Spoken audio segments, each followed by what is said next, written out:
On the Gaia continent, monsters have been mysteriously vanishing for several years now. At first, people thought these creatures were just going extinct, but surprise, surprise, they were actually being whisked away to another dimension. This twist is precisely what one particular mage had been hoping to uncover all along. This mage has spent ages studying the sudden monster exodus, though he's still clueless as to the why and how of their interdimensional trips. Instead, his real focus is on how he can harness this power for himself. After gathering every scrap of research he could find, he finally set up a magic circle deep within a dungeon called the Great Labyrinth.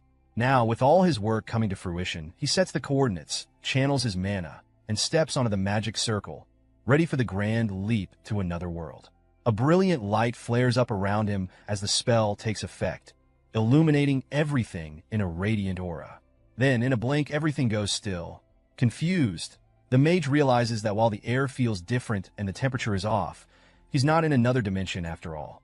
Nope, he's still outside the dungeon, or rather, the entire dungeon has been transported to another dimension, leaving him stuck in a hole where the dungeon used to be. Meanwhile, in a different dimension, a young man stands in his attic, gaping at the interdimensional portal that suddenly popped up before him. Up until a few seconds ago, his day was pretty ordinary. Kong Janik had been going about his work, observing the bustling college students around him, feeling a twinge of nostalgia for the days when he, too, had passion and purpose. Nowadays, though, as a D-rank hunter, he doesn't exactly have the luxury of career dreams. His co-worker snaps him back to reality, reminding him that they're only halfway through their workload and there's no time for standing around. After a grueling day, the two men finally rest in their van. Oddly, Gene Hook is barely bundled up despite the chilly weather. Turns out, one perk of being a hunter, no matter how low-ranking, is an enhanced tolerance to temperature, saving him a nice chunk of change on his heating bill. Sure, hunters enjoy some nifty perks, but Gene Q's still slogging it out in part-time labor jobs. Why? Because he's flat broke, and with all the guilds monopolizing hunter gigs, there's not much he can do about it. A local serial killer has been wreaking havoc, targeting hunters from top guilds, and now those guilds are greedily snapping up every hunter job in sight. So much for climbing the ranks anytime soon. Today, however, seems to be Gene Yu's lucky day. A loud crash, followed by screaming, echoes from the school area. This is his chance. Chaos like that can only mean monsters are on the loose, and just bagging a few could set him up with enough cash to coast for a whole year. But as luck would have it, his dreams are promptly crushed when a man barrels in, shoving Jinnik aside as several other hunters swoop onto the scene. Titan, the guild managing the area, is already there, and in a flash, they take control of the situation. Duyin, the deputy guild master, snaps at Jinnik, telling him to get lost unless he's itching for a one-way ticket to the afterlife. The gap between him, a mere D rank, and an A rank hunter from a big-time guild is just too massive to bridge. With his aspirations trampled, he trudges on to his next part-time gig, hoping at least it will pay a few bills. Later, as he arrives home, weighed down by a hefty dose of defeat, he hears a strange noise coming from deeper in his apartment. Investigating, he finds himself face-to-face with a portal to another world, packed with monsters. The creatures can't seem to see him, and he's able to pass through with zero weird reactions on his end. This could be the break he's been looking for. Heading downstairs to gather his thoughts, he ponders his options. This portal is definitely some sort of dungeon, a concept that up until now had only existed in theory. Had it appeared anywhere but his attic, he'd be thrilled. But it's here, in his own home, which complicates things. Reporting it to the association would mean they'd kick him out for investigative purposes. So his only real choice is to keep it under wraps and claim it as his own. First, he needs to confirm if monsters can cross over to his side of the portal. Thankfully, they can't see him, a definite plus, given that he could handle, at best, 2 or 3 goblins solo. If a whole group decided to jump through, he'd be toast. With nothing left to lose, he takes a deep breath and steps through the portal, landing on the first floor of a dungeon maze. He barely has time to take in his surroundings before a goblin rushes him from the left, club in hand. Narrowly dodging, he scrambles back into his attic, watching as the goblin looks around, confused, swinging at the empty air.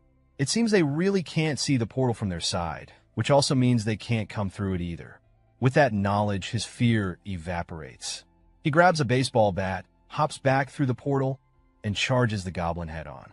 Swinging with all his might, he catches the goblin on the cheek, sending it flying, and follows up with a decisive stab to its chest. With his first monster hunt under his belt, he raises the bat and brings it down on the goblin's head, ending the fight instantly. For the first time, he's hunted solo, and with no one to share the spoils, all the experience points are his. His level, stagnant for the past 3 years, immediately ticks up, and the goblin's body is his to sell. A potential 3 million one if he plays his cards right. The next day, he heads to a hunter's market, trying to sell off the goblin corpse.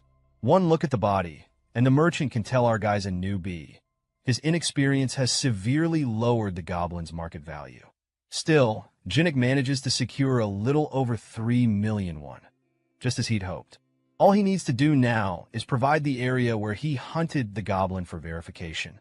That's one piece of information Jinnik can't afford to reveal. If anyone finds out there's a dungeon in his attic, his profits could vanish faster than a goblin hit by a baseball bat. While Jinnik is trying to figure out a way to escape his latest predicament, a group of hunters from the Black Dragon Guild storms in like a pack of hyenas on the scent of fresh prey. Apparently, someone dared to steal a kill from their territory, and they're not pleased. At first, they zero in on Jinnik, ready to confront him, but the merchant quickly redirects their wrath to a blonde-haired hunter who, oblivious to the whole situation, becomes the unfortunate target. The hunters close in on him, and after a quick introduction, he's left barely able to stand. Sneaking into their territory to hunt monsters without permission? Big mistake. For all they know, he could even be the serial killer they're hunting. With the poor guy barely able to string a sentence together, they drag him out of the building to continue their interrogation elsewhere. Watching the scene unfold, Jinnik realizes that he could have easily been in the blonde's shoes. Knowing that there's no way he can lie his way out of where he got the goblin from, he decides that selling it here isn't worth the risk. If he values his life, he'll have to find another way to offload his loot without dealing with goons from the big guilds. As soon as Jinnik gets back home, he decides it's time to level up. Before he heads back into the dungeon, he arms himself with a teleportation stone for quick escapes back to his apartment, a monster tracking compass with a 50-meter range, and of course, his trusty baseball bat. Fully equipped, he steps back into the dungeon for a monster-slaying spree, each victory ticking up his level by 1. True to its name, the Goblin Labyrinth is packed with goblins, making it the perfect playground for someone at his level to grind for experience. After a long day of hunting, his inventory is nearly maxed out. He's got room for just one more goblin. He hopes it'll be a big one for some extra cash. The compass pings, showing a goblin approaching his location. Perfect. All he needs to do is hide and launch a surprise attack. Jinnik positions himself around a corner, waits for the perfect moment, and swings his bat right into the face of a remarkably short man. To Jinnik's horror, it's not a goblin, but a very irate stranger, shouting at him in a language he can't understand. Jinnik hurriedly bows an apology, which seems to calm the man down just enough. The stranger pulls 2 necklaces from a bag, hands one to Jinnik, and as soon as Jinnik puts it on, he can suddenly understand every furious word the man is saying. That's when he realizes 2 things. First, the guy has every reason to be mad, having just taken a bat to the face. And second, this isn't just a short man. It's a dwarf, a mythical being he'd only read about in fantasy novels. As the dwarf continues to rant, Jinnik helps pick up the items scattered around, all of which look exceptionally high quality. Unfortunately, he doesn't get a chance to admire them before the dwarf notices his bat and snatches it up, demanding to know where Jinnik got it. Baffled, Jinnik explains it's just an ordinary aluminum baseball bat, but the dwarf seems to think it's made from orichalcum, a highly prized metal. To the dwarf, this ordinary bat is so valuable that no amount of money could buy it. Instead, he offers Jinnik a trade, some rare items from his own stash in exchange for the bat. Seeing no reason to refuse, Jinnik follows the dwarf back to his workshop, watching as the dwarf takes the bat deeper into the maze of tools and treasures. As Jinnik glances around the workshop, his eyes fall on the various weapons laid out. He can't help but wonder which one he should try to swipe, but the dwarf returns before he can make up his mind. In his hands, Jinnik's newly upgraded baseball bat. For some reason, it's shining bright red and has a slight glow. Jinnik double-checks, Is this really as bad? The dwarf confirms that it's just one of orichalcum's traits. It starts out weak and flimsy, but once enchanted, it becomes incredibly strong and durable. That last word catches Jinnick's attention. Enchanted. Somehow, the dwarf managed to enchant his bat. Testing a few swings, Jinnick notices it feels entirely different from what he remembers. It's almost hard to believe that something this powerful could even exist, let alone be made from an ordinary aluminum bat. He checks his status menu, and sure enough, his bat is now classified as a legendary item, boasting S-grade durability and an automatic retrieval feature. Jinnick's once basic bat has turned into an ultra-rare treasure. Selling this would be a jackpot, but the item's bound to him now, so no dice. Still, even if he can't make money off the bat, he can always make some cash with the goblin corpses he's stashed in his inventory. The problem? He can't sell them openly without drawing unwanted attention. His best option is the Hunter Industries black market. They don't ask questions and have a solid setup for dealing with unique inventory. Jinnick heads home, uses one of the black market business cards, and tracks down a suspicious-looking address. The card screams shady, but it's all he's got. While searching for the entrance, a man named Deputy Cho Hyung-il calls down to him and invites Jinnick to meet the boss. The boss, Lee Jun-chul, is a loan shark disguised as a loan agent who also dabbles in monster corpses on the side. When Jinnick lays out 20 goblin corpses for inspection, the two men are stunned. Despite being a newbie, Jinnick managed to bring in such a huge haul, and in incredible condition too, well, except for the bashed-in heads.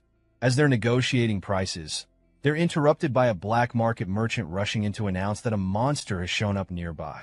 Turns out, laying out 20 fresh goblin corpses was like putting up a neon sign for nearby monsters.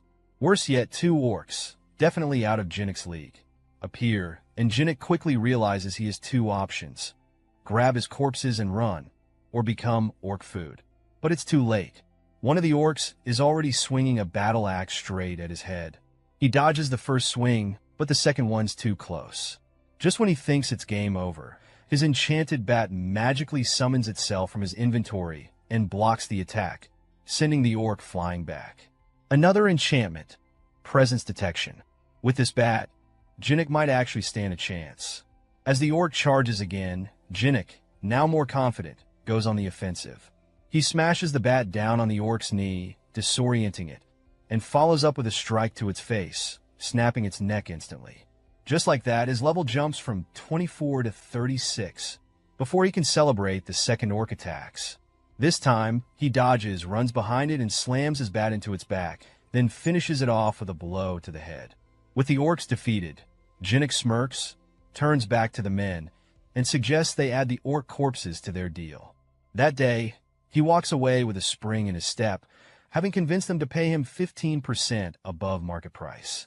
His bank account is now a sight to behold, and, thanks to saving the black market crew, he secured a reliable buyer for his future loot.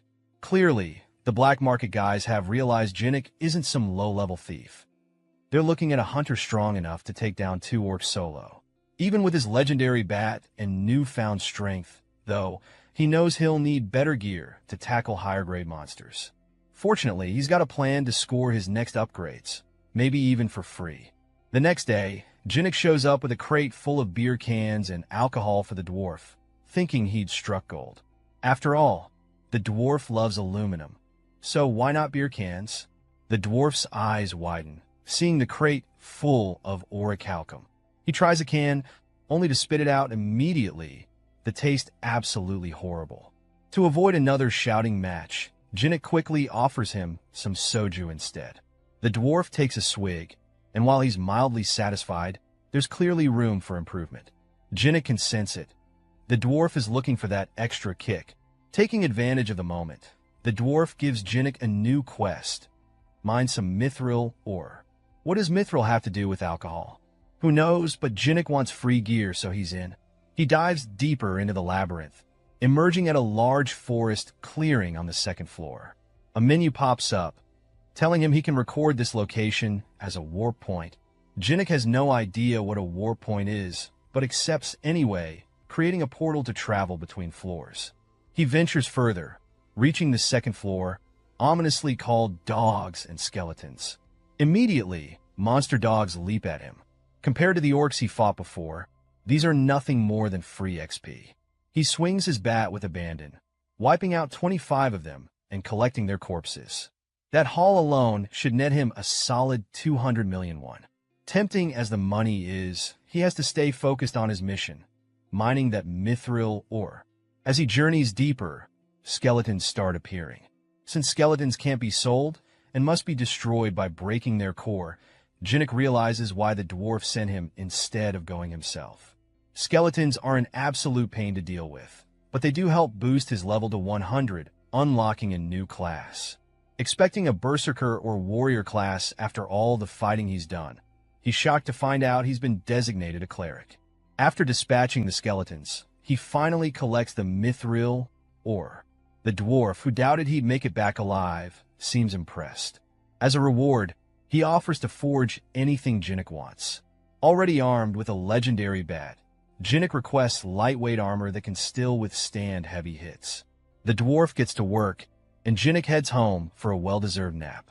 A few hours later, he returns to find the dwarf ready with a new piece, mithril chainmail. It's designed to fit snugly under his shirt and hoodie, making it the perfect hidden armor. To demonstrate, the dwarf smacks Jinnik in the chest with a hammer, an attack that would have normally broken a rib or two, but Jinnik barely feels it. With this armor and his enchanted bat, his combat skills have skyrocketed. Meeting this dwarf was definitely the lucky break he'd been waiting for. But the dwarf isn't done. He hands Jinnik a large barrel of soju, made from the mithril or Jinnik brought back. Jinnik takes it home to try and discovers the dwarf was right. The mithril barrel has transformed the soju into something completely unique. With this in hand, he contacts the black market dealer again, offering not only cobalt corpses, but now also premium quality liquor. Meanwhile, in another part of town, the Titan Guild is finishing a training session when an unexpected anomaly gate opens, spewing hordes of lizardmen. The deputy guild master, Andon, stubbornly refuses to call for backup, pushing his team to hold the line on their own. Jinnik, however, is having a much better day. His cleric class is now officially registered, and he's been promoted from D rank to C rank. Given that clerics are rare and highly sought after by top guilds, he's excited about the new opportunities. Just then, a bloodied hunter bursts in, desperate for a cleric's help. Jinnik volunteers and is taken to the site where Titan Guild members are locked in battle with the lizardmen. He's instructed to stay in the back and heal as many people as he can. Jinnik wants to jump in on the action, but the guild member assures him that healing is all he needs to do, and he'll be handsomely paid once the fight is over. The healer's presence is enough to keep the guild members fighting, but the waves of lizardmen are relentless. One of the other clerics suggests calling a support guild for backup, as the odds are starting to look grim. Just as Jinnik is considering their next move, he senses a hostile presence behind him. His trusty bat saves him from a near-fatal blow delivered by a sneaky lizard man who somehow bypassed all the hunters, aiming straight for the healers. Realizing that the rear defense has been breached, Jinnik swings his bat, sending the attacker flying. He quickly warns the other clerics about the breach, understanding that he's the only one who can hold them off. The monsters must have used a concealment technique to slip through, planning to ambush the healers from behind. Jinnik instructs the clerics to focus on healing and leave the lizard men to him. The other clerics look at him with concern. They think he's just another ordinary healer like them. But Jinnik charges in, reassuring them with a confidence he's only kind of feeling himself. In reality, he's nervous, but he manages to hold his ground against the onslaught. At one point, a lizard man slips past his guard and lunges for another cleric. Jinnik bolts after it, leaping just in time to intercept the attack. He lands a rush blow, but leaves himself open for a stab from behind. Thankfully, the dwarf's chainmail armor absorbs the impact, leaving the monster in shock when its attack doesn't work. Jinnik seizes the moment, countering with a solid swing to the creature's face, managing to hold the line and allowing the clerics to focus solely on healing. Suddenly, the lizard men freeze as a powerful figure joins the fray, a man who takes down one of the monsters with a single punch. It's CEO Sango, the Titan Guild Master himself. He nods at Jinnik and asks if he was the one who took down all the monsters in the area. Jinnik, a bit confused about who this powerhouse is, admits he was handling things here. The clerics are baffled. How could he not recognize Sango, the infamous S-rank hunter? With no time to spare, Sango heads back into battle, promising to reward Jinnik for his help later. As soon as he steps in, his presence immediately raises everyone's spirits. Everyone except Andon, the deputy guild master, who's clearly irritated. Sango takes charge without hesitation, barking orders and commanding attention from all the hunters. With the area cleared, he unleashes a powerful shockwave attack that sends the lizard men flying. In mere moments, Sango has wiped out the remaining monsters. Satisfied that his guild members are now safe, Sango turns to Andon, grabbing him by the jacket to reprimand him. "What were you thinking, risking your life and the lives of everyone else like that?" Andon claims he just wanted to protect the guild's reputation, but Sango sees through him. "It's not about the guild, is it? It's about your pride."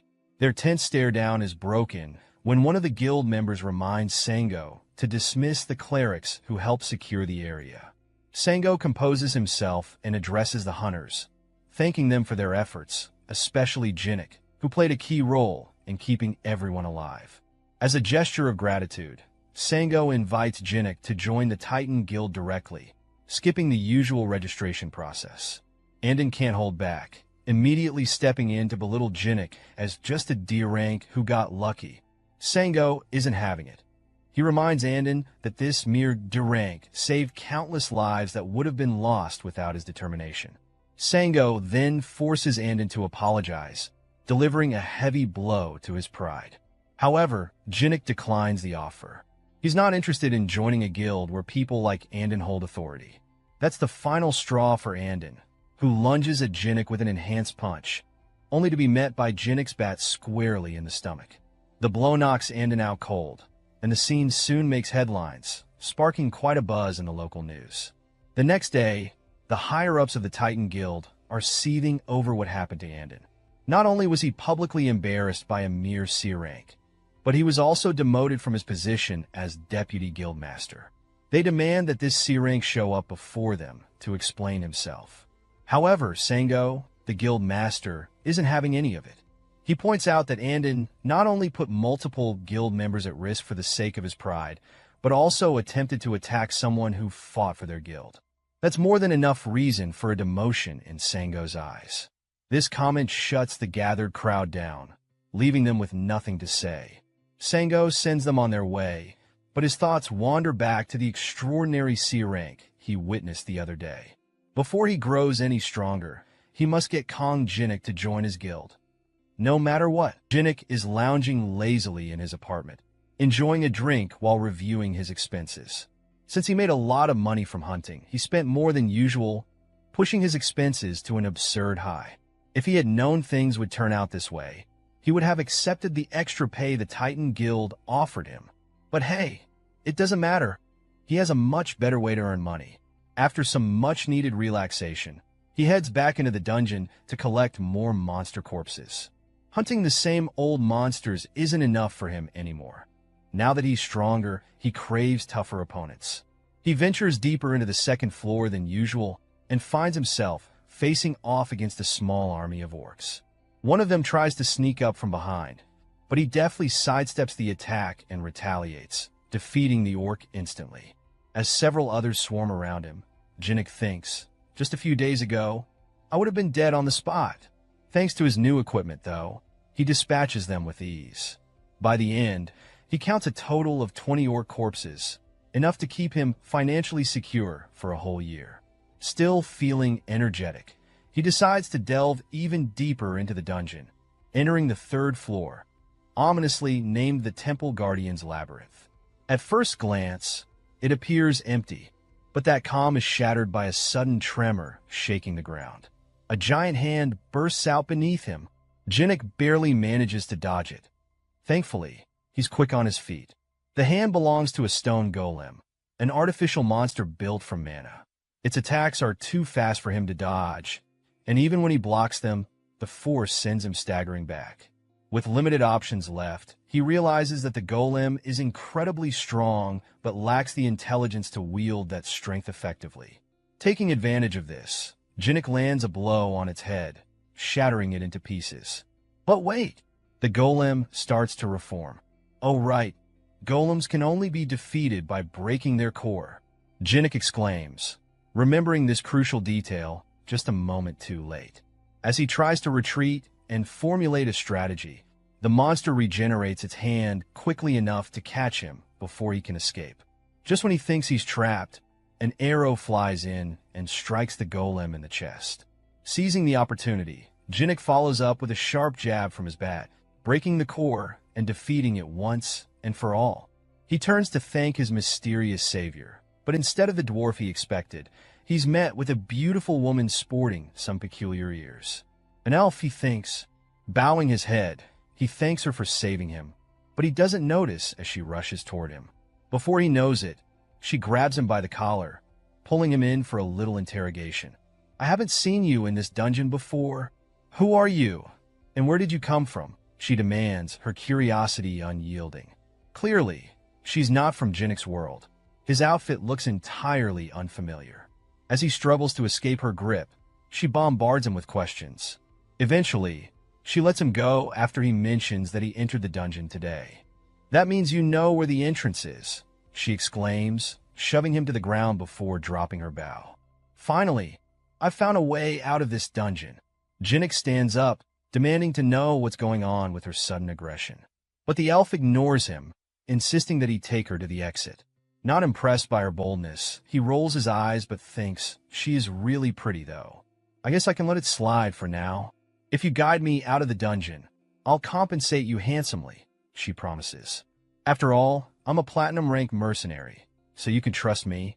Her name is Lucia, and she's a half-elf who prides herself on being somewhat famous. Surely, he must have heard of her somewhere, but Jinnik has no idea what she's talking about. When she insists that she's a platinum-rank mercenary and shows him her badge, he still has never seen or heard of such a thing. Did you come from some rural area? How do you not know what this badge is? She exclaims, confusion etched across her face. I'm from Seoul, Korea, he replies, and her expression shifts to one of bewilderment. Wait, what? Seoul, Korea? Lucia realizes that the crazy mage might have actually succeeded in his dimension-hopping spell. A mage from my dimension cast a spell on this dungeon that caused it to hop over into yours, she explains. That sounds completely impossible to Jinnik, but it seems that this is exactly what happened. However, since it was a dimensional shift, reversing the magic will allow her to return to her world. Jinnik had felt something was odd, but it turns out this dungeon isn't even from his world. If it returns to its original location, that could spell trouble for him. He asks her if she plans to send the dungeon back immediately, but she can't. It would be too difficult to reverse the magic here, she replies. But there's a potential location that could help. It's a hidden room on this floor that I found a long while ago while searching for an exit. She asks for his help in getting to the hidden room and promises to reward him for his assistance. The conditions don't seem too bad, so he agrees to help her reach it. As they make their way, they fight off a few orcs, and Jinhook notices that she's a lot stronger than he initially thought. That arrow she fired earlier? No joke. Fighting her here would definitely be a disadvantage for him. His safest bet? Cooperate with her and continue assessing the situation. After a little more walking, they decide to rest at a safe spot. Jinhook had packed some chocolates in his pockets for emergencies, and he hands one to her. She takes a liking to it immediately and demands more.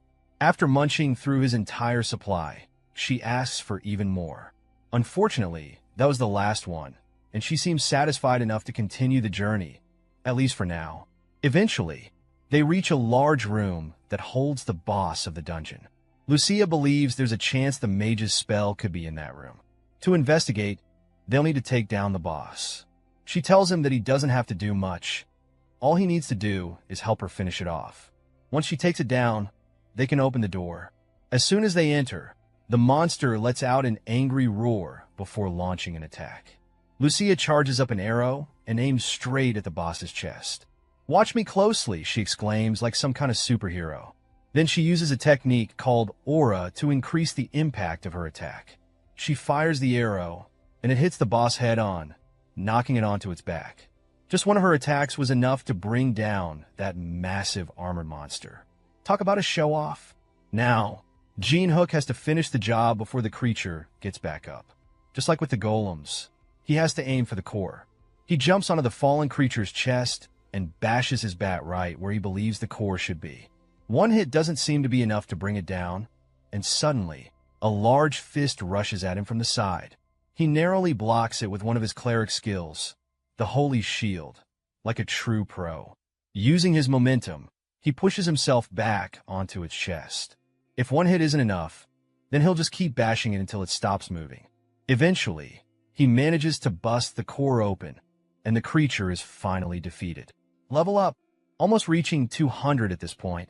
Now that the creature is down for the count, he returns to Lucia and asks her to teach him how to use aura. But he already used aura. His shield skill transformed his holy cleric power into aura. To him, it was just a class skill. Lucia, however, doesn't know what that is.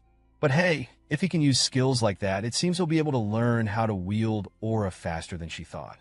With his potential, he might even be able to start enhancing his attacks with aura right away. But first, there's a condition. She sends him back to get more chocolates for her.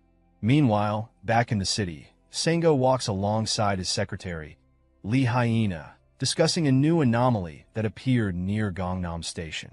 It was detected yesterday, meaning they have about 5 days to prepare before a powerful monster crashes the party. No matter how Sango pictures it, there's no way his guild is going to handle this one alone. However, all the other major guilds have been dispatched overseas, leaving the Titan Guild as the only one left in Korea to fight. Hyena continues searching for capable hunters who are freelancing locally, but none of them seem reliable. Sango, however, has his sights set on someone else. Coincidentally, that someone just happens to be crossing the street. He excuses himself from the conversation with his secretary and chases after Gene Hook, who's carrying home a large box of snacks that the elf asked him to get. When the guild master's voice catches his attention, he offers his proposal for Gene Hook to join the Titan Guild once more. But Gene Hook doesn't have any plans to change his mind. In that case, Sango offers Gene Hook a job as a mercenary, so he can still work for the guild without being a part of it. The reward sounds substantial, which piques Gene Hook's interest, but he promises to only think about it. Classic. He returns to the dungeon and presents the snacks to the elf. She happily devours them all, and it's clear they don't have this kind of food in her world.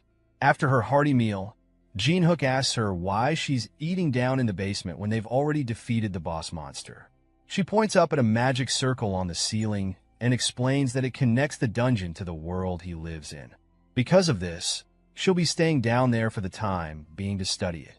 So, if he wants to learn more about aura, he's going to need to bring her more chocolates.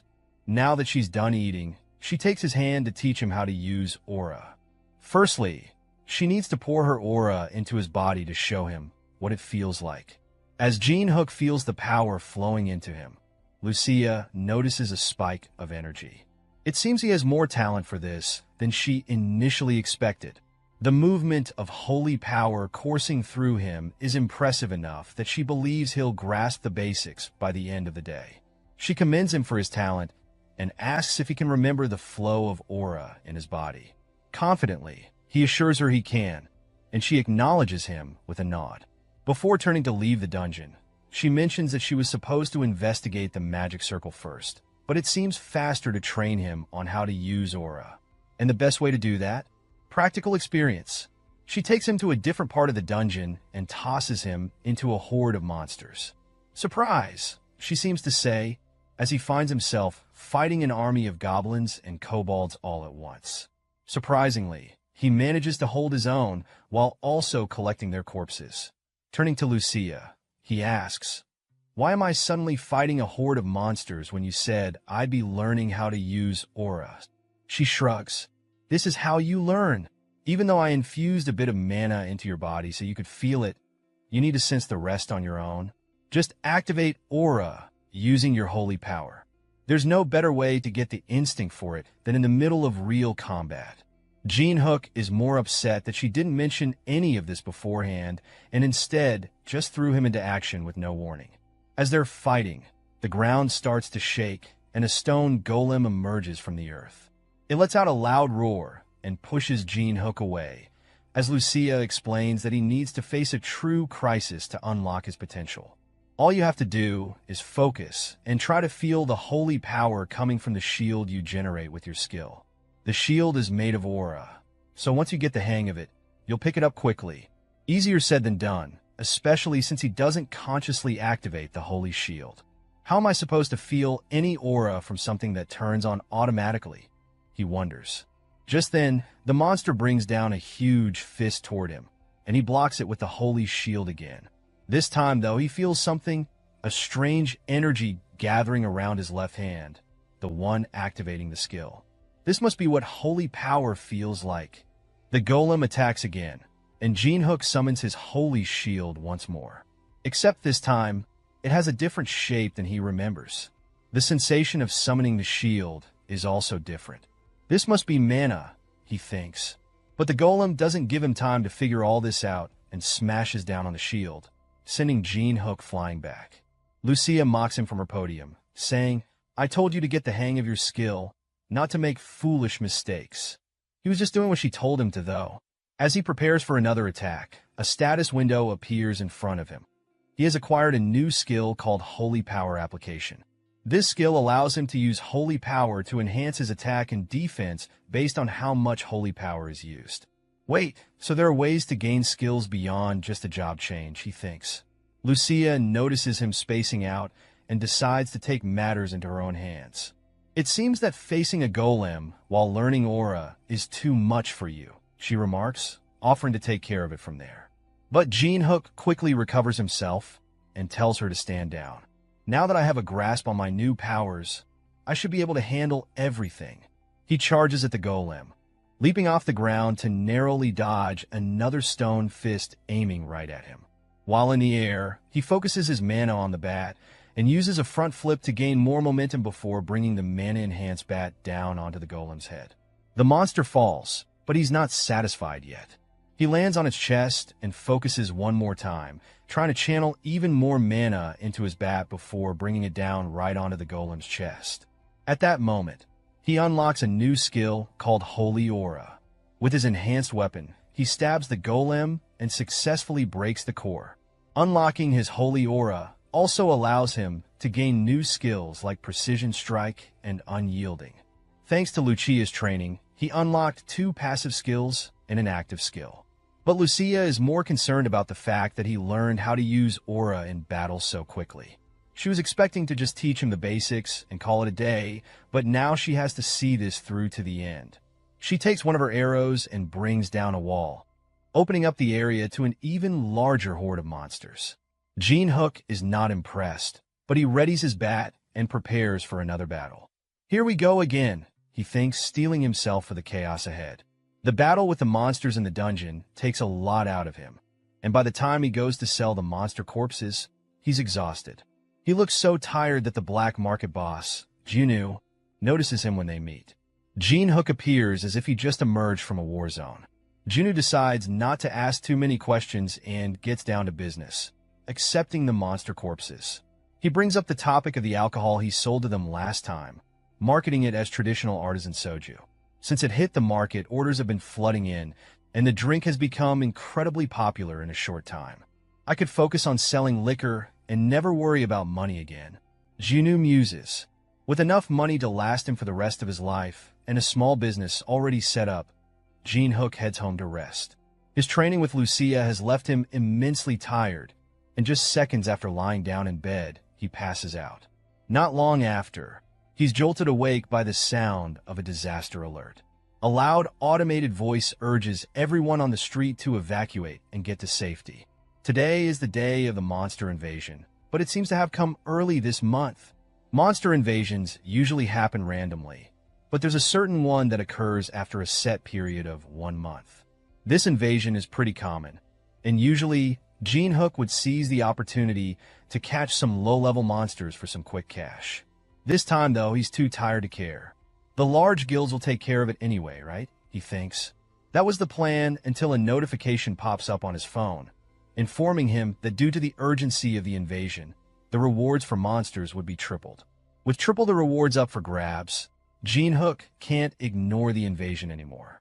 He steps out onto the street to see if he can take some monsters down and cash in.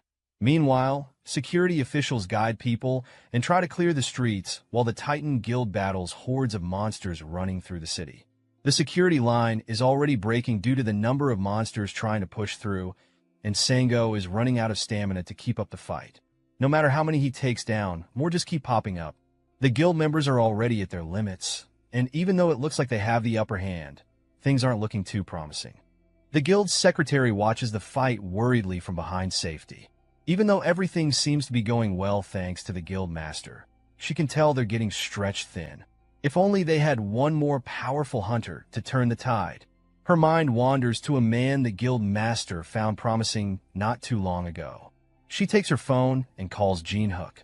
He's in the middle of fighting some goblins when he picks up. She offers him a chance to fight with the Titan Guild, promising hefty compensation in return. He asks for 5 times the normal compensation, and she suggests they meet at a predetermined place to discuss more. When they meet, she offers him 4 times the compensation instead, and he reluctantly agrees. She hands him a device that will keep track of how many monsters he kills, so they can calculate his contribution to the guild. If you make more than an average contribution to the fight, you'll get everything you're asking for. Now that he's got a chance to show off his abilities and get properly paid for it, he takes off toward the fight to lend a hand. The secretary watches him leave, wondering if he'll live up to the expectations that Sango has of him. He was once able to take down an Anyan by pure luck, but his skills are still uncertain. He arrives on the battlefield and immediately targets a rampaging ogre, shocking the crowd. In one quick strike, he manages to kill it, leading everyone else to believe he must be at least an A-rank hunter. A rank is close, he thinks, but I have to be stronger than an A rank with my current abilities. He takes a moment to drink a mana potion to recharge. Thanks to Lucia's intense training, he's reached level 200. Normally, he wouldn't be able to face an ogre, but as long as his mana doesn't run out, he should be able to keep up with an S-rank hunter. Right now, he has over 1,500 mana potions, which means all the monsters around him are just money makers. Elsewhere, Doan takes down monsters alongside his guild members. He notices the monsters are drastically decreasing and turns to see a group watching someone take down monsters with ease. Curious, he checks on them and sees the one person he hates the most right now, Gene Hook. He yells orders to the stunned hunters, telling them to stop daydreaming and go back to fighting monsters. Why is this guy here, and who invited him? Just seeing Gene Hook reminds him of their last encounter, where his embarrassing moment was broadcast all over the news. That last time must have been due to a lot of luck, but this time, since he's alone, there'll be no problem taking him out and putting him in his place. With that in mind, he rushes toward Gene Hook, hoping to fix his nasty habit of being in the worst place at the wrong time. Unluckily for him, the C-rank hunter notices him far too early and counters his attack, sending Yin flying and knocking him out yet again. Sorry, not today, Gene Hook thinks as he brushes off the commotion. Meanwhile, Sango stares down a rampaging minotaur. His mana is almost gone, and he's out of stamina. The minotaur raises its club to attack, just as Sango contemplates retreating to regain his stamina.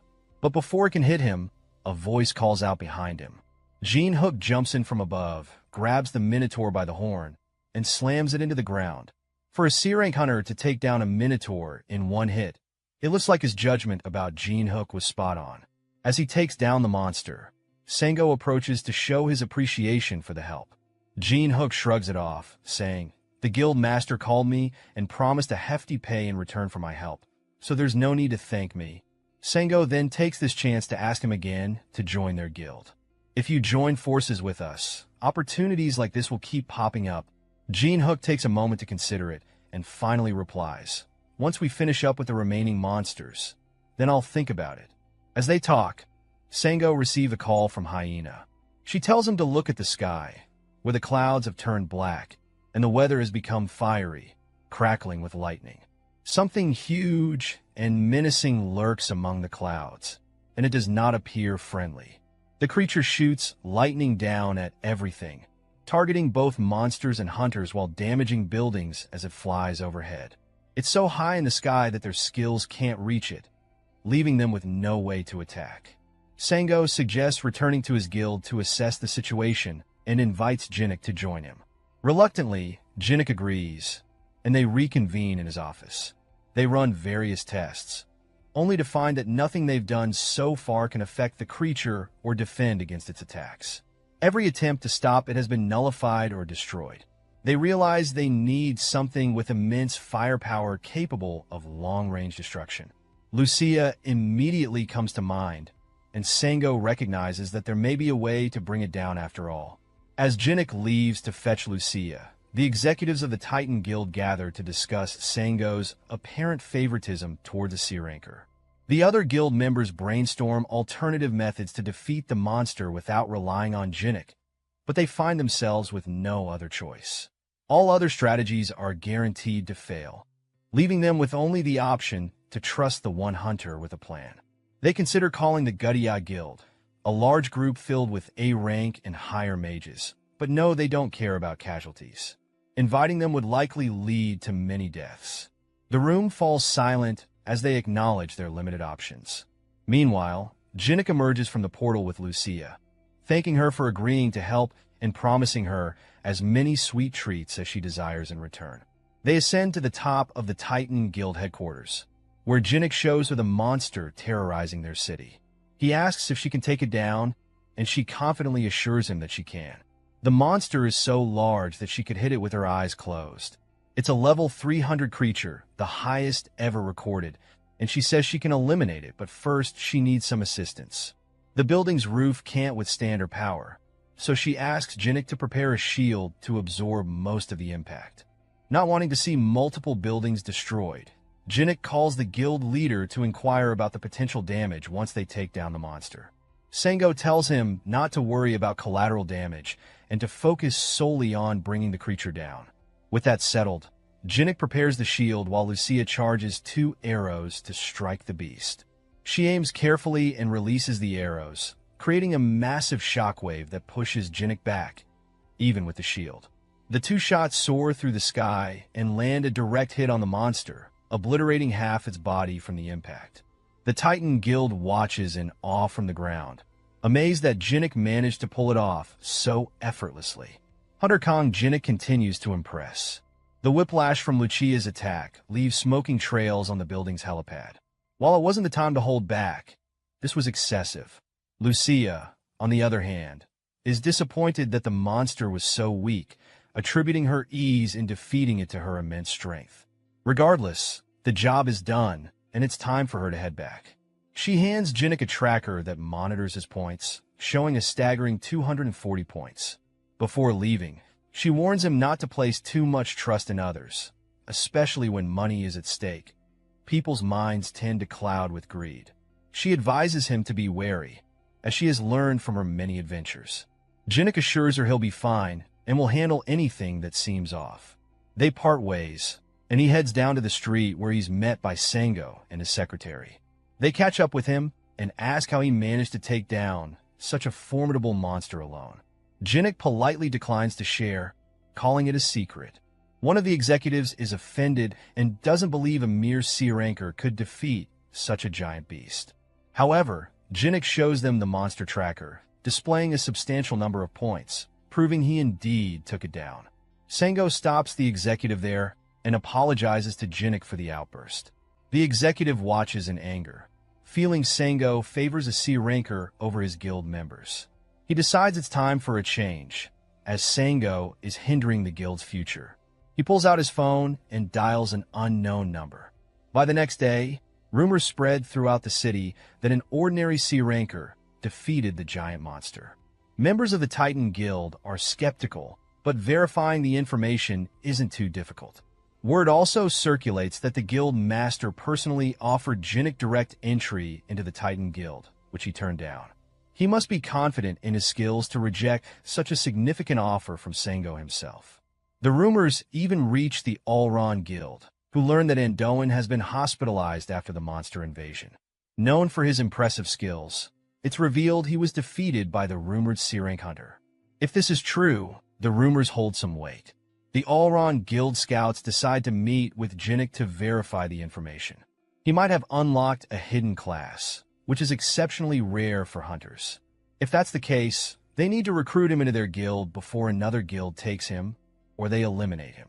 Meanwhile, Jinnik sleeps soundly after the battle, having exhausted all his stamina.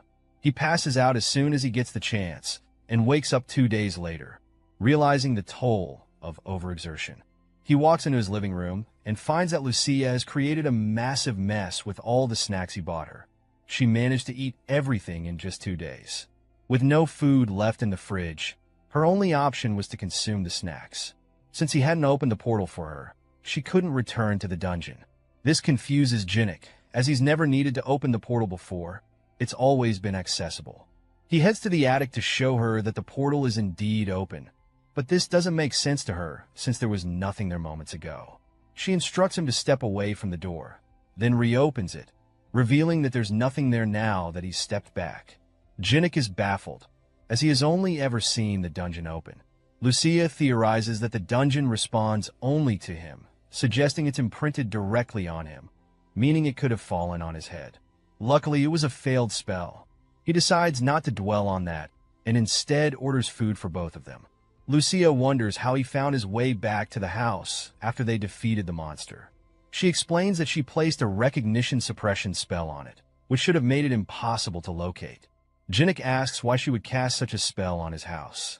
She reveals that strange individuals from some guild named Allron had been visiting while he slept, which annoyed her enough to ensure they could never return. Jinnik is perplexed as to why those large guilds would be searching for him. He pulls out his phone to discover what happened during his slumber. The first headline he sees grabs his attention. News of him defeating the giant monster has gone viral. A video circulates that clearly shows him fighting alongside the Titan Guild, and it seems he has become famous overnight. This newfound attention is problematic.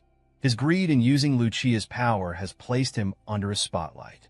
The hunter industry is territorial, and strong competitors are swiftly eliminated. He resolves not to dwell on the past. With Lucia done eating, they return to the dungeon to deliver their loot to the dwarf. Thanks to Lucia's powerful shot, the monster's body is too damaged to salvage, leaving them only with its head.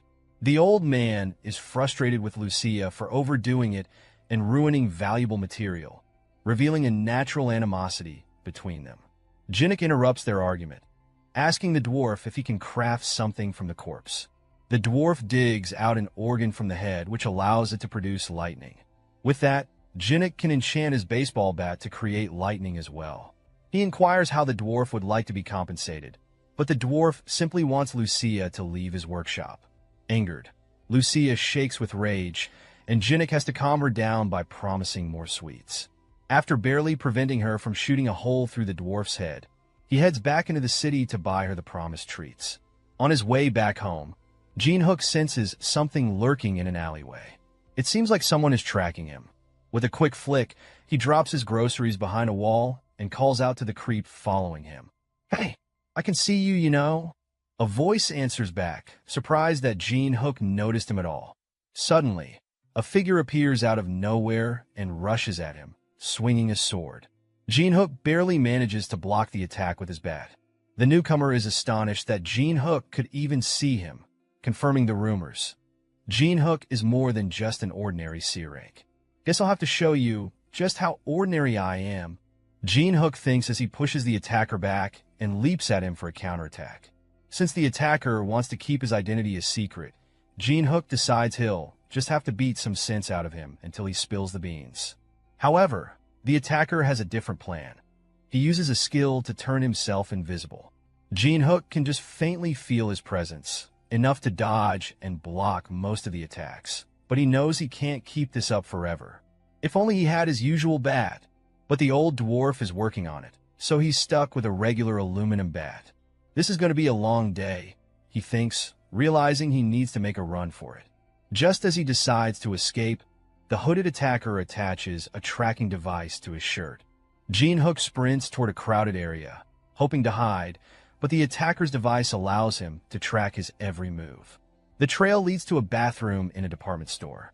Perfect, he mutters, camouflaging himself. He kicks open a stall door, ready to pounce. Except there's nothing there but the tracker stuck to the wall. Seriously? A bathroom trap? Jean-Hook realizes he's been played.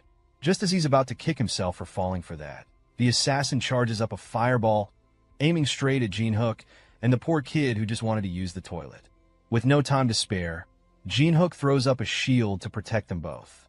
The assassin uses the smoke as cover to escape. Great, a fireball and a runaway, he thinks, shaking his head. As he tries to catch his breath, an object suddenly stabs right through the assassin's chest, killing him instantly. Oops, Jean-Hook says, blinking in surprise. I didn't mean to kill him.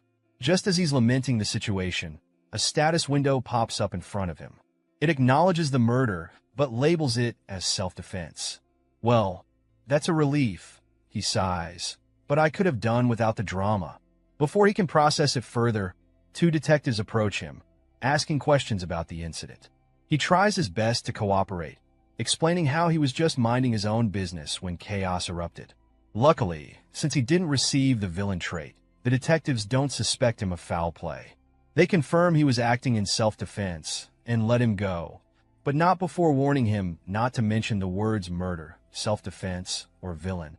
They hand him a device that will monitor his every word. Great, a babysitter, he mutters under his breath as they let him go. As Jean-Hook heads home, he can't shake off the feeling that he's become the center of attention in the hunter community. The detectives speculate among themselves, noting how he managed to block a powerful attack while protecting a child and took down a high-level hunter. There's no way this guy is just a C rank, they murmur. I hope he doesn't do anything to lose our trust. Back at home, Jean-Hook checks out his new class, the Inquisitor. It seems to build off his cleric abilities, but with a twist. His skills are now more self-focused, allowing him to act like a tank while healing himself. Plus, he gains the ability to see the karma of others. Great! Now I can judge people on top of everything else, he quips, shaking his head at the irony.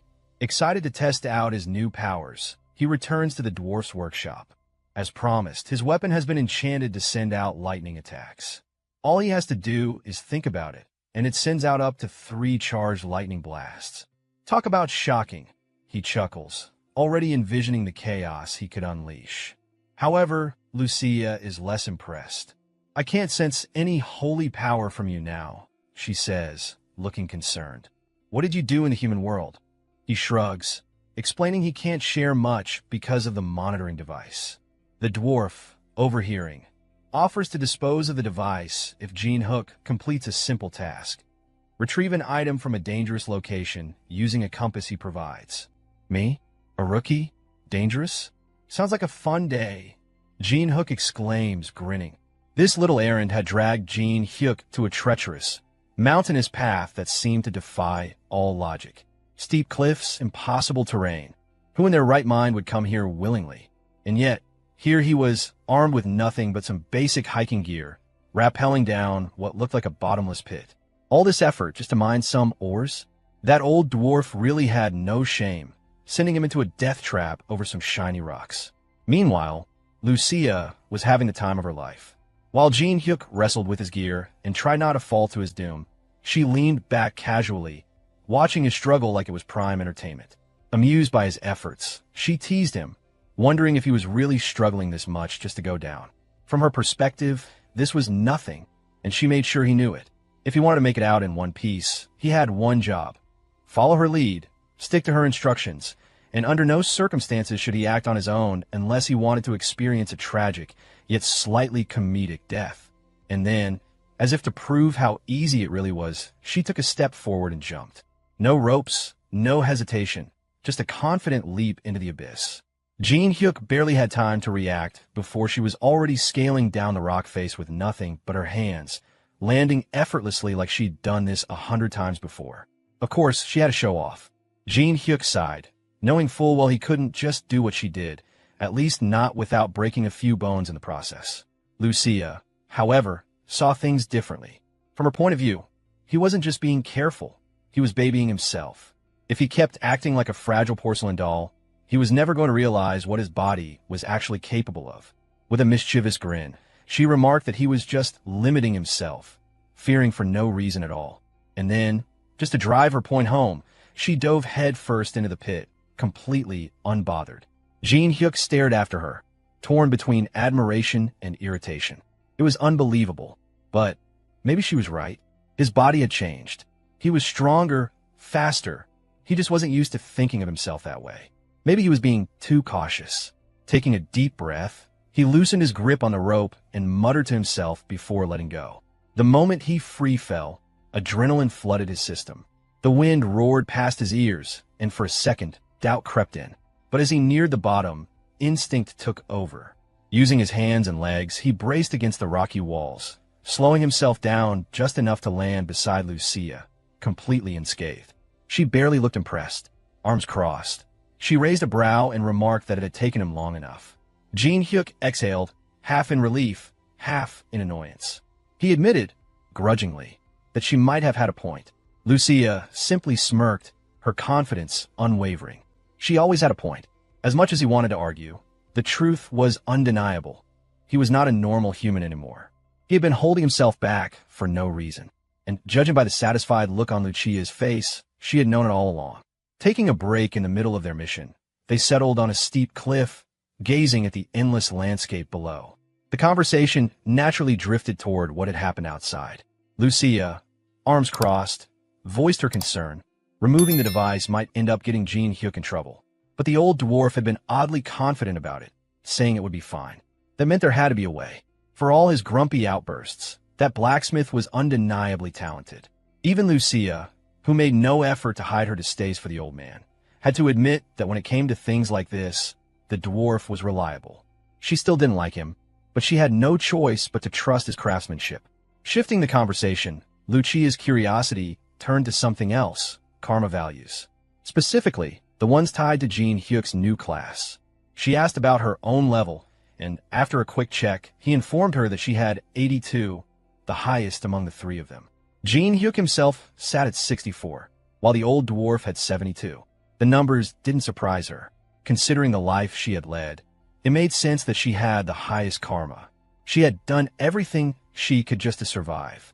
Even so, the difference between her and Jin Hyuk was a mere 20 points, and he had only killed one person so far.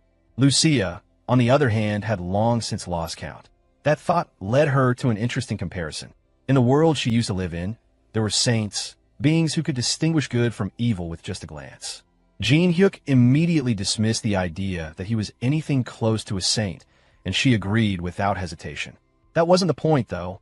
She was merely saying that the ability to gauge evil existed across different worlds. Not that she cared much about that right now.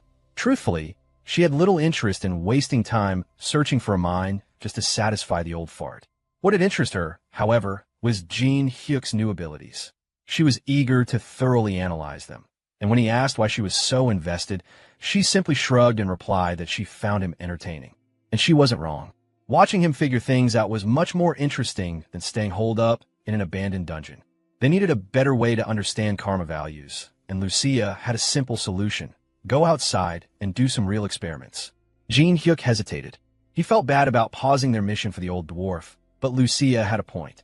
Staying in the dungeon with just the two of them wouldn't give him any deeper understanding of his abilities. After a brief moment of contemplation, he reached into his pocket. Even if he felt a little guilty about ditching the dwarf's request, his curiosity won out. Fishing out a return stone, he held it between his fingers. This particular stone had been set to instantly transport him to a predetermined location outside. With a firm squeeze, he crushed it. A dimensional rift split open right where they stood. Lucia barely had a second to react before she was swallowed up by the portal, her momentary surprise vanishing into the void. Strangely enough, using the stone caused Jin Hyuk's karma to rise. A few minutes later, the duo found themselves in the middle of a bustling city street. Crowds moved in waves, neon signs flickered to life, and the air buzzed with energy. Lucia, unfazed by the chaos, casually sipped her drink, while Jin Hyuk sat across from her, quietly panicking over how her so-called camouflage magic was completely failing its job. She had assured him earlier that she was using magic to disguise her true appearance and blend into the crowd. Technically, She wasn't lying. Her pointed ears and otherworldly features were hidden. But the illusion of human clothing didn't change the fact that she looked too perfect. Her silver hair, flawless skin, and effortless grace drew attention no matter what she wore. Every passerby stole glances at the stunning woman sitting across from Jin Hyuk, some even outright staring. Lucia, of course, had no complaints. With a sly smirk, she casually pointed out that her beauty simply couldn't be concealed, even with magic. Camouflage had its limits, after all. Jin Hyuk wanted to disagree.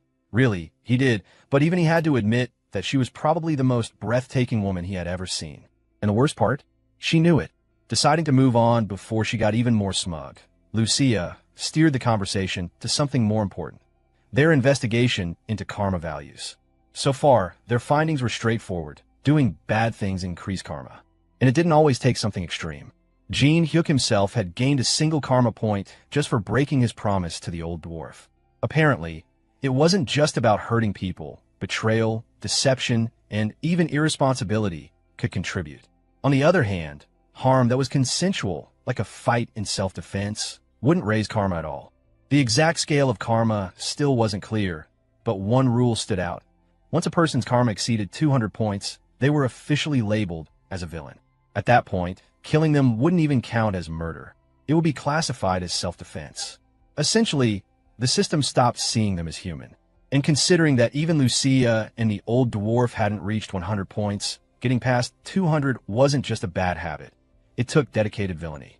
Jin Hyuk had been quietly scanning people throughout the day, checking for any ridiculously high karma values. So far, the most he had seen from a regular pedestrian was somewhere around 50. If they wanted real data, they were wasting their time in a peaceful public area. They needed to go somewhere darker. Thankfully, the city had just the place, the red light district. As night fell, the streets lit up with a kaleidoscope of neon signs. Flashy billboards, pulsing music, the smell of cheap alcohol. This was where the city's real underbelly thrived. Lucia's reaction was immediate fascination. The dazzling lights, the vibrant energy. Earth had its fair share of wonders, and this was one of them. But as she observed the lively crowd, a thought struck her. Shouldn't people be more worried about getting attacked by monsters? In her world, nobody in their right mind would gather in such a bright, noisy place unless they had a death wish. Jin Hyuk barely held back a sigh as he explained that Earth didn't work that way. Monsters didn't casually roam the streets like they did in her world. There were no sudden ambushes, no lurking dangers, at least not of the magical kind. Lucia wrinkled her nose at the air, unimpressed. The atmosphere here felt off, heavy and artificial, nothing like the crisp wilderness she was used to. But still, the lights were pretty. Every world had its own bright sides, after all. As they walked through the seedy streets, a shady-looking barman approached with an exaggerated grin, his eyes lingering a little too long on Lucia. He showered her with compliments, calling her the most stunning lady to grace these parts. With an eager tone, he mentioned an ongoing event at his bar. Beautiful women could enjoy up to 5 cocktails completely free. Lucia barely acknowledged him. Without breaking her stride, she simply shoved him aside and continued walking. Before she could get far, Jin Hyuk placed a firm hand on her shoulder, stopping her in her tracks. He suggested that they take a moment to enjoy those free drinks, insisting that it would be a waste to turn down such a generous offer. The barman, now practically glowing with excitement, eagerly led them inside, promising that Lucia would receive the best service the establishment had to offer. After walking all day and only encountering ordinary people with unimpressive karmic values, Jin Hyuk finally found what he was looking for. The barman, an irredeemable villain, had a whopping 300 negative karma floating above his head. Settling in at the bar, the duo received their drinks and took a sip. The cocktail had a sweet, smooth flavor, something Lucia immediately approved of. Meanwhile, the barman stood a few steps away, quietly snickering to himself. Those two had no idea what they had just consumed. A single drop of the poison-laced liquor was enough to paralyze an average person. There was no escaping it. The moment he saw them relaxing, he subtly signaled a group of thugs waiting in the shadows. They stepped forward, their focus locked on Jin Hyuk. The plan was simple: take him out first. Jin Hyuk, however, barely acknowledged their presence. He simply took another sip and asked if they were sure this was the route they wanted to take. The thugs hesitated for a split second, confused by his calm demeanor. That was when the realization hit. The poison wasn't working. Thanks to his status effect resistance, the so-called fast-acting toxin was nothing more than an overpriced juice to him. Without warning, Jin-hyuk spun around and delivered a bone-crushing uppercut to the nearest thug, sending him staggering backward. Finally, some action. It had been a while since he could properly stretch his limbs, and these street rats looked like the perfect warm-up. With a smirk, he pulled back and threw another devastating punch, this time knocking 2 goons out at once, sending them flying like ragdolls. A 2-for-1 deal. Not bad. The remaining thugs barely had time to react before he pivoted sharply, shifting his weight for a brutal kick. His foot connected with another thug's face, and with just a single strike, the man collapsed, unconscious before he even hit the floor. Meanwhile, Lucia's eyes fluttered open as the effects of the paralytic poison finally wore off. Groggy but alert, she turned her head to assess the situation, only to find a pile of bodies scattered across the bar floor. Confused, she glanced at Jin-hyuk. He simply shrugged, mentioning that he was just cleaning up some trash. The barman, now visibly sweating, decided it was time to bring out his trump card. With a desperate yell, he signaled for his strongest fighter to step in. A towering man with a buzz cut cracked his knuckles as he removed his jacket, muscles bulging through his shirt. This wasn't just some random thug. He was a fighter. The moment he charged forward with impressive speed, both Jin-hyuk and Lucia watched him with complete indifference. Jin-hyuk kept his gaze locked on the approaching brute, analyzing his movements. Meanwhile, Lucia, unfazed, casually reached for another shot of the poison cocktail and asked if he needed any help. Jin-hyuk waved her off. One more thug wasn't enough to make him break a sweat. Buzzcut, however, was less than amused. The duo was talking about him, as if he was some kind of background character. Enraged, he swung his heaviest punch, aiming straight for Jin-hyuk's face, only for his fist to be stopped midair by a perfectly timed grab. No matter how much he strained, pushed, or twisted, he couldn't move Jin-hyuk an inch. A terrifying realization dawned on him. This wasn't just some random troublemaker. The sheer strength behind that grip meant only one thing. Jin-hyuk had to be a hunter. But that didn't make sense. If he was strong enough to be a hunter, why was he wasting his time in a dingy bar fighting low-level criminals? While Buzzcut desperately tried to figure out a way out of this situation, Jin-hyuk casually tightened his grip ever so slightly, until a sickening crack echoed through the bar. A scream of pure agony ripped from Buzzcut's throat as multiple bones in his hand shattered all at once. But Jin-hyuk wasn't done yet. To shut him up, he followed up with a devastating punch straight to the man's mouth. Buzzcut flew backward like a ragdoll, crashing into a line of bar stools, his momentum finally stopping as he slumped against the debris. With every last goon taken care of, only one piece of scum remained, the terrified barman. Jin-hyuk moved like a wild beast, closing the distance in a flash before locking the man into a chokehold. The villain's windpipe nearly collapsed under the relentless pressure as he clawed at Jin-hyuk's arm, struggling for air. But mercy wasn't on the table. Lifting the barman off the ground, he cut off his oxygen completely. The interrogation had begun. And, of course, what kind of interrogation would it be without a few warm-up hits? Jin-hyuk didn't hold back. Fists rained down without hesitation, painting the bar walls with the barman's blood. By the time he was done, his own knuckles were dripping red, and the man's face was swollen beyond recognition. Only when he was satisfied did he finally get to the real questions. It was obvious this wasn't the barman's first time pulling something like this. To run an operation like this under the radar, he had to have someone backing him up. Yet, even with his face barely intact, he continued to deny any involvement with a bigger power. There was no way a worthless thug like him could repeatedly spike drinks and abduct women without getting caught. And those hired gangsters? They weren't just some street-level punks. Someone had to be pulling the strings. Jin-hyuk narrowed his eyes, giving the barman one last chance to talk. The villain, still stubborn, shook his head. Either he was ridiculously loyal, or whoever was behind this was more terrifying than the beating he was taking now. There was only one way to find out. Without warning, Jin-hyuk grabbed one of the barman's feet and started pulling. The villain thrashed, panic setting in as he screamed and struggled. Jin-hyuk, unfazed, calmly explained that he was simply helping him find the motivation to talk. The barman tried to act tough, forcing out a weak declaration that violence wouldn't make him talk. Jin-hyuk strongly disagreed. But before he could escalate things further, Lucia stepped in. With a look of pure exasperation, she told him to step aside and quit the barbaric, overcomplicated methods. Jean Hyuk huffed, but let her take over. Lucia calmly raised her hand, manifesting a mysterious power that shimmered ominously in her palm. She brought it close to the barman's face, and in an instant, his expression shifted. The sheer terror drained away, replaced by a strange sense of ease, though he remained just as hideous. A few moments of silence passed as the power seeped into his system, and then, out of nowhere, his face twisted into something deranged. His eyes darted wildly as he suddenly blurted out a question. Were they sent by an organization called Ultron? His voice cracked with paranoia, insisting that no matter how much trouble Ultron stirred up, it was already too late. Lucia tilted her head. That wasn't the reaction she expected. Sure, she meant to loosen his tongue, but she hadn't planned on making him a complete lunatic. Well, at least it worked. The barman kept rambling, his words spiraling further into madness. He sneered as he declared that Ultron was insignificant. His Tyrant Guild would wipe out every last one of their enemies. And just like that, the truth revealed itself. The Tyrant Guild. Jean Hyuk's eyes darkened. This situation was bigger than he initially thought.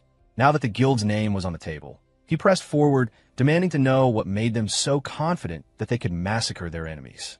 The barman, practically drooling at this point, let out a crazed chuckle. His answer was simple. They had Alone's Elixir. Jean Hyuk frowned. That name meant nothing to him. What the hell was he talking about? A few minutes later, the police arrived to investigate the incident, but by then, Jean Hyuk and Lucia had already slipped away. What started as a simple bar brawl had unexpectedly led them to uncover a massive conspiracy, one that reached all the way to the top, with a major guild secretly pulling the strings. As they hurried through the dimly lit streets, Lucia explained the horrifying truth. Alone's Elixir wasn't just some ordinary performance enhancer. It was a drug that doubled a user's stats, but at a horrific cost. To make it, countless young women were sacrificed. She had heard of dark practices before, but never in her wildest nightmares did she think that a guild from Earth would be capable of producing something so sinister. It was almost unfathomable, but this wasn't new to her. Back in her world, Alone's Elixir had existed too. There, they called it the Queen's Tear, a name that carried a heavy, painful weight. One of her closest friends had been sacrificed for it when they were younger. Years later, after reaching platinum rank, Lucia had personally wiped out the organization responsible for the drug's production. No mercy, no negotiations, she had burned them to the ground. That explained why she had been so grim ever since they left the bar. The moment she heard the name Alone's Elixir, she already knew what had to be done. Now the question was what next? The barman had already spilled that the elixir was almost complete. If they wanted to stop it, they needed to take down the Tyrant Guild before production was finalized. Meanwhile, back at the bar, long after the police had left the scene, a man dressed in all black stood in the shadows, reporting the incident to his superiors. His mask and glasses covered most of his face, but his sharp, calculating tone left no doubt about his efficiency. Based on his investigation, this wasn't an internal dispute. What was strange was that the perpetrators had only killed the barman and left. This wasn't a tactic used by any rival guilds or their usual enemies. Something didn't add up. His orders were clear. Find out who had interrupted their operation. And soon, the masked man was confident. Whoever the perpetrators were, they wouldn't stay hidden for long. But the Tyrant Guild wasn't the only one making moves. At the Titan Guild, the atmosphere was tense. Their top brass was currently overseas on business, but that didn't stop the gears from turning. The ever-efficient secretary, Lee Hyena, had just finished overseeing their operations in Hong Kong. The results had been excellent. If they kept this up, they could even consider recruiting 15% more guild members. By all accounts, the guild was thriving. But CO Sango, the Titan Guild's leader, wasn't feeling too great. He had just received news about Alone's Elixir. As expected, even someone as competent as Lee Hyena had never heard of it before. The association had been working hard to keep its existence under wraps. Unfortunately, Hyena's return to Korea would have to wait. There was still guild business overseas. That meant Sango would have to handle things on his own. Wasting no time, he issued an urgent order to the entire guild. Effective immediately, Titan Guild was declaring full-scale war against the Tyrant Guild. The sudden declaration sent shockwaves through the guild. A move like this wasn't just risky, it was an outright gamble. Lee Hyena, ever the voice of reason, immediately asked for more details. Declaring war without consulting their executives? Without a strategy? It was reckless, even by Sango's standards. But he wasn't budging. He knew that failing to act now would only lead to greater chaos later. If the information he had received was correct, by the time the world found out about Alone's elixir, it would already be too late. Hyena, still skeptical, pressed for more information. What exactly had he learned that made him take such a drastic step? Declaring war on a guild as powerful as Tyrant wasn't something they could undo. Sango didn't answer right away. He knew the risks. He knew this decision would shake the entire guild. But he also knew they wouldn't be alone in this fight. Ultron Guild, and even the government itself, would be on their side once the truth came to light. Even so, war carried enormous risks. Hyena suggested they at least consult their executives first, make a plan, act cautiously. But Sango had already made up his mind. His thoughts had never been clearer, and he had no patience for drawn-out meetings and debates. One look at his expression told Hyena everything she needed to know. He wasn't going to change his mind. Sango was a cautious man by nature, but this time he was decisive. He understood Hyena's reservations. Acting blindly was never ideal. But right now, there was no time to hesitate. For now, he needed her to trust his call. They would keep the war declaration confidential within the guild while conducting hushed investigations.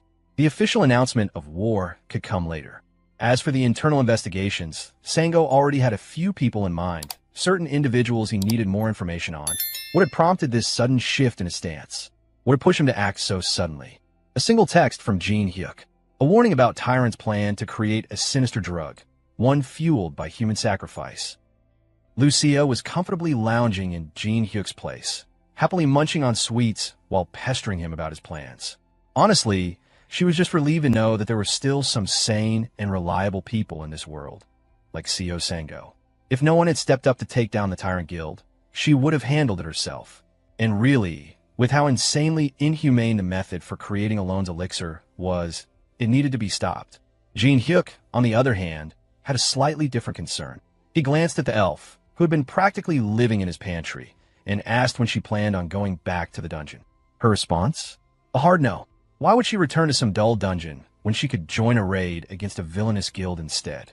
She figured that if the Tyrant Guild was crazy enough to concoct something so sinister, then they definitely weren't your average hunters. Even Jean Hyuk had to admit, this wasn't something he could take on alone. At least, not yet. That's when Lucia officially threw in her support. She was all in on wiping out those scumbags together. Jean Hyuk appreciated the gesture, even though she didn't have the help. Then knock, knock, knock. Someone was at the door, calling out his name. Jean Hyuk wasn't expecting anyone, so this was an unplanned surprise. A delivery, maybe? Or something else? Perhaps it was the masked man, the one investigating what went down at the bar. That man had a magical compass, one that could track people through blood. Using the barman's blood, he had locked onto the traces left on Jean Hyuk from the bar fight. And this guy? He didn't need a car. He navigated the city effortlessly, leaping across rooftops like it was a casual stroll. His hunt led him straight to an apartment complex, where he finally came to a stop. Staring at the humble home in front of him, the masked man felt something odd. For a split second, the house almost seemed hazy, but he shook off the thought, probably just his imagination.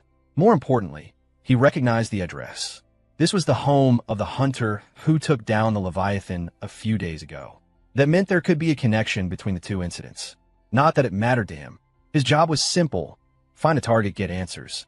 Without hesitation, he conjured a thick needle out of thin air, its sinister aura practically pulsing in the air. He was ready to persuade his target into answering a few questions. Meanwhile, Jean Hyuk casually walked to the door and asked who it was. As expected, the masked man responded with a classic excuse. He was here for a late delivery due to an accident. Jean Hyuk wasn't foolish. A delivery showing up in the dead of night? Not a chance. On top of that, his house was shielded by a recognition suppression spell, making it practically impossible to locate. If someone had managed to bypass such a powerful enchantment and still had the nerve to show up pretending to be a deliverman, there was only one reason: they were up to something shady. Still, he opened the door, remaining on high alert. The moment he did, the masked man wasted no time, forcing his way inside with a sinister-looking needle in hand. As expected, the intruder had no intention of playing fair. But Jean Hyuk had already anticipated underhanded tactics, so when the needle came for him, he effortlessly caught the attacker's wrist. With a hint of amusement, he couldn't help but wonder if deliveries now came with poison darts as a complimentary bonus. The masked man, who had planned a perfect sneak attack, found himself on the receiving end of the surprise instead. Before he could regain control, Lucia intervened, firing an arrow while urging Jin Hyuk to step aside. The shot was devastating. At such close range, dodging was impossible. The arrow struck with immense force, sending the intruder hurtling through the second-floor window. As he crashed outside, blood poured from the deep wound, the arrow burying itself further into his body. But Lucia wasn't taking any chances. Without hesitation, she prepared another shot, signaling to Jin Hyuk that she intended to finish the job. Jin Hyuk, however, dismissed the idea, insisting that he would handle it himself. He reasoned that the masked man had likely come for him due to the incident at the bar. Lucia, unconvinced, pointed out that this opponent was no ordinary assassin. After all, he had survived a direct hit from one of her arrows. Meanwhile, outside, the masked man struggled to remove the embedded arrow, his hands trembling from the blood loss. As he finally pulled it free, he couldn't help but feel a deep sense of dread. The sheer force behind that single attack had left him in critical condition. He shuddered, realizing that the woman inside wasn't someone to be taken lightly. Despite his injuries, his survival instincts screamed at him to escape while he still could. By the time Jin Hyuk moved to pursue, the intruder was already making a clumsy but determined getaway, leaping across neighboring rooftops despite his wounded state. Lucia glanced at Jin Hyuk, silently asking if he wanted to give chase. But he found the idea far too troublesome. The masked man would come for him again eventually. There was no need to rush. For now, something else caught his attention. The man's karma value was over 900, the kind of number that only belonged to seasoned killers, those who took lives as if it meant nothing. A real villain. Jin Hyuk couldn't deny it. This was going to be interesting. The next day arrived, and Jin Hyuk and Lucia found themselves seated inside a guild car, being escorted to the mountains. Their driver eventually pulled over, gesturing toward a remote investigation site ahead. This wasn't just any random mission. They had been brought here under guild leader Sango's personal orders. But of course, that didn't change the fact that plenty of people within the Titan Guild weren't exactly thrilled about Jin Hyuk's presence. As they stepped out, Jin Hyuk scanned the gathered troops at the base of the site. His quick assessment told him that at least half of them were A-rank hunters or higher, a team of pure elites. And leading them, none other than that guy. The same irritating bastard who had once tried to pick a fight with him. Executive Han Yong-suk, looking all-important, had apparently been put in charge of the operation. From the moment Jin Hyuk saw him, an undeniable sense of irritation bubbled up. This mission was definitely going to be a headache. The executive wasted no time formally introducing himself, and much to Jin Hyuk's surprise, he even brought up their last encounter during the airstrike. What was even more unexpected was the shift in his attitude. Today, he appeared oddly amicable, almost polite. Jin Hyuk couldn't help but notice the drastic difference in personality and found it very suspicious. Sure enough, Yong-suk cleared his throat awkwardly and followed up with an apology, claiming he had just been overly enthusiastic in his efforts for the guild last time. He hoped they could put the past behind them, so it wouldn't affect today's mission. Jin Hyuk wasn't exactly convinced, but he let it slide for now. Moments later, the executive turned his attention to Lucia, clearly taken aback by her presence. He inquired about who she was, clearly expecting some kind of explanation.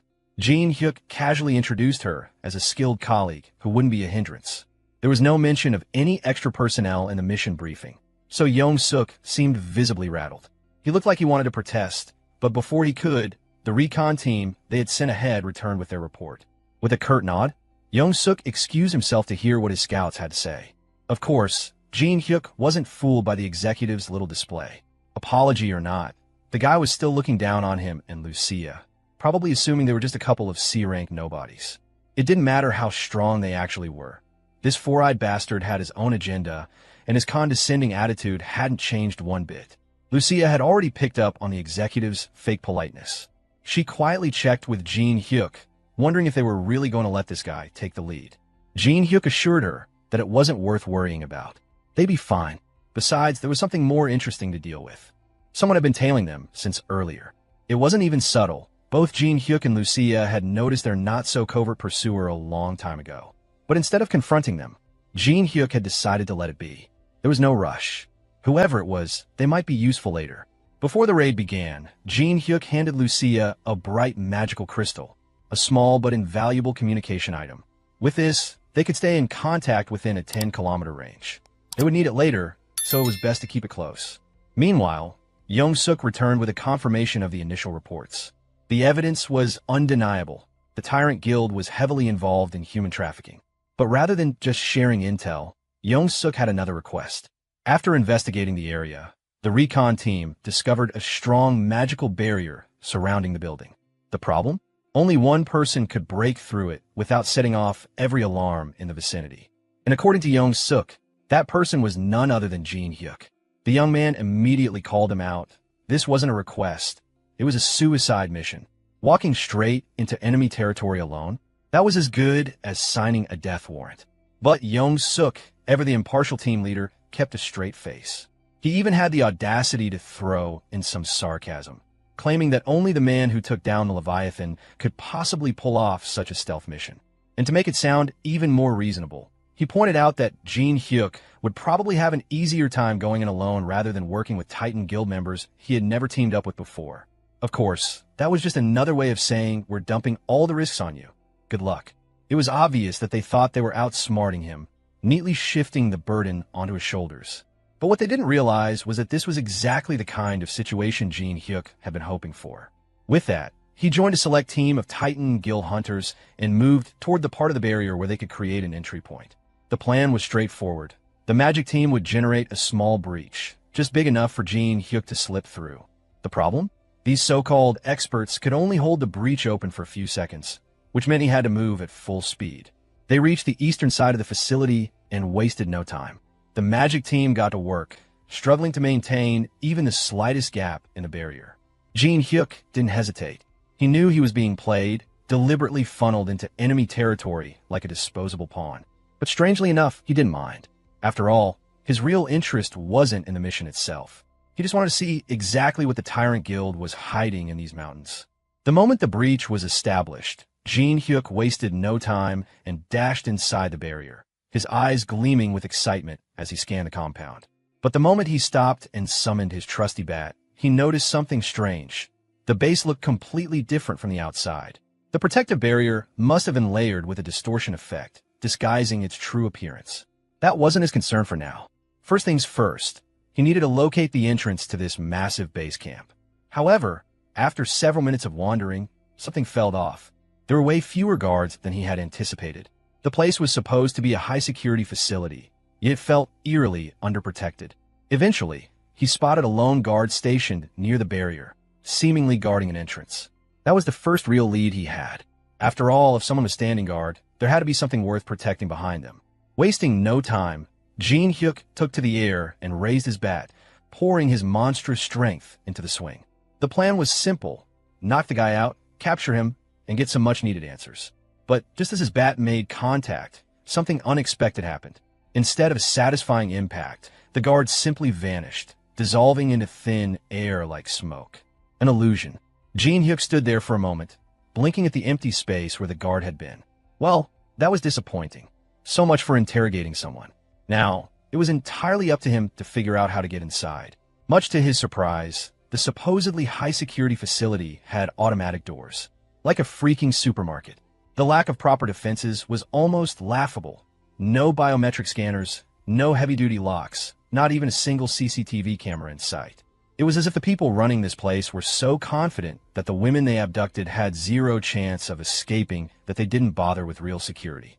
Still, Jin-hyuk wasn't about to let his guard down. Just to be safe, he pulled out an insurance policy. From his inventory, he retrieved an EMP generator, a handy little device crafted from the materials of electric-type monsters, and casually dropped it onto the floor.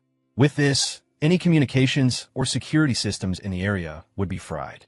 This was precisely why he had left a magic communication crystal with Lucia beforehand, so they wouldn't lose contact despite the blackout. As the EMP took effect and the compound was officially cut off from the grid, Jin-hyuk took a deep breath. Now, it was time to get started on the real mission. From a distance, the masked man remained fixated on Jin-hyuk, silently observing his every move. The pieces were starting to come together. Jin-hyuk's connection to the bar incident and the Titan Guild was becoming clearer. But just like everyone else, the masked man had his own hidden motives, and for some reason, Jin-hyuk was a key factor in ensuring everything played out smoothly. Meanwhile, inside the facility, the consequences of Jin-hyuk's actions were already rippling through. The EMP he had set off didn't just disrupt security, it also ruined someone's gaming session. One of the idle guards had been engrossed in his phone, only to watch in frustration as his screen went black. Cursing the countryside's terrible signal, he grumbled about how his precious gaming time always seemed to get interrupted. Unfortunately for him, that would be the least of his worries. Before the realization even sank in, something red came hurtling toward him. A bat. Jin Hyuk didn't even bother swinging it. He had thrown it instead.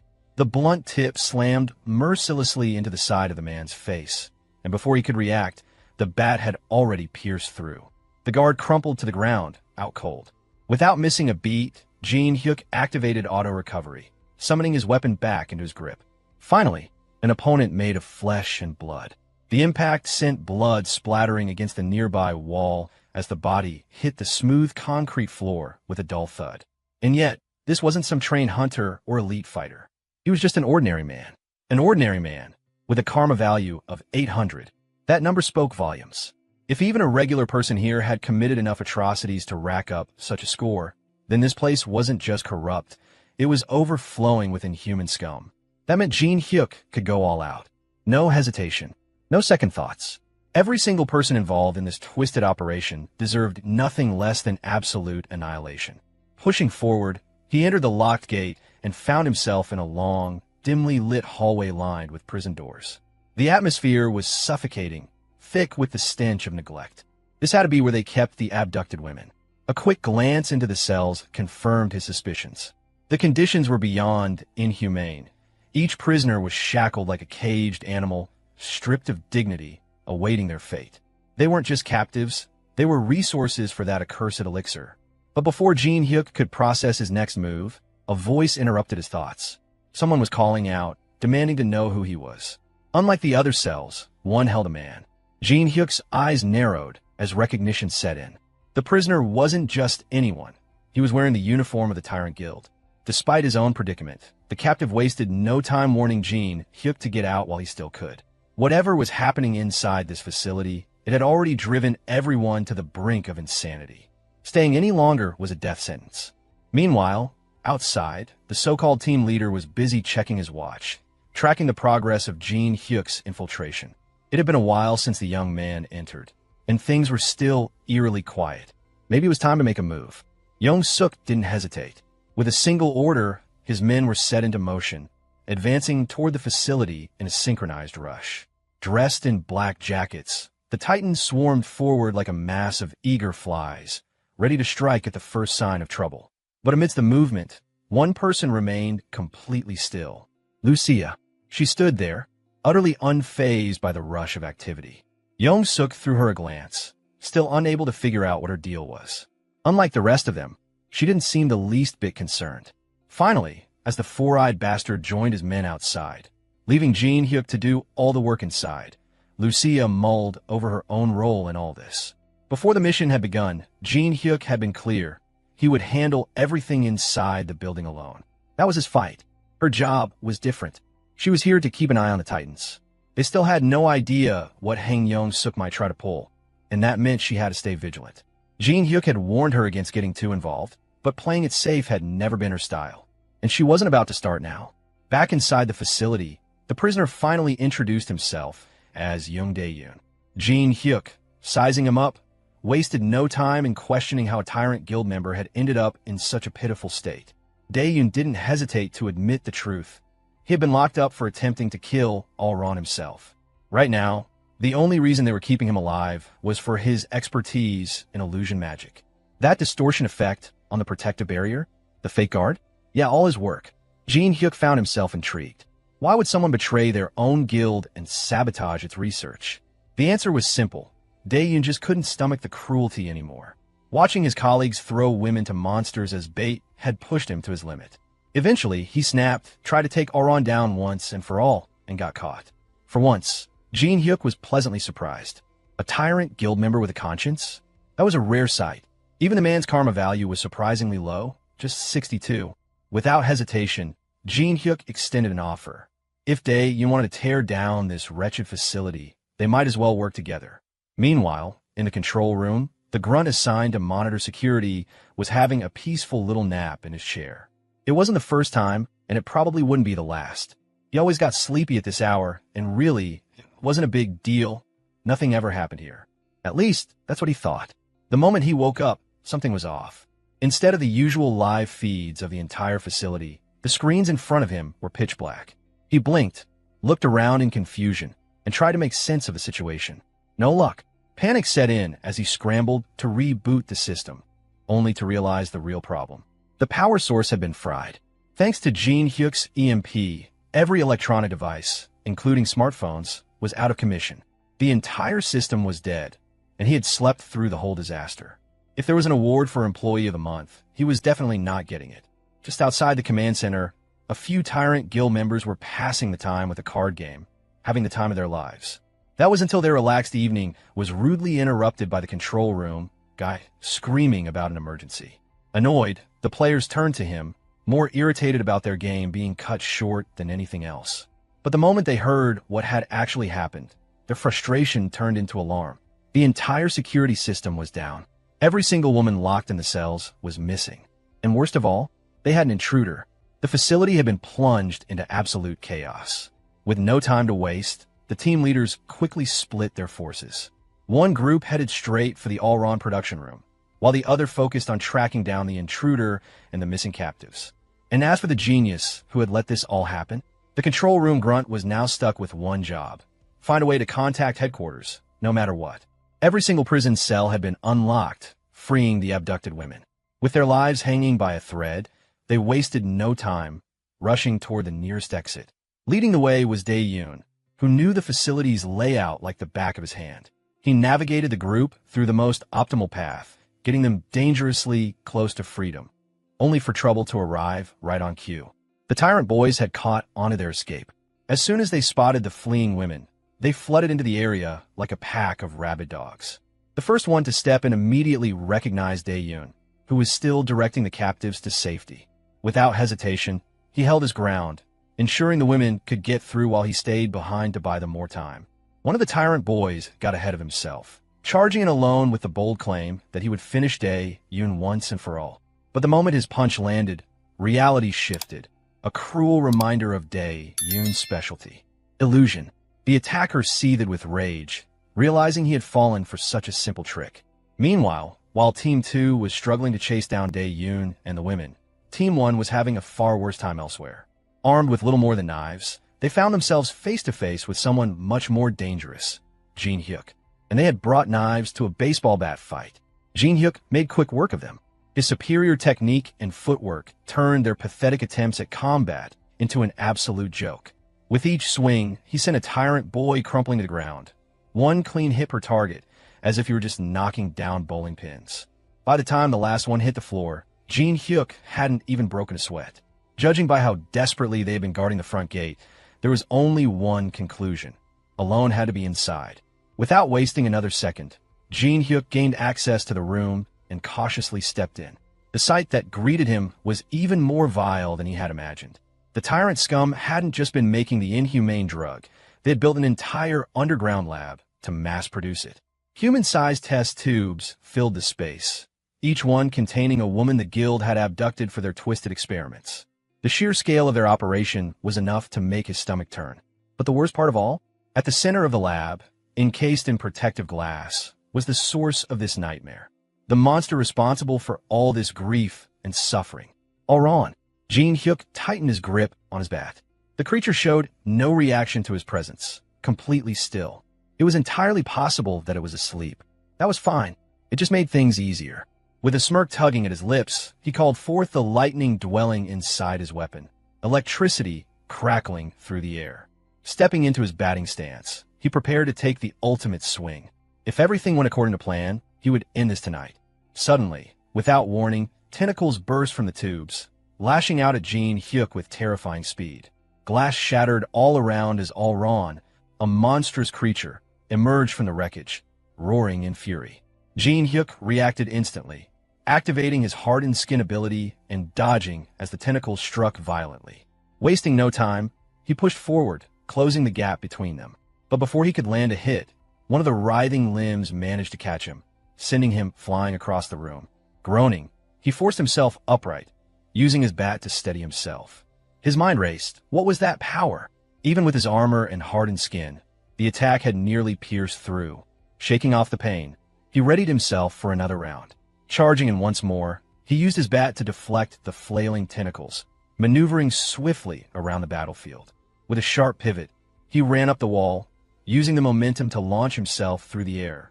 His strike was precise, the bat stabbing straight into Auron's chest. Suddenly, electricity crackled around him as he channeled his skill, sending a surge of lightning through the monster's body. Auron convulsed violently, its entire form twisting in agony before collapsing to the ground in a smoldering heap. Breathing heavily, Jin-hyuk scanned the aftermath. Amidst the wreckage, something caught his eye, an object lying near the monster's corpse. He approached cautiously, attempting to appraise it, but the result came up blank. Based on its shape and energy, he could only assume it was a magic stone. Without hesitation, he stashed it away and pulled out his communication device. Contacting Lucia, he asked if the girls had moved safely. She confirmed that they were fine, but quickly added something concerning. One of the Tyrant guild members was with them. Jin-hyuk explained that the man had betrayed his own guild and had been helping them. He believed the guy was sincere. Lucia then inquired about Auron, to which Jin-hyuk casually assured her that it had been taken care of. Plus, he'd even scored a magic stone in the process. Just as he was about to leave, Lucia updated him on the battlefield. The others were still fighting against Titan guild members, but something was wrong. Suddenly, the enemies had grown significantly stronger, fighting like they had gone completely berserk. Jin-hyuk's expression darkened. If the Titan guild lost here, it would cause even bigger problems. He instructed Lucia to help them out. She acknowledged the request, her bow already charging with energy, before ending the call with a teasing remark about how he owed her a ridiculous amount of sweets for this. Jin-hyuk chuckled lightly, stepping over the remains of the battle. But just as he moved forward, his expression sharpened. He wasn't alone.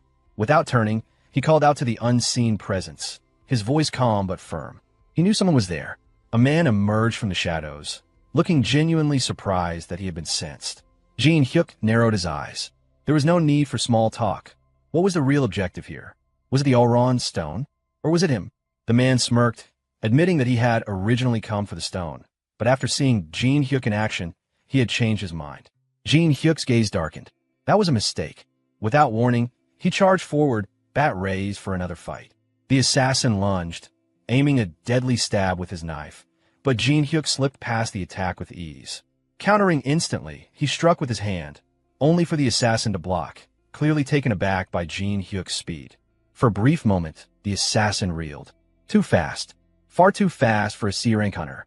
That's when it clicked. This wasn't the first time Jin-hyuk had reacted unnaturally fast. Even back at the bar, catching that poison dart wasn't just luck. Jin-hyuk suddenly hurled his bat, but the assassin sidestepped, watching as it embedded itself deep into the wall. Before he could react further, Jin-hyuk leaped into the air, calling his bat back to his hand like a magnetized weapon. The assassin barely had time to register what was happening before the bat came swinging toward him. Dodging at the last second, the assassin managed to land a counterattack, striking Jin-hyuk's back, but the hit was completely nullified by his armor. Frustrated, the assassin adjusted his strategy, aiming directly for Jin-hyuk's neck, but Jin-hyuk deflected him with a forceful shove. Without wasting a second, Jin-hyuk charged his bat with raw electricity, forming a concentrated lightning ball before hurling it straight at the assassin. The man barely managed to conjure a defensive shield, struggling to withstand the sheer force of the attack. Smoke filled the air as the battlefield crackled with energy. Through the lingering smoke, Jin-hyuk surged forward, his grip tightening around the bat. With deadly precision, he struck the assassin, the weapon crackling with lightning as the force of the impact coursed through his enemy's body. One final blow ended the fight. The assassin collapsed, lifeless. Outside, chaos reigned. The Titan guild members worked swiftly, burning the bodies of the fallen Tyrant guild hunters to erase all traces of the battle. Amidst it all, Young-suk, now tending to his wounds, reflected on how close they had come to death. If that elf hadn't stepped in, they would have been wiped out. Her arrows, sharp, swift, and relentless, had matched the caliber of an S-rank hunter, a terrifying thought in itself. As the cleanup continued, a hunter approached with an update. All the wounded had been transported to the hospital, and every piece of evidence had been erased. Young-suk gave a curt nod. Good. With the Tyrant guild taken care of, It was time to move forward with a welcoming ceremony. But just then, an unexpected arrival disrupted the moment. Dae-yoon, the Tyrant guild member who had betrayed them, rushed in, his expression tense. There was no need for words. His face alone carried bad news. And sure enough, his warning was dire. The Tyrant guild leader, along with their main forces, was already on the way. A chilling realization settled in as a white-haired man among them stiffened. The guild leader, Cho Won-cheol, was coming. A brief moment of silence followed before the weight of those words sank in. There was no chance of winning against someone like him. Before they could fully process the first report, another followed, confirming that the Tyrant guild hunters were approaching fast. Time was running out. Quickly assessing the situation, Young-suk made the only logical decision: abort the operation. A retreat was their best option now. Turning to Dae-yoon, he asked if the man would be coming with them. But hesitation flickered in Dae-yoon's eyes before he shook his head. Leaving now would make his defection far too obvious.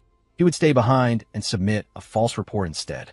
Young-suk studied him for a moment before offering a nod of understanding. That was fine, but one thing was certain: an all-out war between the guilds had to be avoided for now. Before departing, he issued one final order: pin everything on Hunter Kong Jin-hyuk. The informant remained silent, weighing the implications of that command. Meanwhile, the Titan Guild made their retreat. As they ran, one of the hunters voiced his skepticism, questioning whether Young-suk's trust in Dae-yoon was warranted. But Young-suk barely spared him a glance. It didn't matter. They just needed time, because sooner or later, full-scale war was inevitable. Dae-yoon stood in place, his posture calm yet alert. Moments later, Lucia approached, her gaze sharp as she questioned whether he was the person Jin-hyuk had mentioned. Without wasting time, she told him to let Leighton go. Jin-hyuk was waiting inside. The elf, ever composed, asked if the situation had been handled.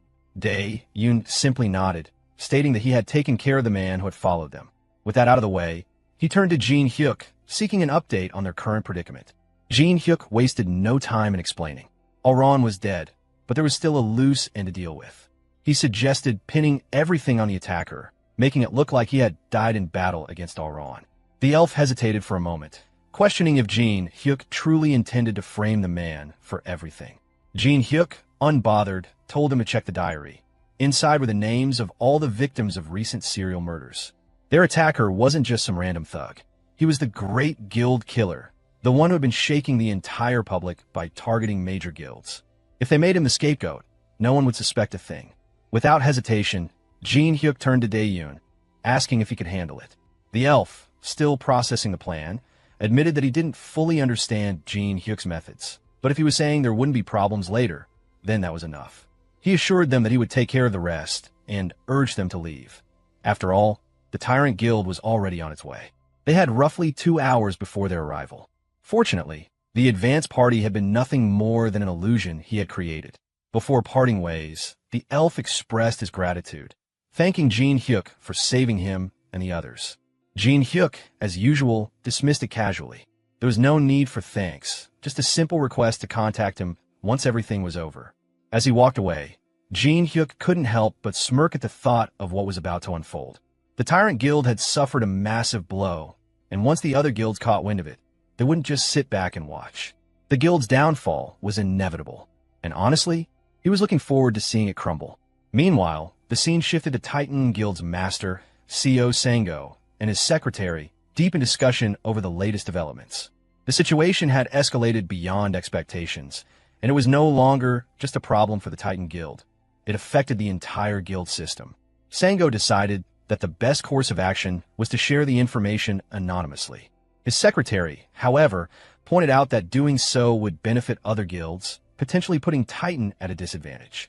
But the guild master wasn't concerned about that. If word got out that Titan Guild was directly involved, the resulting guild war would be catastrophic.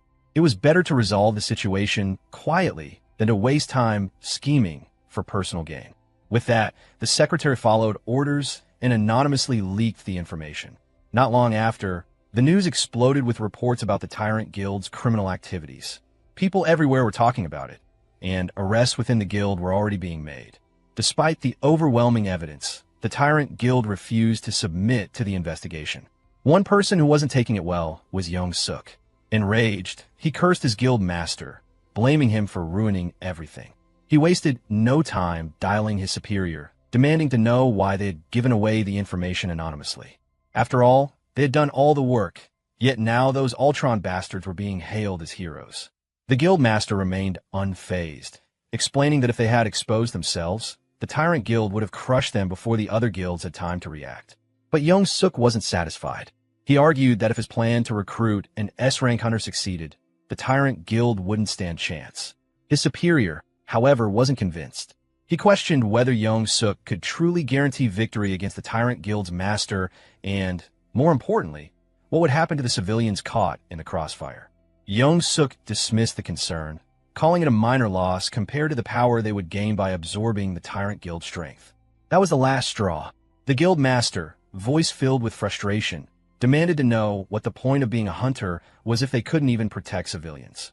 Young Suk's so-called loyalty to the guild was nothing more than selfish ambition, and he wasn't fooling anyone.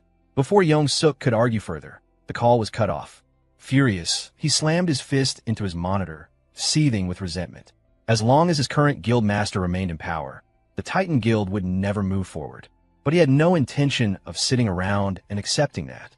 Without hesitation, he made another call. The voice on the other end was uninterested, already knowing what this was about. Another recruitment attempt? He wasn't interested, unless, of course, it was for the position of Guildmaster. This time, Young Suk didn't hesitate. He would make it happen. He would give him the position. And with that, the next move was set into motion. The scene shifts to Jin Hyuk, who had been set up for a secret meeting. But instead of choosing a discreet, low-profile location like a normal person, he went ahead and picked the busiest damn cafe right in the middle of the market. If someone wanted him to be subtle, well, they were shit out of luck. As he stepped inside, the place was alive with chatter, the rich scent of coffee filling the air. A mix of people surrounded him, and, of course, a good number of them were drop-dead, gorgeous women. Not a bad setting for whatever nonsense was about to unfold. Before he could even fully take in the scene, a voice called out to him. Dae-yoon, the same old Tyrant Guild buddy he'd been dealing with. Jin Hyuk acknowledged him with a nod, noting the barely concealed tension on the man's face. Judging by that expression, shit was either going very well or about to go downhill real fast. Dae-yoon, casually nursing a cup of coffee, assured him that, for now, everything was under control. But Jin Hyuk wasn't stupid. There was always a but lurking around the corner. Without wasting time, he asked if the web of lies they'd spun had held up. At first, it seemed like it had. The plan was running smoothly, but as expected, there was a goddamn problem. The Tyrant Guild had decided to form a pursuit team. Jin Hyuk barely reacted. He didn't frown, didn't flinch. Hell, he didn't even look remotely concerned. Instead, with all the urgency of a man debating whether to add more sugar to his coffee, he picked up his mug, took a slow sip, and leaned back into his seat. The guild was already hanging on by a thread, yet somehow they still found the resources to hunt someone down. He almost found it funny. Almost. Dae-yoon, however, had an explanation. The guild's higher-ups weren't buying the story. To them, the body had been discovered too quickly, and the news had spread too damn fast. That could only mean one thing. There had to be another culprit. Someone else is pulling the strings. Jin Hyuk, ever the picture of indifference, simply acknowledged that no concrete evidence had surfaced. As long as his identity remained hidden, there was nothing to worry about. Even so, playing it safe was never a bad idea. If lying low for a while ensured that the Tyrant Guild crumbled on its own, then maybe it was worth considering. Dae-yoon agreed. Then, without warning, he pulled out a phone and handed it over. A simple gesture, but one that carried weight. On that device was everything Jin Hyuk needed to know about the pursuit team. Jin Hyuk took the iPhone 11, a relic by modern standards, but still functional, and began scrolling through the information. Dae-yoon, watching him, hesitated for a moment before asking if he was really planning to go through the intel right here, right now. Jin Hyuk, of course, didn't give a shit. Nothing in this place mattered. No one was watching them. In fact, no one was real, because the entire cafe, the chattering crowd, the ridiculously beautiful women, none of it fucking existed. It was all an illusion. Dae-yoon's reaction was immediate. He was surprised that Jin Hyuk had seen through it from the very start. And as realization dawned, Jin Hyuk simply smirked, as if the whole thing was nothing more than a mildly amusing joke. Because at the end of the day, the only thing that actually mattered was who the hell thought they could chase him down. Jin Hyuk settled into his seat, making himself comfortable as Dae-yoon laid out the details. The pursuit team consisted of 2 people, an archer and a mage, both masters of disguise and concealment magic. These bastards could very well approach him in the form of someone he knew. Jin-hyuk barely reacted. His face screamed boredom. That was it. That was all they had on him. Dae-yoon, noticing the lack of interest, reached into his pocket. For a moment, it looked like he was about to pull out a coin, but no, just kidding. What he actually pulled out was something far more annoying. A monster counter. Jin-hyuk's eyes narrowed slightly. He recognized the device. The very same type Titan Guild had given him. The one he had used when taking down Leviathan. But this one was smaller, sleeker, different. He picked it up, examining the new design, and shot a questioning glance at Dae-yoon. The explanation followed. After the Allron incident, the Association had developed an advanced version of the device. Its purpose? To monitor hunters. Jin-hyuk took a closer look, turning the counter in his hand.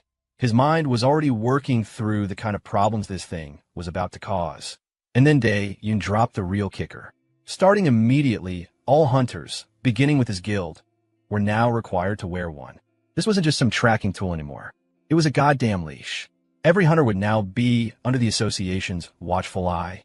That meant one thing for Jin-hyuk: trouble. With this device, even hunting in his private dungeon could become a problem. Without a hint of hesitation, he calmly handed the counter back to Dae-yoon. Nope, not dealing with that bullshit. Dae-yoon, however, wasn't done warning him. If Jin-hyuk planned on using the Allron pill, he needed to do it now, before the monitoring system was fully established. There was no room for error. If Jin-hyuk took the pill after the system was in place, his sudden spike in power would immediately attract attention. And if that happened, even the damn Tyrant Guild would start suspecting him. Dae-yoon was practically urging him at this point. Make a decision, and make it fast. Later, as Jin-hyuk wandered through the streets, his mind was buzzing with thoughts of the surveillance system. It was clear now. He needed to get stronger. Fast. And there was only one solution. The dungeon.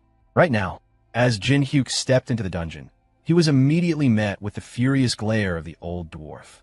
The moment their eyes met, the dwarf let out an exasperated curse and exploded in anger, ranting about how he had sent Jin-hyuk to fetch some ore, yet the damn brat had vanished without a trace, only to stroll back in after an entire week.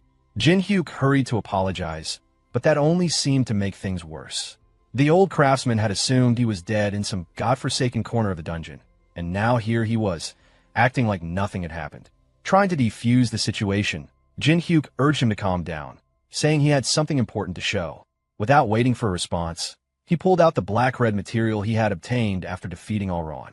The moment the dwarf's eyes landed on it, his face twisted in pure outrage. His anger boiled over as he demanded if Jin-hyuk had even a single functioning brain cell to realize what kind of shit he had just brought into the workshop. Not waiting for an answer, he spat out that the core was cursed, filled with countless grudges, and that dwarves, being highly vulnerable to curses, didn't even dare to look at such things unless they had a death wish. That's when it finally hit Jin-hyuk. Before coming here, Lucia had told him she had some urgent work and practically shoved him ahead. Now it all made sense. That cunning little devil had set him up. Meanwhile, the dwarf was still going off, calling the core a worthless piece of junk and ordering him to get rid of it immediately before it did something nasty. Jin-hyuk, feeling a little guilty now, apologized again, but the old dwarf just let out a long-suffering sigh and muttered that being an idiot wasn't a crime. Shaking his head, he grumbled that he'd take care of this mess for now. That's when it clicked for Jin-hyuk. Dwarves were prideful bastards. When it came to their pride, they could pull off the impossible just to prove a point. As the old dwarf turned to leave, Jin-hyuk smirked and, in a deliberately mocking tone, muttered that if even the great boss couldn't handle it, then there was no other choice. Lucia had been damn right all along. She even said it would be too much for him. The words landed perfectly. The dwarf froze, his face twisting as if someone had just stomped on his pride. His voice came out sharp as he demanded to know exactly what that elf brat had said about him. And just like that, the scene shifted. Once again, Jin-hyuk found himself standing on the same cliff, staring down at the place below, the Temple of the Dragon. The old dwarf had taken the bait, fully accepting the challenge. He had shoved a key into Jin-hyuk's hands, instructing him to open the temple and purify the curse. Only then, he declared, would he forge something even better than that pathetic bat Jin-hyuk was using. Lucia, of course, had plenty to say about this. She gave Jin-hyuk an incredulous look and muttered that he was completely insane for using her name to provoke the dwarf. Jin-hyuk just shrugged, reminding her that she was the one who abandoned him first. Without missing a beat, he held up the key and asked if his thing could really open the temple doors. For the first time, Lucia's expression turned serious. She confirmed that it could, but then asked if he had any idea what kind of place he was about to step into. Jin-hyuk, still unfazed, tilted his head and asked what she meant. Wasn't it just some temple? Lucia let out a sigh, clearly frustrated by his lack of concern. It wasn't just a peaceful old ruin. It was far more dangerous than any dungeon he had faced so far.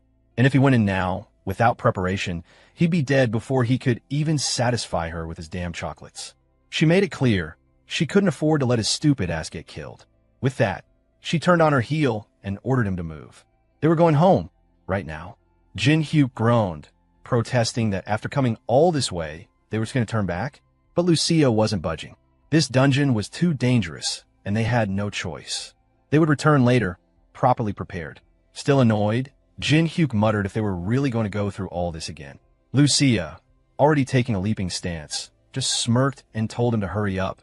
If he was late, she'd eat everything at his place.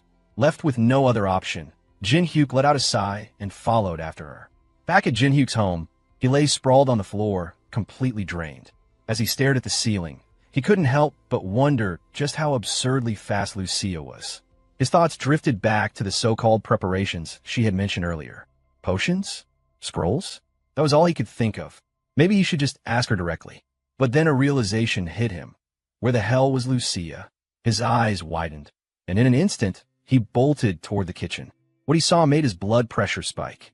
Lucia was there, happily stuffing her face, casually munching down on what was, oh hell no, a whole month's worth of food. The sight of her feasting away like it was an all-you-can-eat buffet made his eye twitch. Calling her shameless was the only logical reaction, but she didn't seem the least bit bothered. Before he could yell at her properly, his phone buzzed. Seeing the caller ID, his expression turned serious. It was Lee Hyena from the Titan Guild. The moment he answered, her shaky voice came through, frantic and desperate. She was pleading for his help, her words tumbling over each other as she said that if he didn't come, the guild master would be killed. Jin-hyuk didn't waste a second. Without hesitation, he told her he was on his way and demanded the location. As dusk settled, the dimly lit room painted a grim picture.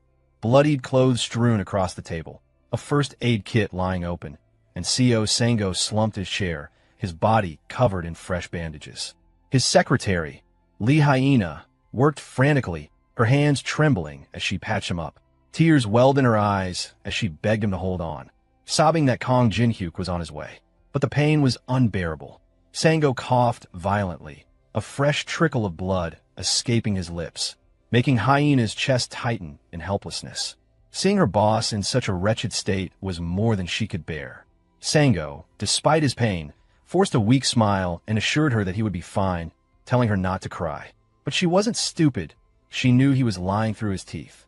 His condition was worse than he wanted to admit. Just then, the doorbell rang. Hyena flinched, her heart skipping a beat, but when she checked the security camera, relief flooded through her. It was Jin-hyuk. As soon as he stepped inside, Jin-hyuk wasted no time. He opened his inventory, retrieving a potion bottle, and without hesitation, moved towards Sango. The injured man let out a weak chuckle, barely managing to thank him for his kindness. But Jin-hyuk simply told him to brace himself. The potion would sting like hell. Without further delay, he poured the liquid over Sango's wounds. The moment it touched his skin, a sharp, burning pain tore through his body, making him writhe in agony. But soon, the worst had passed, and the healing effects began to take hold. Once Sango was stable, Jin-hyuk's expression darkened. His voice was sharp as he demanded to know what the hell had happened. How could an S-ranker like him end up in such a pathetic state? Sango let out a bitter laugh, his eyes filled with exhaustion and rage. It was a trap, he explained, one set by his own guild. The bastards had betrayed him. He had attended a guild event, but strangely enough, only Yong-suk's faction was present. That four-eyed bastard had planned it all. As they shared a drink, Sango had sensed that something was off, but before he could act, it was too late. The moment the wine touched his lips, his throat burned, and he started coughing up blood. That scumbag had poisoned him. Before he could even recover, they charged at him, intent on finishing the job. Barely clinging to consciousness, he fought with everything he had, forcing his way through them and escaping by the skin of his teeth. But the damage had been done. Now he was left like this, broken and bleeding. Jin-hyuk found it strange. Even if Sango had been poisoned, ordinary guild members shouldn't have been a match for him. But before he could ask further, Sango suddenly broke into a violent coughing fit. Lee Hyena panicked as she noticed the wounds that had been sealed by the potion were reopening. Jin-hyuk immediately realized the poison must be far stronger than he initially thought. Without wasting a second, he turned to Lee Hyena and asked if she knew exactly what kind of poison had been used on Sango and whether there was an antidote. She shook her head, saying she had no idea, but hesitantly asked if they could try using the antidotes that hunters typically carried. Jin-hyuk didn't even hesitate before dismissing the idea, knowing it wouldn't work against something this potent. They needed proper treatment, and fast. Without another word, he said they had to head to the hospital immediately. But Sango, still struggling to breathe, weakly refused. The hospital wasn't a safe option. They might come after him again. Jin-hyuk understood his concerns. If those bastards found out where they were, innocent civilians could get dragged into this mess too. He had no choice but to take a different route. Without wasting any more time, he turned to Lee Hyena and told her to get ready. They had to leave quickly. He had a plan. His home might have a way to treat the poison. As they got into the car and started moving, a red car almost crashed into them out of nowhere. It was Lee Hyena behind the wheel, her eyes widening in surprise as she rolled down the window to ask if they were okay. Jin-hyuk quickly assured her that he would take care of the guild master and told her to hurry up. Without wasting a second, she slammed her foot on the accelerator, sending the car roaring down the streets. She weaved left and right, drifting through narrow alleys like a pro. Her driving skills were no joke. As they came to a halt at a traffic signal, Jin-hyuk turned to Sango, telling him not to worry and to just stay conscious a little longer. They were almost there. But before he could say anything else, Lee Hyena spoke up, her voice tense. They had a problem. Someone was tailing them. Jin-hyuk's eyes narrowed as he glanced in the rearview mirror. It was the same red car from earlier. The moment the traffic light turned green, Lee Hyena asked what they should do. Jin-hyuk didn't hesitate. They couldn't head to his place while being followed. He had no choice. He told her to follow his directions. After a while, they finally pulled up at a construction site. Jin-hyuk told Lee Hyena that he would block their pursuer and handed her his location, quickly informing the elf to open the door for them. As he stepped out of the car, a man in a black hoodie approached, his voice dripping with mockery. Instead of CO Sango, a lower-ranked guy was stepping up to block him. Jin-hyuk scanned him, his mind racing. Only one person seemed to be tailing them. Just then his phone rang. It was Lee Hyena. She hadn't left yet. Annoyed, Jin-hyuk picked up and asked why she was still there. But before he could say another word, her panicked voice cut through the line. She told him to run, no matter what. The bastard standing in front of him was none other than S-Class Hunter Kong Juntae. Jin-hyuk's heart nearly stopped. An S-Class? Before he could fully process it, the bastard lunged at him, wasting no time in trying to end things quickly. But Jin-hyuk's presence detection skill kicked in at the last second, and his bat moved on its own, blocking the attack just in time. The sheer force of the strike sent the bat flying some distance away, making Jin-hyuk realize just how strong his opponent was. Without wasting another second, he quickly put some distance between them and told Lee Hyena to leave immediately. He couldn't hold this guy off for long, but he would catch up later.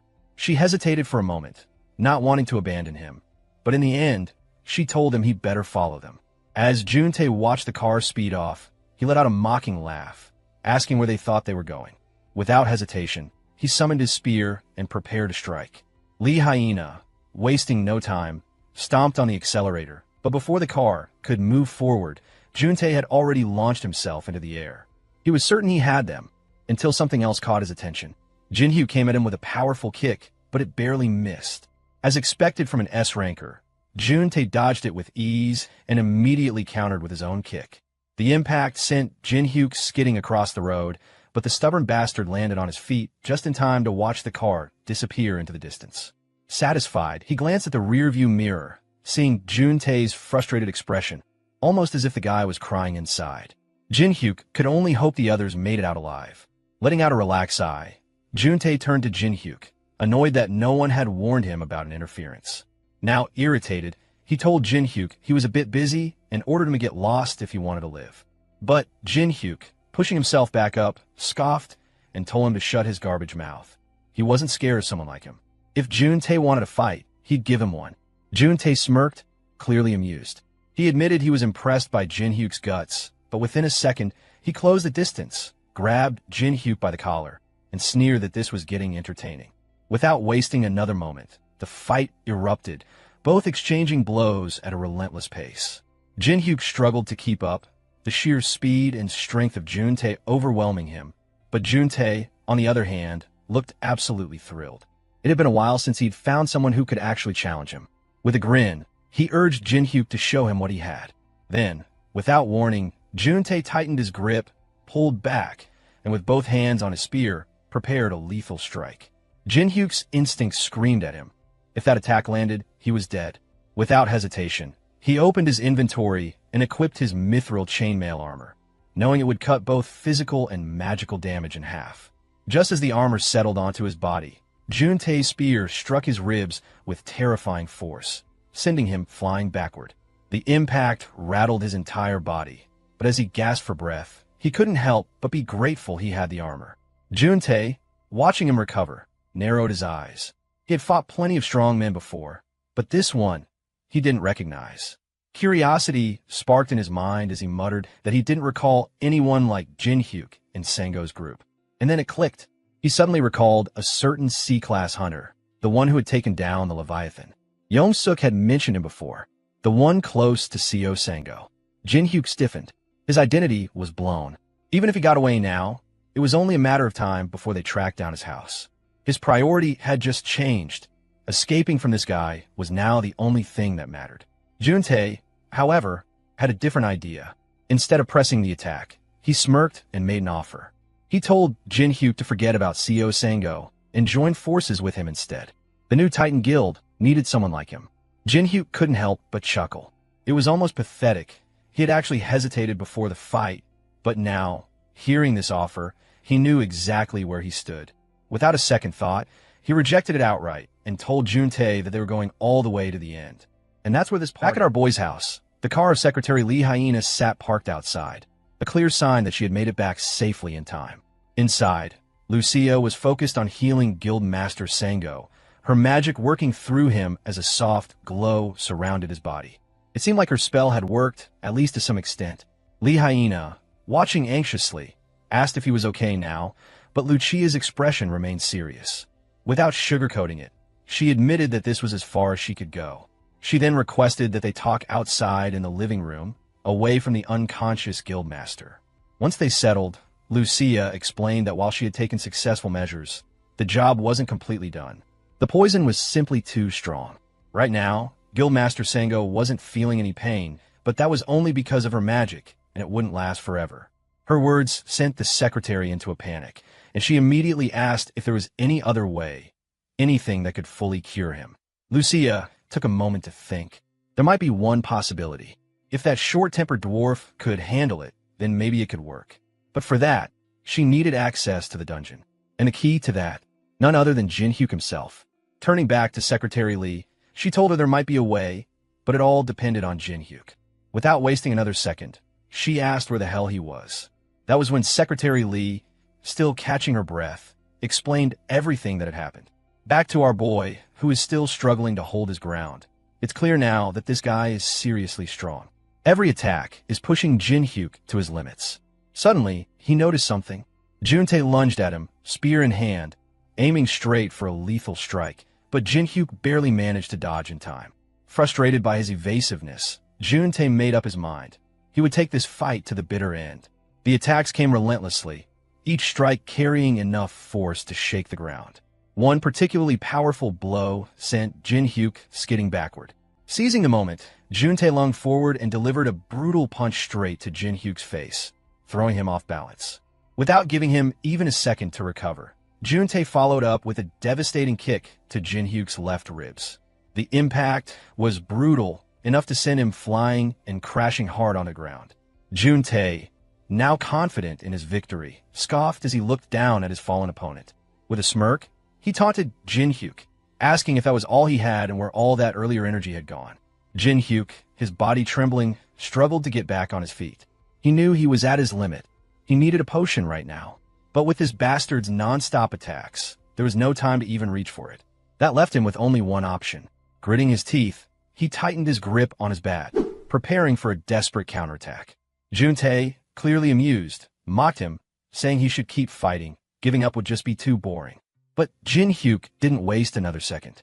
Without hesitation, he lunged forward and swung his bat with everything he had. This time, faster and stronger. But it hit nothing but air. Juntae dodged effortlessly, and before Jin-hyuk could react, a brutal knee strike connected straight with his face, sending him crashing into a nearby container, blood dripping from his mouth. Determined to end this fight, Juntae didn't hesitate. With a smirk, he hurled his spear straight at Jin-hyuk, who knew he had to move. If he didn't, he was dead. He couldn't let that happen. He still had unfinished business, and Lucia would kill him herself if he died before their smashing session. At the very last second, he managed to shift just enough to avoid a fatal hit. Juntae, surprisingly impressed, chuckled and told Jin-hyuk to reconsider his offer to become his underling. But even in pain, Jin-hyuk scoffed and called it nonsense. Annoyed, Juntae clenched his fist, preparing to strike and finally end this once and for all. But before he could land the finishing blow, an arrow shot straight at him, making both him and Jin-hyuk freeze in shock. Jin-hyuk's eyes immediately recognized the arrow, and despite the pain, a slight smile crept onto his face. A little while earlier, Lucia had been tracking Jin-hyuk's location using Apple Maps. But, considering it was her first time using it, things weren't exactly going smoothly. She frowned at the screen, frustrated by how confusing it was. She should have just used Google Maps instead. The map instructed her to turn left in 200 meters, and without wasting a second, she took a huge leap forward, muttering to herself that Jin-hyuk better not die. After all, if he did, she wouldn't get to taste him. Air, his delicacies, of course. Back on the battlefield, the arrow shot by Lucia detonated with an earth-shaking explosion, sending a powerful shockwave rippling through the air. Juntae's heart nearly jumped out his chest as he watched the sheer destruction unfold before him. His hands trembled slightly. Had he just witnessed that, right? The sheer power packed into that arrow made him question everything, and for a moment, he almost pissed himself. What kind of monster was she? Just as he was trying to regain his composure, Lucia arrived, dust swirling around her feet. Thank God she made it in time. Otherwise, her precious chocolates would have been gone, and that would have been a real disaster. But something about her didn't sit right with Juntae. She didn't look overwhelmingly strong, and yet she had fired that devastating shot like it was nothing. Suspicion crept into his mind, and he decided to test things himself. He made his way toward Jin-hyuk, who was still impaled by the spear, and grabbed the weapon. As soon as he pulled it out, a sharp, unexpected pain shot through his body. His legs gave out, and before he knew it, he was on the ground. Gritting his teeth, he glanced at Lucia, forcing a mocking grin. In a voice dripping with sarcasm, he sneered, asking if she had come running to save her little boyfriend. But Lucia remained unfazed, standing tall with an icy expression. She didn't even acknowledge his taunts. Clearly, she had no interest in entertaining the bastard who had nearly killed her sugar daddy. Juntae's irritation flared at her indifference. He was being ignored by her. Gritting his teeth, he gathered all his energy and prepared his best attack. If she wanted to act tough, he would break that confidence. Channeling every ounce of power he had, he lunged at her with his full strength. But just as his spear was about to strike, Lucia calmly raised her hand and stopped it. Just like that, his mind short-circuited. What the hell had just happened? His strongest attack, the one that had crushed countless enemies before, was stopped with nothing but a single hand. His fingers tightened around the spear as disbelief and rage surged through him. This wasn't possible. Who the hell was she? Lucia, however, barely looked interested. She glanced at him like he was an idiot before scoffing and calling him a fool.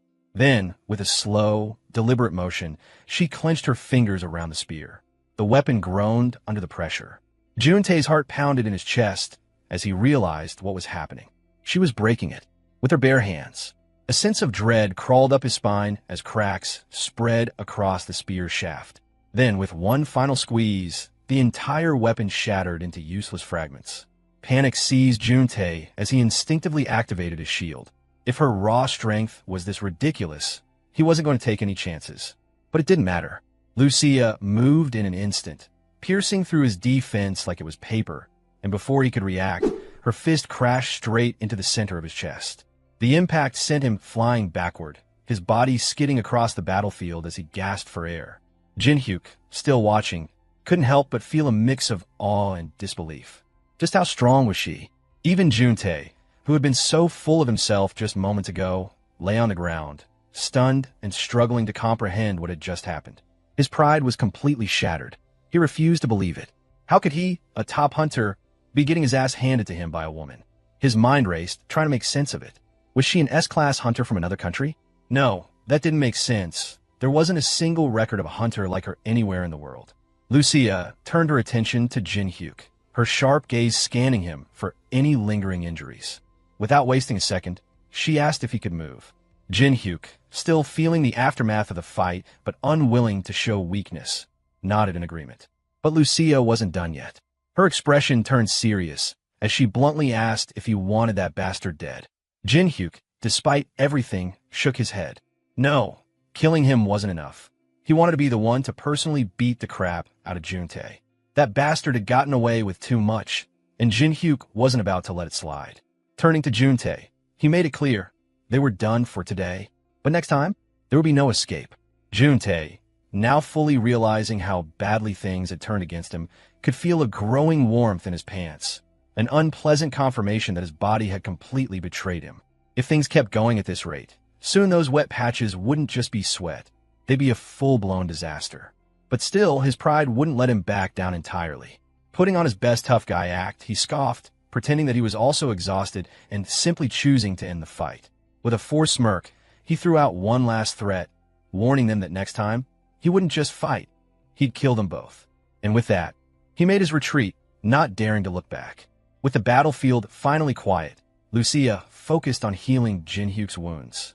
She worked quickly and efficiently, while he downed 2 bottles of stamina potions like a man dying of thirst. The process felt like it dragged on forever, but eventually the wound fully closed. Lucia stood up, stretching slightly, and assured him that he should be able to move now. Thankfully, it wasn't as serious as it had looked. Jinhyuk tested his body, rolling his shoulder and flexing his fingers. He was genuinely amazed. There wasn't even a scar left behind. Grinning, he glanced at Lucia and casually remarked that with skills like hers, she was basically a cool, OP character straight out of game. Lucia, however, just stared at him, looking more confused than anything. Seeing her blank expression, he quickly cleared his throat and explained that it was just a compliment. Deciding to change the topic, Jinhyuk asked about Guild Master Sango's condition. Lucia let out a small sigh, explaining that he was stable for now, but things weren't looking great. She admitted that while she had done what she couldn't treat him completely. However, there was still a chance maybe the dwarf could help. Jinhyuk didn't hesitate. With his identity now exposed, there was no telling when the next attack might come. He had no time to waste. Sharing a quick nod with Lucia, the two of them leaped into action, heading straight for the dungeon. Every second counted, and Jinhyuk knew one thing for sure. Whatever was coming next, he had to be ready. The scene shifted to the dwarf's workshop deep within the dungeon, where the usual chaos awaited.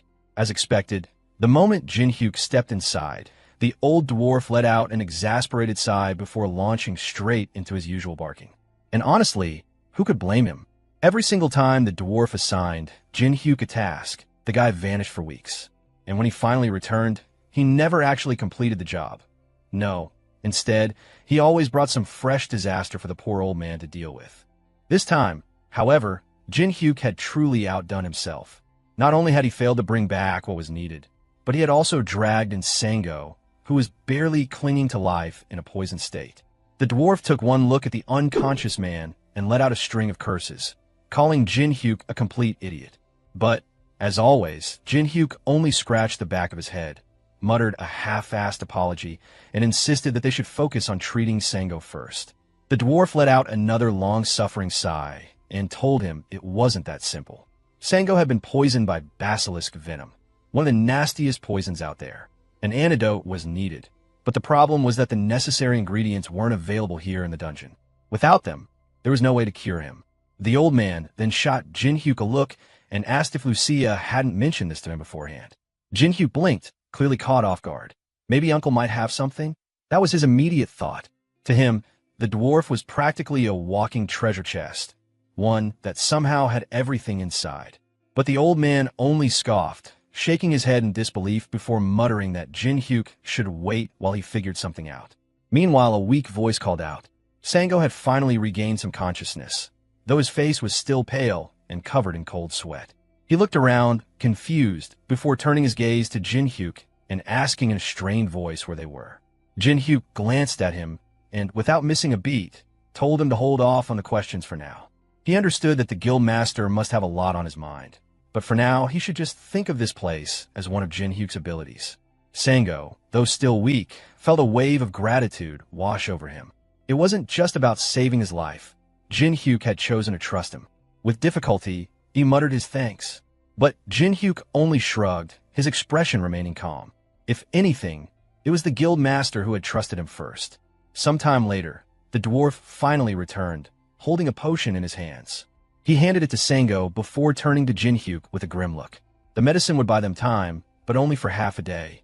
If they failed to find the antidote before then, Sango would die. Jinhyuk's expression darkened. Half a day wasn't much time.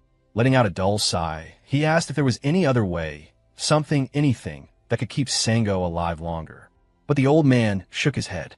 If there was another solution, he didn't know about it. Jinhyuk clenched his fists, his mind racing. There was the Hunter Specialty Hospital. They might have the antidote. But as Sango had said before, the moment they made a move, their enemies would come after them like bloodthirsty hounds. A direct approach was risky. Then, suddenly an idea sparked in his mind. His eyes sharpened as the pieces of a plan started falling into place. Maybe, just maybe, there was a way to get the antidote without leading their enemies straight to them. Back at his home, Jinhyuk and Lee Hyena carefully placed Sango on the bed, letting him rest while they moved to the living room. The tension in the air was thick, but there was no time to dwell on emotions. Jinhyuk, keeping his voice steady, explained everything that had happened in the dungeon. As he spoke, he pulled out his phone and held it up, his expression serious. This was it, their last hope. If this didn't work, they were completely screwed. Somewhere else, in a dimly lit office filled with expensive decor, a phone rang. This wasn't just any call. It was reaching a black market dealer, the same one Jinhyuk had made a deal with earlier. As the very definition of wealth and luxury, the man never settled for less. Even his iPhone was always the latest maxed out model, upgraded the moment a new version was released. Seeing the caller ID, he immediately picked up, his tone shifting to a respectful one as he addressed Jinhyuk as Sir and asked why he was calling at such a late hour. Jinhyuk didn't waste a second. With a firm voice, he got straight to the point. He needed an antidote for basilisk venom. The dealer, caught slightly off guard, admitted that he didn't have it on hand, but he knew a doctor who could arrange it. His curiosity piqued. He asked why Jinhyuk needed something so rare. But Jinhyuk wasn't in the mood for small talk. Brushing off the question, he simply stated that he had run into some trouble. What mattered more was keeping this entire transaction confidential. The dealer, who valued Jinhyuk as a VIP customer, didn't need any further convincing. Assuring him that everything would be handled discreetly, he asked for his address to send the doctor over. Ending the call with a smirk, Jinhyuk turned to Lee Hyena and casually told her that the doctor would be arriving soon. At first, she just stared at him stunned. Could it really be this easy? The weight that had been crushing her chest for hours suddenly felt lighter, but she was still too overwhelmed to believe it completely. When Jinhyuk reassured her that everything was under control, the relief hit her like a flood. She couldn't hold back her tears anymore. Her body trembled as she let out a shaky breath, whispering thank yous over and over again. After all the stress, the fear, the helplessness, this was the first time she could finally breathe. Not long after, the sound of a car pulling up outside signaled the arrival of the doctor. He wasted no time, stepping inside with an air of professionalism and immediately tending to Sango. After administering the antidote, he turned to them and delivered the final verdict. Sango would survive, but full recovery would take at least 2 weeks. Until then, he needed complete rest. No movement, no exertion, just time for the antidote to work its magic. As Jinhyuk escorted the doctor outside and watched the car pull away, he let out a slow breath, but his mind refused to settle. The problem looming over him was far bigger than anything he had dealt with before. The guildmaster would take at least 2 weeks to recover, and during that time, the Titan Guild would be relentless in their pursuit. He knew they wouldn't just sit back and wait. They would come for him. And the truth was, even if Lucia stood by his side, there was only so much she could do. She was strong, but she wasn't invincible, and against an entire guild, even she had her limits. Then there was his own weakness. The fight against Junte had been a brutal wake-up call. He had gone cocky, believing he could handle it, only to be beaten so badly that he barely walked away alive. That fight had exposed the harsh reality. He wasn't as strong as he thought he was. It wasn't just about being outmatched. It was the fact that he had been too naive to see it coming. He thought he was ready for war, but he was barely surviving battles. Even if the guildmaster recovered, Jin Hyuk wouldn't be of any real help. If anything, he would just get in the way. Before he could sink any deeper into frustration, Lucia arrived. One look at him, and she immediately understood what was running through his mind. Without hesitation, he admitted that after fighting that S-rank bastard, he had finally realized the bitter truth. He was too weak. But before he could say anything more, Lucia stepped closer and, without a shred of hesitation, agreed. He was weak. Her words were blunt, almost cutting, but there was no malice behind them. Only cold, undeniable truth. Jin Hyuk felt a flicker of irritation, but quickly swallowed it. She wasn't wrong. Before he could dwell on her words, Lucia continued. She asked if he truly wanted to change that, her voice serious and unwavering. Then she revealed that she had a way, something dangerous, something that came with risks. But if he was willing to go through with it, she promised he would come out stronger, strong enough to change everything. She met his eyes, her expression unreadable, and asked him straight, was he ready to take the gamble? Jin Hyuk's hesitation lasted only a moment. His thoughts cleared, his frustration hardened into resolve. He clenched his fists, took a deep breath, and with a determined look, he gave his answer. He would do it, no matter how risky it was. He had to become stronger. The next day arrived, and Jin Hyuk was busy double-checking the items in his inventory. Looked like he was really going to take the risk. Lucia had told him last night to be well prepared, and he had taken her words seriously. 300 mana potions, 300 health potions, his armor, and, of course, his trusty companion, Bat. But as he ran through his supplies, doubt lingered in his mind. Was this really enough? The place he was heading to wasn't just some random dungeon. It was the Dragon's Temple. Just as he was about to question himself again, a voice cut through his thoughts, asking if he had stored the return stone. He turned to see Lucia approaching, and right behind her, tailing like a silent shadow, was Secretary Lee Hyena. Jin Hyuk gave a slight nod, confirming that he had packed the return stone, his only escape route if things went to hell. Lucia took the stone from his hands, flipping it between her fingers with a sharp, assessing gaze. After a moment, she let out a quiet sigh of relief. At least they had one way out. That was something. Still, her expression hardened as she looked at him. With a serious face, she warned him about the dangers of the Dragon's Temple. The place wasn't just dangerous, it was a death trap. She knew exactly how stubborn and reckless he could be in his pursuit of strength, but she made one thing crystal clear. If he let greed take over, he would die. No hesitation, no second chances. If he felt he had reached his limit, he had to leave immediately. Jin Hyuk scratched his head, a small grin creeping onto his face. It was nice seeing Lucia worry about him like this. There was a warmth in her concern, something that reminded him that despite her sharp tongue, she truly cared. He reassured her, saying that if things got too dangerous, he would use the return stone without hesitation. Their conversation was abruptly interrupted when Lee Hyena stepped forward, her voice tinged with guilt. She hesitated for a second before apologizing for all the trouble she had caused him. But Jin Hyuk just shrugged it off, telling her there was no need to feel sorry. He wasn't the only one struggling. Everyone had their own battles, their own reasons to grow stronger. He wasn't going to dwell on the past. Then, turning back to Lucia, his expression softened. He told her, with absolute certainty, that he would be counting on her. She was the only one he could truly rely on, the one person he trusted without question. No matter what happened, he would come back for sure. Lucia simply nodded, her face unreadable. But deep down, she felt an unsettling weight settle in her chest. It was an unfamiliar feeling, something she didn't quite know how to put into words. The scene shifted as Jin Hyuk arrived at the entrance of the Dragon Temple. With zero hesitation, he pulled out the key and unlocked the massive gate. The door creaked open, and a sudden burst of intense light caught him off guard, forcing him to shield his eyes. As his vision adjusted, he found himself standing before the legendary temple, its sheer presence enough to make anyone shiver.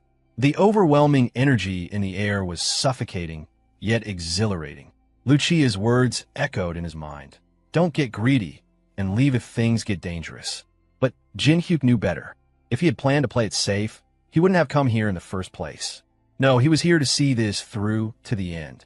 Stepping inside, he silently vowed that he wouldn't leave until he was strong enough to kick S-rank asses without breaking a sweat. As soon as he crossed the threshold, the temple doors rumbled and began to shut behind him. A heavy silence followed. Darkness swallowed everything around him, stretching endlessly in all directions. He walked forward, but with no source of light. He couldn't even tell if he was heading in the right direction. A faint doubt crossed his mind. Was he just wandering aimlessly in pitch black? Just as the thought surfaced, the entire space came to life. One by one, torches flared up, illuminating the grand hall. His eyes widened slightly as the flickering flames revealed towering knights standing in their favorite position straight. The whole scene had an eerie, majestic vibe, but Jinhyuk? He walked in like he owned the damn place, striding confidently down the long carpet that stretched through the hall. The silence had been unbearable, so seeing some light was at least a relief. His gaze swept over the knights, standing rigidly around him. They looked unsettlingly lifelike, but for now, he figured they were just for decoration. He smirked at the thought and continued forward. Unfortunately, one knight took offense to being called a mere decoration, and instead of grumbling about it, he decided to settle the matter the old-fashioned way, with a sneak attack. Because let's be honest, even this tin-can wasn't stupid enough to challenge Jinhyuk head-on. With a metallic screech, the knight drew his sword and lunged. But Jinhyuk, ever the chocolate-loving menace, dodged effortlessly and created some distance. His brows furrowed slightly. Were these things monsters? His earlier words might have pissed him off, but honestly, he had expected something like this. Right on cue, the rest of the knights came to life, their armor clanking as they rushed toward him in a full-force assault. But Jinhyuk? He was more than ready. A grin spread across his face as he dashed straight into the horde, excitement pulsing through his veins. He landed a clean hit on one knight, and in an instant, its armor crumbled into a heap of scrap. But as he stepped back, expecting a lifeless pile, the scattered pieces suddenly began moving, assembling themselves back together. Within moments, the knight was good as new. Jinhyuk clicked his tongue. So that's how it was. He had definitely overestimated these flashy tin cans until they pulled off that little trick. But even as the knights reformed, he remained as cool as a cucumber. He had seen enough cursed artifacts and enchanted puppets to know exactly what was going on. They had cores inside. All he had to do was destroy those, and they wouldn't be getting back up again. If it had been the old Jinhyuk, he might have panicked. But now, he was more than ready. Charging up his bat with crackling electricity, he leaped into the air, eyes locked on his targets. In a single, decisive strike, he slammed the bat into the ground, sending a powerful electric shockwave ripping through the entire hall. Within seconds, the knights convulsed as the electricity surged through their cores. Their armor vibrated violently, unable to withstand the attack. One by one, they collapsed, their metallic bodies clattering onto the floor, now nothing more than useless scrap. Jinhyuk let out a satisfied sigh, cracking his neck as he surveyed the mess. First challenge? Cleared. He glanced at the fallen knights, smirking as he casually asked them how his tasted. Electric attack. Not that they could answer, but hey, a little trash talk never hurt. The scene shifted to the Titan Guild, where Young-suk was practically seething with rage. His fists clenched as he paced the room, his frustration boiling over. That idiot Kong June had completely screwed up. Not only had he failed to capture a man who was already poisoned, but he had also managed to make things even more complicated. Young-suk's jaw tightened as he turned to one of his underlings, demanding an update on the executives who had supported CEO Sango. The underling, sensing the tension, quickly reported that they had been confined and completely cut off from the outside world, ensuring they couldn't communicate with anyone. At least something had been handled properly. The white-haired bastard gave a small nod of approval, telling him he had done well and to continue keeping an eye on them. But before the conversation could continue, a loud crash echoed through the room as a wall practically exploded inward. Juntae stormed in, barking out Young-suk's name, his face twisted in fury. Without wasting a second, he demanded to know why he hadn't been informed about the damn obstacles beforehand. Young-suk barely spared him a glance, as he coolly responded that all necessary information had been provided. But Juntae, still fuming, shot back, asking where the hell that archer girl had come from then. Before the situation could escalate further, the underlings foolishly tried to step in and defuse the tension. Big mistake. He was rewarded with a well-deserved punch, reminding him why staying loyal to this bunch of bastards was a terrible life decision. Meanwhile, Young Suk's mind wandered back to the archer girl, Lucia, the same girl who had saved their sorry asses when they were about to be smashed by the Tyrant boys. His gaze darkened as he turned to Juntae and flatly asked if he had lost to her. As expected, the crybaby did what all sore losers do. He shifted the blame, whining that his spear had broken too early in the fight. But Young Suk was an idiot. He saw right through it. If Juntae had struggled that much, then the girl was undoubtedly strong. Taking a deep breath, he exhaled sharply, realizing they now had another problem to deal with. It wasn't just Kong Jinhyuk anymore. The girl had to be dealt with too. Straightening up, he told Juntae that in order to take control of the guild, their first priority had to be eliminating CO Sango. He was confident that Sango was already on the verge of death, but on the off chance he survived, things could get tricky. The man used to be powerful enough to put up a serious fight. And as for Jinhyuk and the archer girl, Young Suk would make sure the guild's members tracked them down and finished them off. Juntae, gritting his teeth, tried to act tough, pretending like he was ready to handle it himself. It was almost laughable. Just hours ago, he had been practically pissing himself, and now he wanted to act all high and mighty. But Young Suk let him have his little moment. After all, once their mission was complete, the position of Titan Guildmaster would be his. Back to our boy, standing before a massive door. He had already taken care of those damned armors, and now it was time to move on to the second room.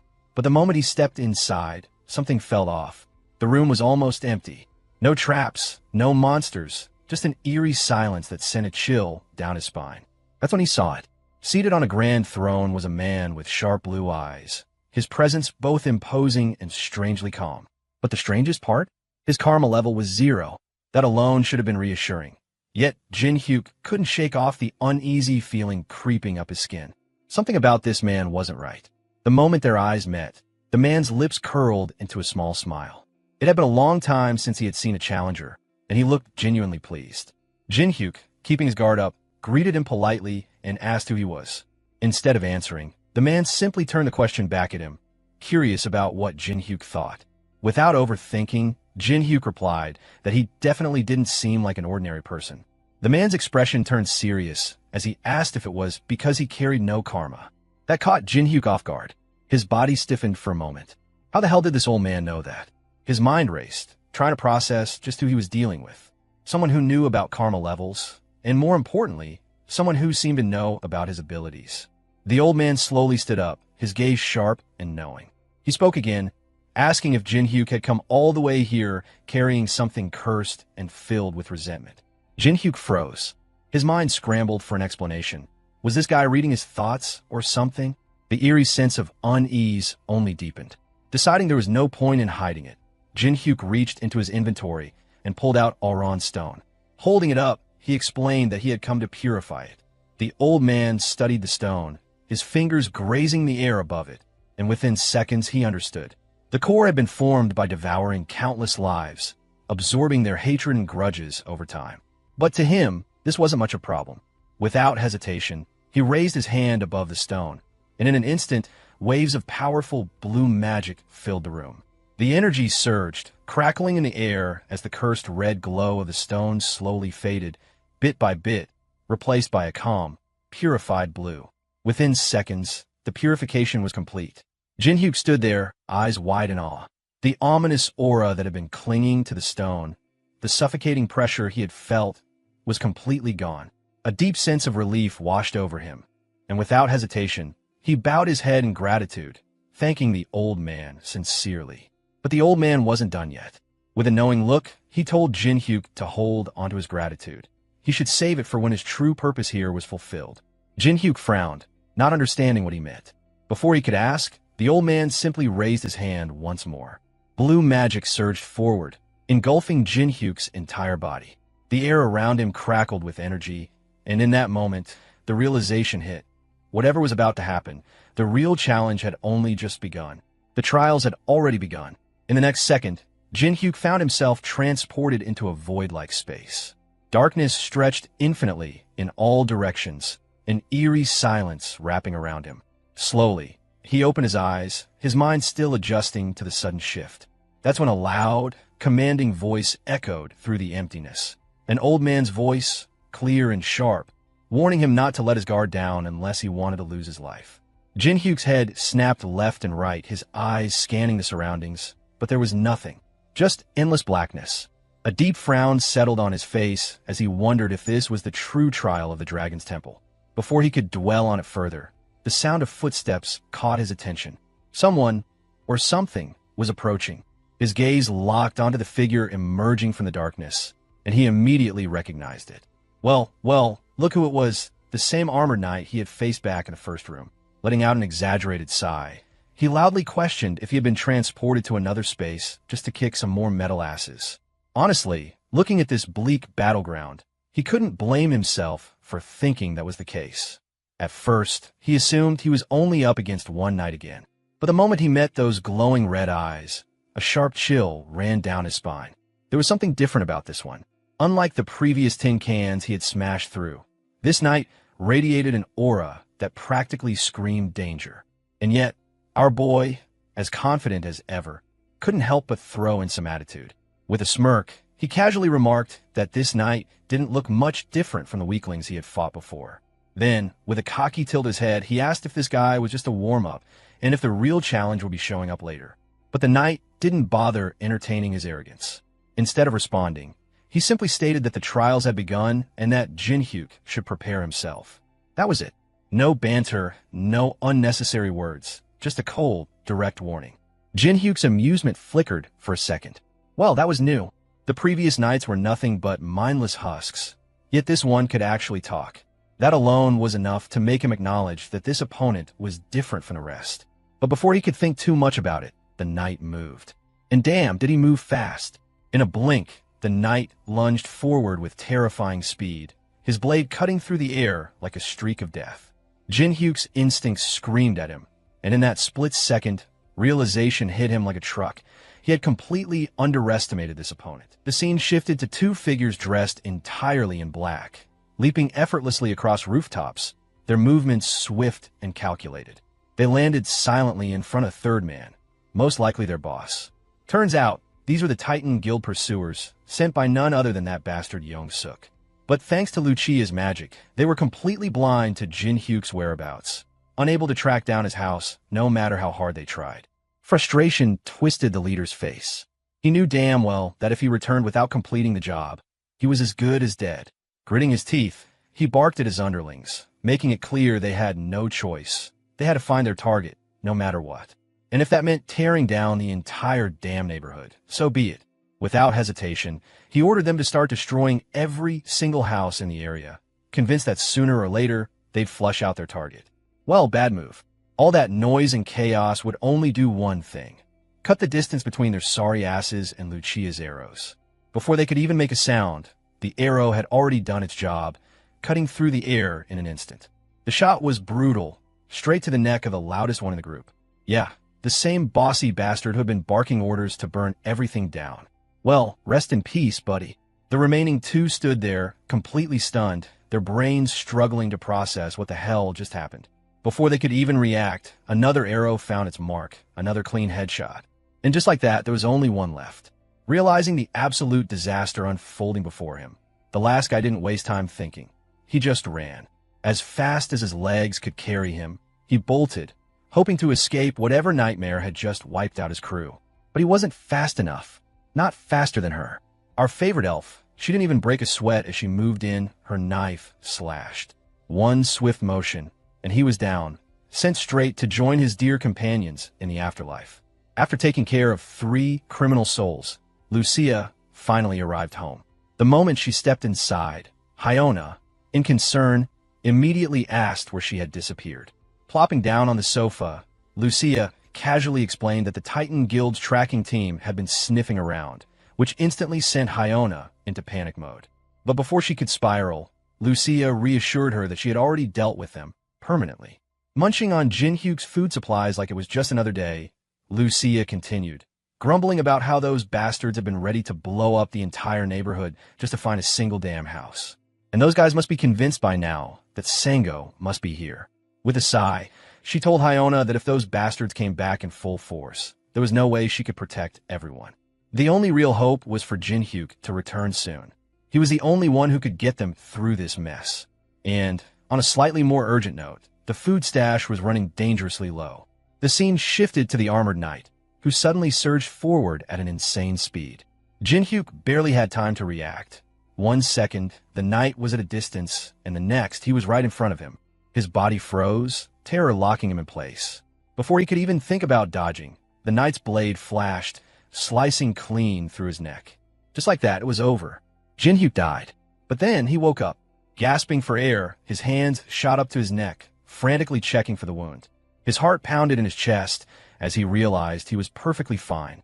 Looking around, he found himself right back at the door of the second room. Confused and shaken, he yelled out, demanding to know what the hell had just happened. He was so damn sure his head had been lopped off, so sure that he didn't even get enough time to wet his pants. But now he had plenty of time for that. Suddenly, a voice interrupted Jinhyuk, snapping him out of his thoughts. He turned his head toward the source, only to hear a chuckle. The voice explained, almost amused, that the place where he had just died was nothing more than a virtual space. There was no need to panic. Even if he died there, it wouldn't be real. That's when recognition hit him. The voice belonged to the same elder who had purified his Alron stone. Before Jinhyuk could say anything, the old man continued, telling him bluntly that he was still far too weak. The Dragon Temple wasn't just a place for growth. It was a place of trials. That was why he had warned Jinhyuk to never let his guard down.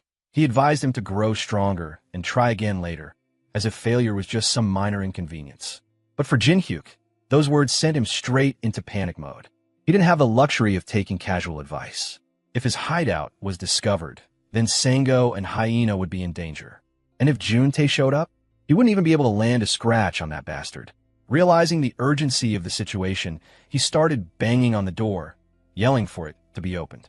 He admitted he had been careless, swearing he wouldn't repeat the same mistake. He didn't have time to sit around. If he didn't get stronger fast, then none of it would matter. The old man remained unfazed, calmly warning him that no matter how desperate he was, it wouldn't change the outcome. If he rushed in now, he would still lose, and in just a few seconds at that. But Jinhyuk wasn't backing down. Raising his voice, he shot back that he could win if he didn't let his guard down this time. For a moment, there was silence. Then, the elder let out a soft hum, as if he had found something amusing. He asked why Jinhyuk was so desperate. Why? Even after experiencing death, he still refused to give up. Jinhyuk didn't hesitate. If he had been afraid of dying, he wouldn't have come here in the first place. He had already walked the thin line between life and death, and he had made his choice. If he was going to die, then so be it.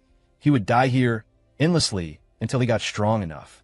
The old man's expression shifted, his amusement turning into something more genuine. After a brief pause, the massive gates creaked open. With a voice that carried both intrigue and approval, he declared that Jinhyuk would be granted an exception. He would be allowed to re-challenge the trial. As Jinhyuk stepped through the gate, a heavy tension settled over him. The atmosphere alone was enough to put him on edge, but he pushed past it, summoning his trusty bat. Without missing a beat, he called out to the knight, mocking him as a tin can and demanding a rematch.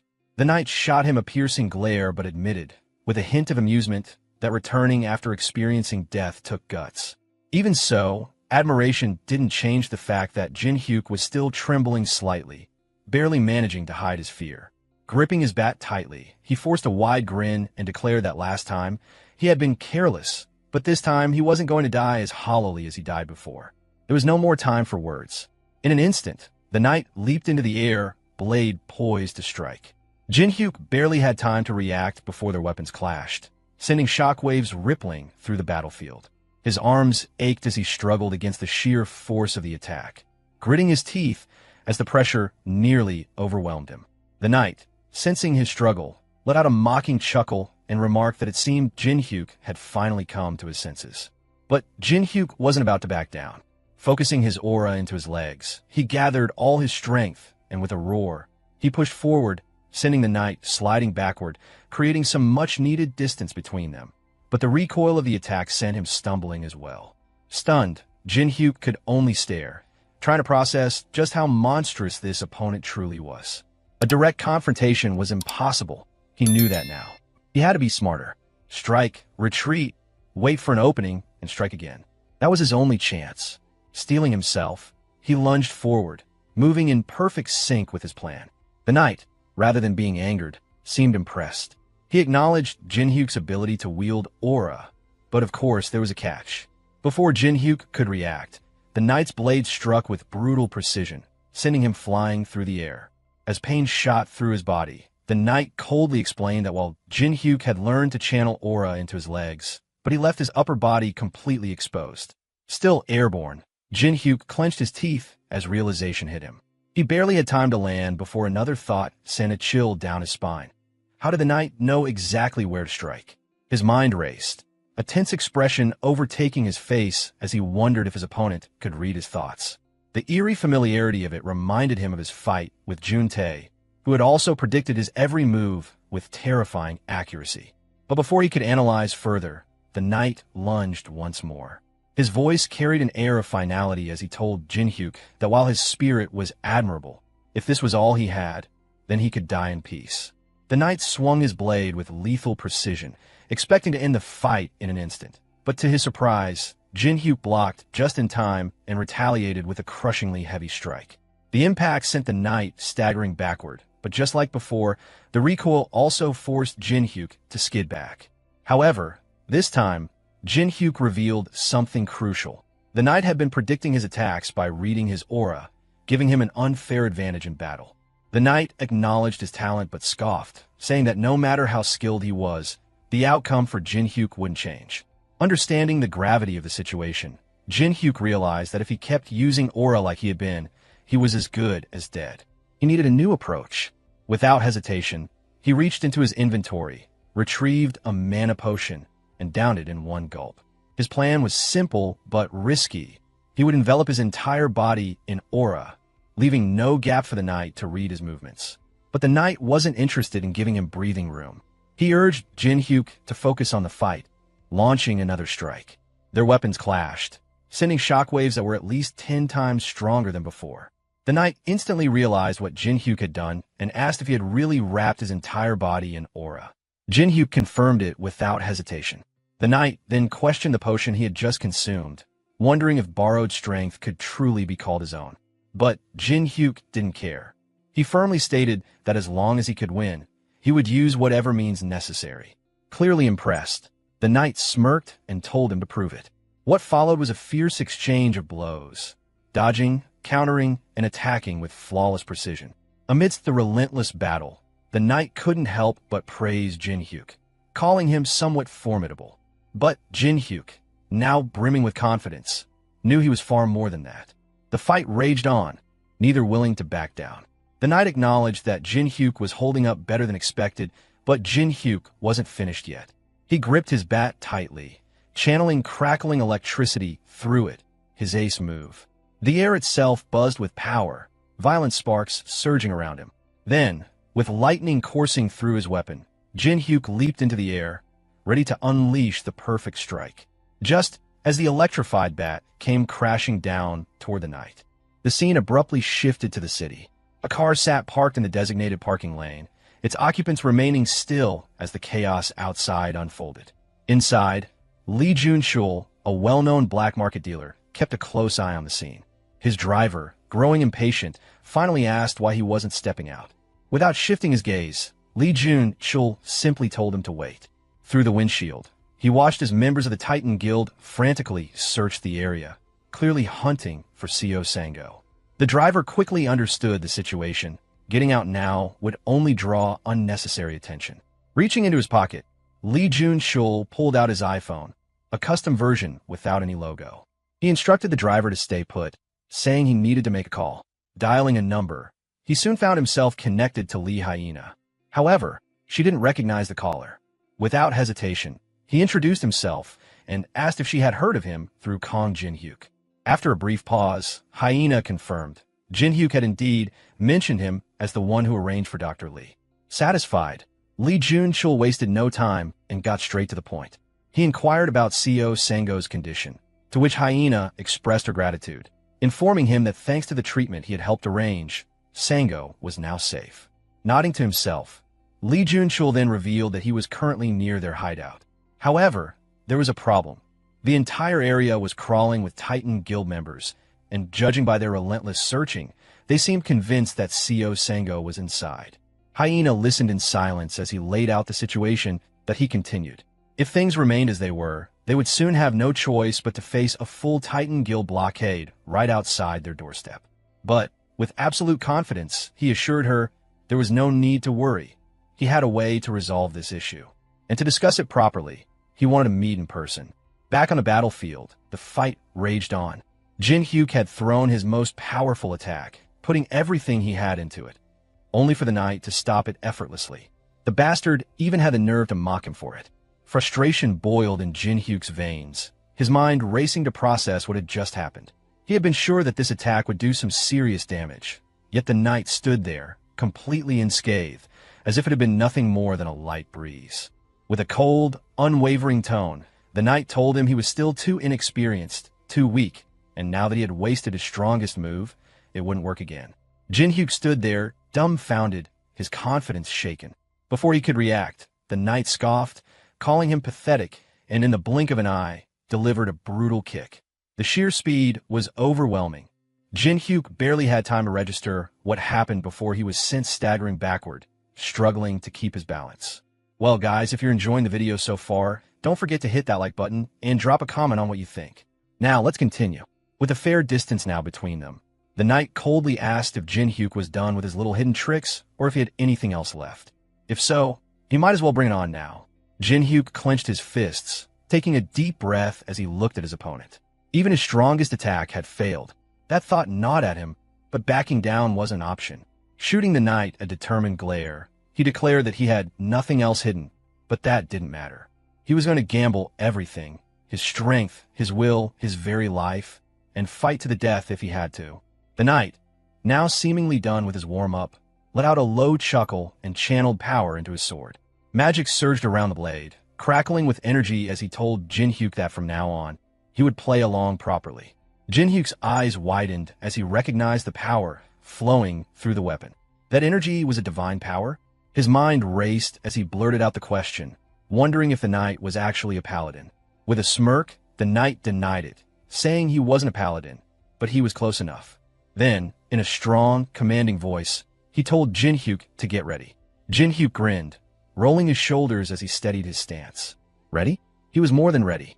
With unwavering confidence, he told the knight to come at him anytime, because no matter what, he was going to become stronger. With that, both warriors lunged at each other.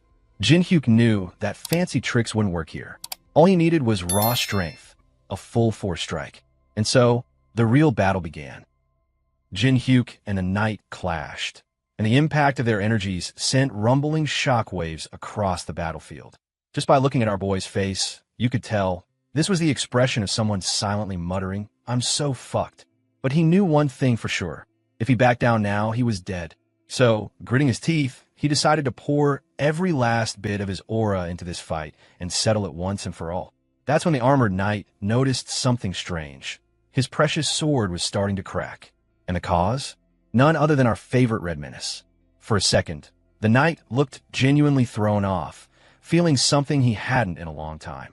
But he wasn't slow to catch on. He realized Jin Hyuk had used his aura at a critical moment, not just to boost his own strength, but to show his desperate hunger for power, a drive that had always been burning inside him. Even so, the knight gathered himself, pushing Jin Hyuk back with a forceful blast. But in doing so, his sword completely shattered. Refusing to give in, he focused all his remaining energy into the broken blade and unleashed a final, powerful swing. Somehow, against all odds, Jin Hyuk managed to block it. In the next cut, Jin Hyuk collapsed to his knees. He had somehow managed to block that fatal blow, but now his aura was completely drained. He didn't even have the strength left to save his own ass by running away. The knight calmly lifted his blade, restoring it to perfect condition in no time using his divine power. Then he pointed the weapon straight at Jin Hyuk, who was utterly spent, with no tricks left up his sleeve. But strangely, the knight didn't strike. He just stood there, almost like he was waiting for something. Breathing heavily, Jin Hyuk told the knight that he had given it everything he had. He didn't have any regrets left. If the knight was going to kill him, he should just get it over with. Besides, even if he died here, it wasn't truly the end for him.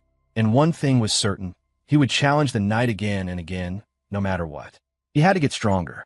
The knight then spoke, telling Jinhyuk that the trial was over, and that Jinhyuk had misunderstood something. This trial was never about defeating the knight. As he spoke, the knight began to dissolve into golden dust. He revealed that he was not just the opponent, but also the examiner and the judge. Jinhyuk, still confused and desperate to know whether he had passed or failed, struggled to process it all. The knight, before disappearing completely in a flash of golden light, said that while Jinhyuk still had a lot to improve on, for now, he had passed the trial. As the dust finally settled, Jinhyuk picked up on something different. Out of the fading cloud, an old man stepped forward, calm, steady, and weirdly impressed that our boy had stuck it out to the damn end. And then it hit. This geezer was the same knight Jinhyuk had been throwing hands with for nearly a decade. Without warning, the old bastard flicked Jinhyuk on the forehead for interrupting him mid-sentence, like some pissed-off grandpa. But true to his word, he was ready to spill the secret to getting stronger. He placed a hand on Jinhyuk's head, and whatever the hell he started doing sent shivers crawling down Jinhyuk's spine. Before fading away, the old man dropped one last bomb. Jinhyuk had to connect with the divine. Then, just like that, he began disappearing into thin air, but not without leaving a little gift behind. Guess he'd taken a real liking to our stubborn idiot. Fast forward to the next scene. Jinhyuk found himself floating in some endless void, butt-ass naked. Not that he gave a damn. Strength first, pants later. That's the mindset you need if you want to get anywhere. And then shit got real. A giant-ass dragon came charging at him. When it roared, the sound damn near ripped his ears off. And yeah, our boy clutched his head like anybody else would.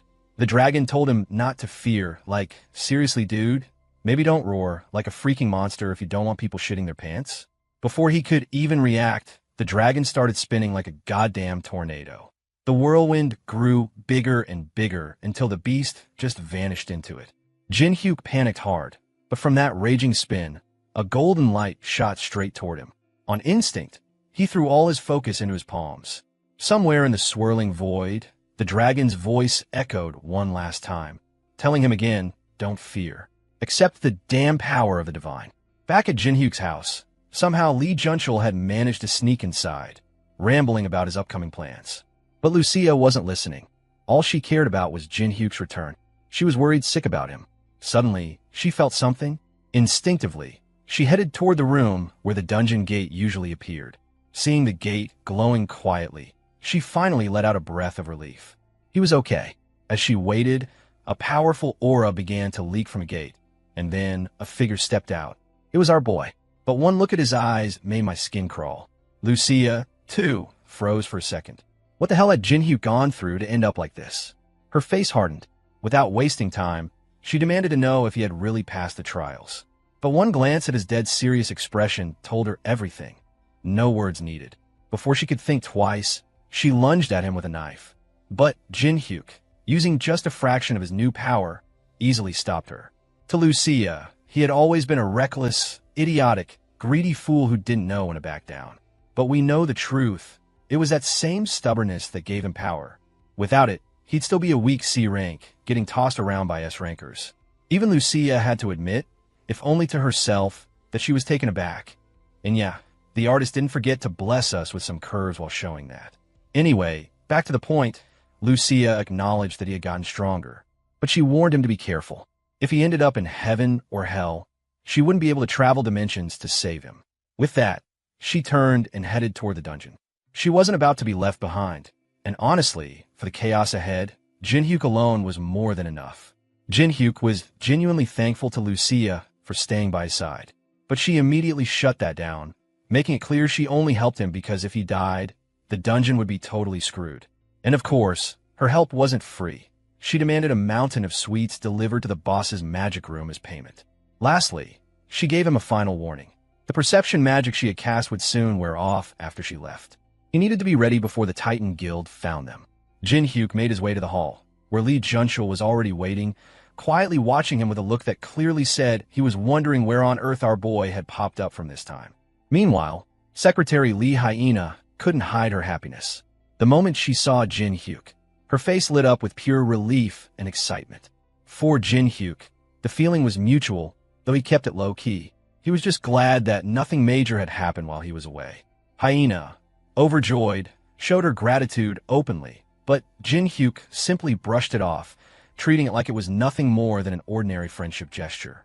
No big deal in his mind. After sharing a few casual words, Jin Hyuk shifted his attention to Lee Junchul. Apparently, Junchul had been trying to get in touch with him, but when he couldn't, he decided to show up in person. That alone made Jin Hyuk suspicious.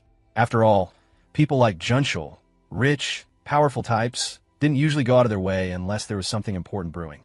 Without wasting much time, Jin Hyuk decided to cut straight to the point. He asked what was really going on in Junchul's mind. Junchul, catching the hint, didn't bother beating around the bush. Keeping a straight face, he asked Jin Hyuk if he would be interested in creating a guild together. It was a bold move, but then again, it was classic Junchul, the dealer who always had a plan hidden up his sleeve. Jin Hyuk was honestly taken aback by the sudden proposal. Hyena, who had half expected Junchul to suggest some clever escape route, seemed to pause for a moment, her mind already racing ahead. But it was time to get a little more realistic. Even if Guild Master Sango miraculously recovered, there was no going back to the Titan Guild anymore. The harsh truth was staring everyone in the face. The fact that no one from Titan had come to rescue Sango said it all. It was clear to Junchul, to Hyena, that the guild had completely rotted from the inside out. Junchul didn't believe for a second that anything could fix what had already decayed. In his eyes, the only solution was to build something entirely new from scratch. And at the very core of this new foundation, the person he wanted leading the charge was none other than Jin Hyuk himself. Meanwhile, Jin Hyuk just sat there, listening calmly as Junchul continued to lay out his plans in full detail. At one point, Junchul even flashed his iPhone, showing that he wasn't just all talk. He had already prepared a lot behind scenes.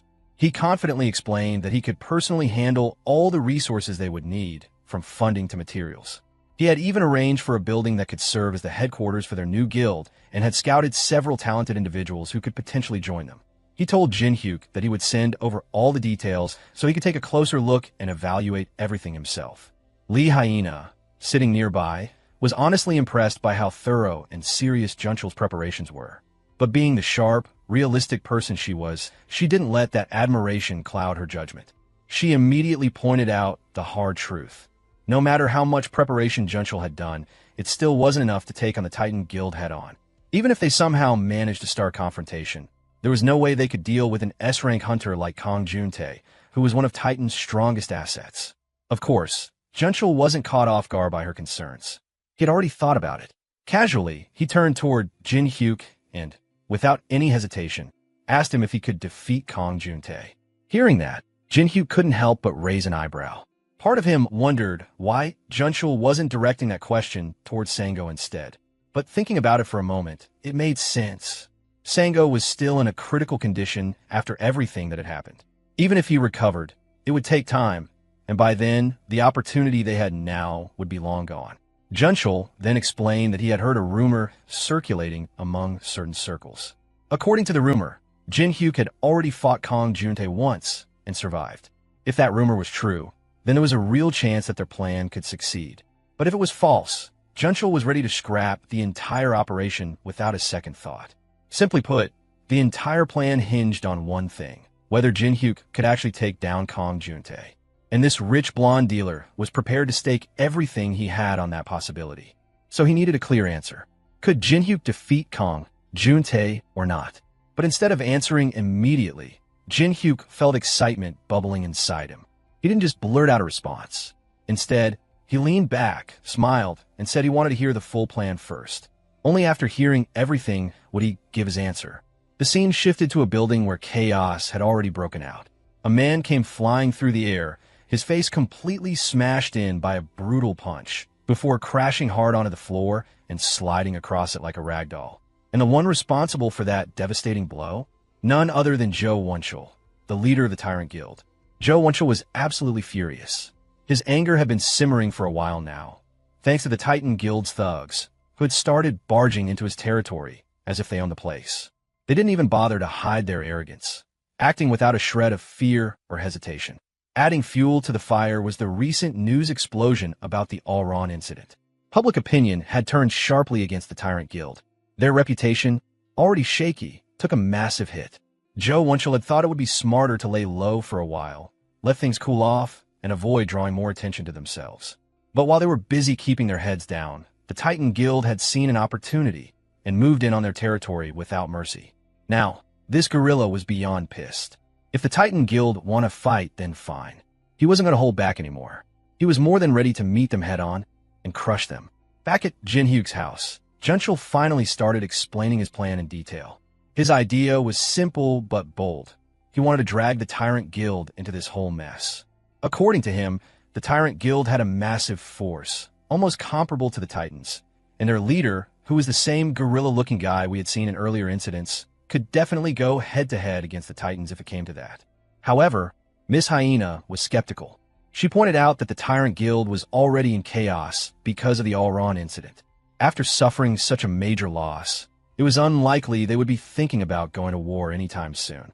But from Junchul's perspective, it was actually easier now to make both of these rotten guilds clash. Recently, the Titans had been expanding their territory aggressively, and most of the land they were taking originally belonged to the Tyrant Guild. While other guilds had also been targeted, the Titans had clearly crossed the line with the Tyrants, and there's already a lot of bitterness building up because of that. Now, all they needed was a way to push the Tyrant Guild over the edge and make them take the first step against the Titans. Miss Hyena, with her sharp mind, already knew exactly how to ignite that spark. Junchul didn't immediately understand what she meant. That's when Jinhyuk, speaking casually as if it wasn't a big deal, revealed the truth. They were the ones who had leaked the information related to the Alron incident in the first place. This revelation completely shocked Junchul, but he was smart enough to connect the dots quickly. If Jinhyuk had leaked the information, it meant he had something to do with Alron's death. And since Jinhyuk had been working with the Titan Guild at that time, this piece of information alone would be more than enough for the Tyrant Guild to justify attacking the Titans. Junchul realized that they could use this situation to their advantage by taking control of the chaos that would follow once the two guilds clashed. After the entire plan was laid out, Junchul turned to Jinhyuk and asked for his opinion, and whether he was ready to join forces with him to make this plan a reality. Jinhyuk, wearing a small smirk on his face, agreed without much hesitation. Miss Hyena, excited by how things were shaping up, started throwing out ideas for their new guild's name. But Jinhyuk already had a name prepared in his mind. He chose a name drawn from mythology, a name that represented gods who once overthrew the Titans themselves. That name was Pantheon. Everyone liked the sound of it immediately. It fit perfectly with what they were trying to do. Junchul, never the type to waste time, decided they would begin working on the plan right away. According to the division of roles, Miss Hyena's job would be to leak the information to the Tyrant Guild. Junchul would focus on preparing supplies and resources for the coming conflict. And as for Jinhyuk, his role for now was to divert the attention of any pursuers and buy them time. With everything decided and roles assigned, the plan officially set into motion. Meanwhile, the Titan Guild members were desperately searching for Sango, acting like a pack of crazed dogs. They were running around frantically, checking every possible hiding spot. Suddenly, one of them spotted two shadowy figures moving in the distance. His eyes widened in recognition. He realized it was Jinhyuk and Lee Hyena. Without wasting a second, he quickly informed his team through the communicator that the targets were moving towards Sector D. And just like that, the entire group of Titan bastards immediately started chasing after them, closing in like bloodthirsty hounds. Up on the rooftop of a nearby building, Dae-yoon quietly observed the chaos below. Dae-yoon was a skilled illusionist, and thanks to his incredible ability to manipulate perception, Jinhyuk managed to buy some precious time to make his move. While they waited, Dae-yoon couldn't help but bring up the rebellion happening inside the Titan Guild. He had heard bits and pieces earlier, but now he wanted the full story. Jinhyuk had already explained the situation to him. The truth about how things had spiraled completely out of control within Titan Guild, about Guildmaster Sango's downfall, and most shocking of all, about Jinhyuk's confrontation with Kong Juntae. Even Dae-yoon, who had seen his fair share of crazy things, was left stunned by that revelation. Still, as powerful as Kong Juntae was, Jinhyuk was even stronger now. The real reason Jinhyuk had set up this secret meeting, though, wasn't just to share information. He had a much bigger goal in mind. He wanted Dae-yoon to join the new guild he was forming, the guild that would stand apart from all the rotten ones currently out there. And hey, if you're enjoying the story so far, make sure to hit that like button. I seriously appreciate your support, and I really need it now more than ever. Thanks for sticking with me. Alright, now, let's get back to the story. The scene shifted to the Tyrant Guild's third branch, where, following Jinhyuk's plan, Lee Hyena had already leaked the crucial information about the Alron incident. As expected, she didn't have any particular loyalty to any guild. For her, it was just a simple transaction. She sold the information for money and didn't look back. The leak report laid out everything in detail. It claimed that on the day of the Alron incident, members of the Titan Guild had infiltrated the area, intending to steal precious artifacts. During the operation, they ended up clashing with Alron. To cover up the mess they had created, the Titans allegedly leaked a false version of the story to the media, shifting the blame away from themselves. Unsurprisingly, the leader of the Tyrant Guild's third branch, the same gorilla-looking guy from before, did not take the report lightly. Reading through the details, his anger flared up immediately.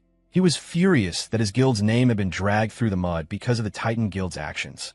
Without wasting any time, he called one of his executives and ordered them to gather all the available members. As he slid on his heavy knuckle dusters, a sign that he was personally ready for a fight, he laid out his decision clearly and without hesitation. They would not sit quietly anymore. They would strike first. From that moment on, he declared that the Tyrant Guild was officially at war with the Titan Guild. Back at the Titan Guild headquarters, chaos had already begun to unfold. A guild member rushed in, urgently reporting that the Tyrant Guild had officially declared war on them. At first, the four-eyed bastard, Young-suk, thought it was nothing serious. In his mind, it was probably just another typical fight over territorial disputes, something they could easily handle like before. However, that casual attitude quickly shattered the moment he heard the real piece of news. Guildmaster Joe Wonchil himself, the leader of the Tyrant Guild, had personally declared war against them. Hearing that, the pale-faced executive completely lost his composure. Panic set in immediately because this wasn't some minor squabble anymore. If Joe Wonchil had stepped in personally, it meant things were about to get really ugly and really fast. Meanwhile, outside the guild building, the situation was already spiraling out of control. The leader of the Tyrant Guild, the gorilla guy, had already started his rampage. Without wasting any time, he threw a devastating punch at a bus parked nearby. The force behind the blow was so monstrous that the entire bus was sent flying straight toward a group of Titan Guild members. By some miracle, they managed to dodge it just in time, but they didn't even get a chance to breathe. In the very next moment, they found themselves just a few steps closer to the rampaging monster. That's when it finally hit them. They were well and truly screwed. Inside the building, Juntae suddenly burst out laughing loudly, so much so that both of the other guys stopped and stared at him, wondering if he had finally gone mad. But Juntae wasn't laughing because he had lost his mind. He was laughing because he understood something that the others hadn't realized yet. Juntae had sensed it earlier, the unsettling quietness. It had been too calm until now, like the eerie silence that comes just before a storm. He had already smelled trouble coming. But Yang-sik, still stuck in panic mode, hadn't thought that far ahead yet. In his frantic state, Yang-sik immediately ordered someone to contact the association and report the situation. But that was pointless. They couldn't rely on the association, not this time. The reason was simple. The association already knew everything. They had already broadcast the warning publicly, and that was all they were willing to do. They had no intention whatsoever of stepping into the middle of a fight between guilds. This wasn't their problem, and they weren't about to get involved. Juntae quickly caught on to the real picture. He realized that for the association, this situation was actually perfect. It was a rare opportunity to let two of the biggest guilds tear each other apart without lifting a finger themselves. Meanwhile, Yang-sik, still desperate, tried to come up with a new approach. He thought maybe he could convince the association by bringing up concerns about civilian safety. Maybe if they made it about protecting innocent people, the association would be forced to act. But the man shot down that idea immediately. He told Yang-sik flat out, it wasn't going to happen. Meanwhile, back in the city, the situation was already spiraling out of control. News had broken out about the conflict, and authorities were urgently advising all citizens to evacuate to safe locations. In the middle of all this chaos, a heartbreaking scene unfolded. A little girl was crying beside her unconscious mother. Unfortunately, the two of them had gotten caught right in the middle of the battle between the Tyrant Guild and the Titan Guild. During the fight, one of the Tyrant Guild members launched a massive fire attack towards his Titan opponent. However, the Titan fighter managed to sidestep the attack at the last second, and the blast went flying in a completely different direction, straight toward the helpless little girl. Just before the attack could hit, someone stepped in and stopped it. It was our boy, Jinhyuk. He couldn't believe what he was seeing. These lunatics were fighting with such reckless abandon, not even caring about the civilians around them. He knelt down in front of the crying child, gently comforting her and checking if she was all right. Turning serious, he told Miss Lee that from now on, their top priority was to rescue civilians and protect them from getting caught in the crossfire.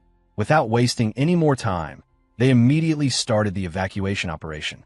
It became even clearer to Jinhyuk just how serious the situation was. The dealer, Junchul, was no ordinary figure. Only someone with real influence and power could have orchestrated a mess of this scale. Hyena quickly issued an order to everyone on their side. Begin the evacuation immediately and save as many civilians as possible. Over at the Titan Guild, things were already tense when someone reported the latest move Pantheon had made, rescuing civilians. It might have sounded like a simple act, but it was enough to make Young-suk pause. He started to piece things together, realizing that Juntae had probably already figured out that Pantheon was using this whole situation as an opportunity to build their name. And with the way things were unfolding, it wouldn't be long before smaller guilds began flocking to their side. At first, Young-suk decided it wasn't worth paying much attention to. Let them make their moves. Titan Guild was still far too powerful for a new guild to cause any real trouble. But then something clicked in his mind. He brought up the possibility that Pantheon might be connected to either Sango or Jinhyuk. Juntae dismissed the idea at first, thinking it sounded ridiculous. But Young-suk didn't stop there. He pointed out that the name Pantheon wasn't just some random choice. It referred to the temple of gods who once defeated the Titans. To Young-suk, it was starting to look like Pantheon had intentionally chosen that name as a direct challenge toward the Titan Guild. That small detail finally made things click for Juntae. Now it all made sense. Their sudden appearance, the perfectly timed declaration of war, and the way everything seemed to fall into place too smoothly. The more they thought about it, the clearer it became. It was almost too perfect to be a coincidence, and Young-suk was convinced that Pantheon was the one pulling the strings behind everything that was happening. His train of thought was interrupted by the sudden buzz of his phone. He answered, only to receive an urgent update on Joe Wunchul's movements. The gorilla himself was heading straight toward headquarters, right where Young-suk currently was. Realizing the gravity of the situation, Young-suk knew there was no time to waste. Things had escalated far beyond what they expected, and if it had come to this, then there was only one solution left. They had to settle things once and for all. With that in mind, he began formulating a plan. No more waiting around, no more playing defense. If Joe Wunchul was coming to them, they would be ready. And Juntae, confident in his abilities, was already prepared to take Joe Wunchul down. Meanwhile, the battlefield had turned into complete carnage. Hunters were slashing at each other without holding back, and it was turning into an all-out massacre, no different from a real war. Mages were busy preparing their spells, and when they launched their fire attacks, it didn't just target the enemy. It ended up destroying nearby buildings too. The chaos put the lives of countless civilians at risk. Amidst the destruction, Junchul appeared on the scene. Without wasting any time, he immediately started organizing an evacuation to get civilians out of danger. Once the evacuation was complete and the people were safe, Junchul took a moment to comfort the shaken citizens. He reassured them that their guild would always be there to protect and help them whenever needed. Of course, this guy didn't miss a chance to flash his iPhone during the whole process, practically marketing his guild right there on the spot. He made sure everyone saw it, taking pictures, making a scene, and it was obvious he was trying to promote the guild's image as heroes who cared about the people. Naturally, his subordinates couldn't help but feel secondhand embarrassment from his behavior. Even some of the civilians thought his actions were a bit strange. While they were grateful, it was clear they found his over-the-top performance a little awkward. At that moment, an officer from the Hunter Association arrived at the scene. He respectfully greeted Junchul and thanked him for saving the civilians. From that point on, the association would officially take control of the situation. The officer admitted he hadn't expected any guild to actually care so much about protecting civilians. When he asked which guild they belonged to, he found out that it was a newly formed one, a guild called Pantheon. After some time, Junchul left the scene. He couldn't help but wonder how those association members always managed to show up late, acting like they were there to take control, smoothing things over with empty words. Their main concern was never the actual situation. It was always about protecting the public image of the guilds they supported. Anyway, they had already done their part, put on a decent enough show, and now even the association was starting to take them into consideration. That alone was enough for them. They didn't need anything else. Later, the 3 members of Pantheon gathered for a meeting. Ever since the war between the Titans and Tyrants had escalated into a full-scale conflict, the situation had become critical. Civilians were getting caught in the crossfire, and their safety had become Pantheon's top priority. At the same time, protecting innocent people would naturally help Pantheon build a positive image for themselves, which wasn't a bad thing either. But while Hyena focused on the logistics of protecting civilians, the dealer, Junchul, was clearly worried about something else. The destruction caused by the ongoing war was on a whole different scale.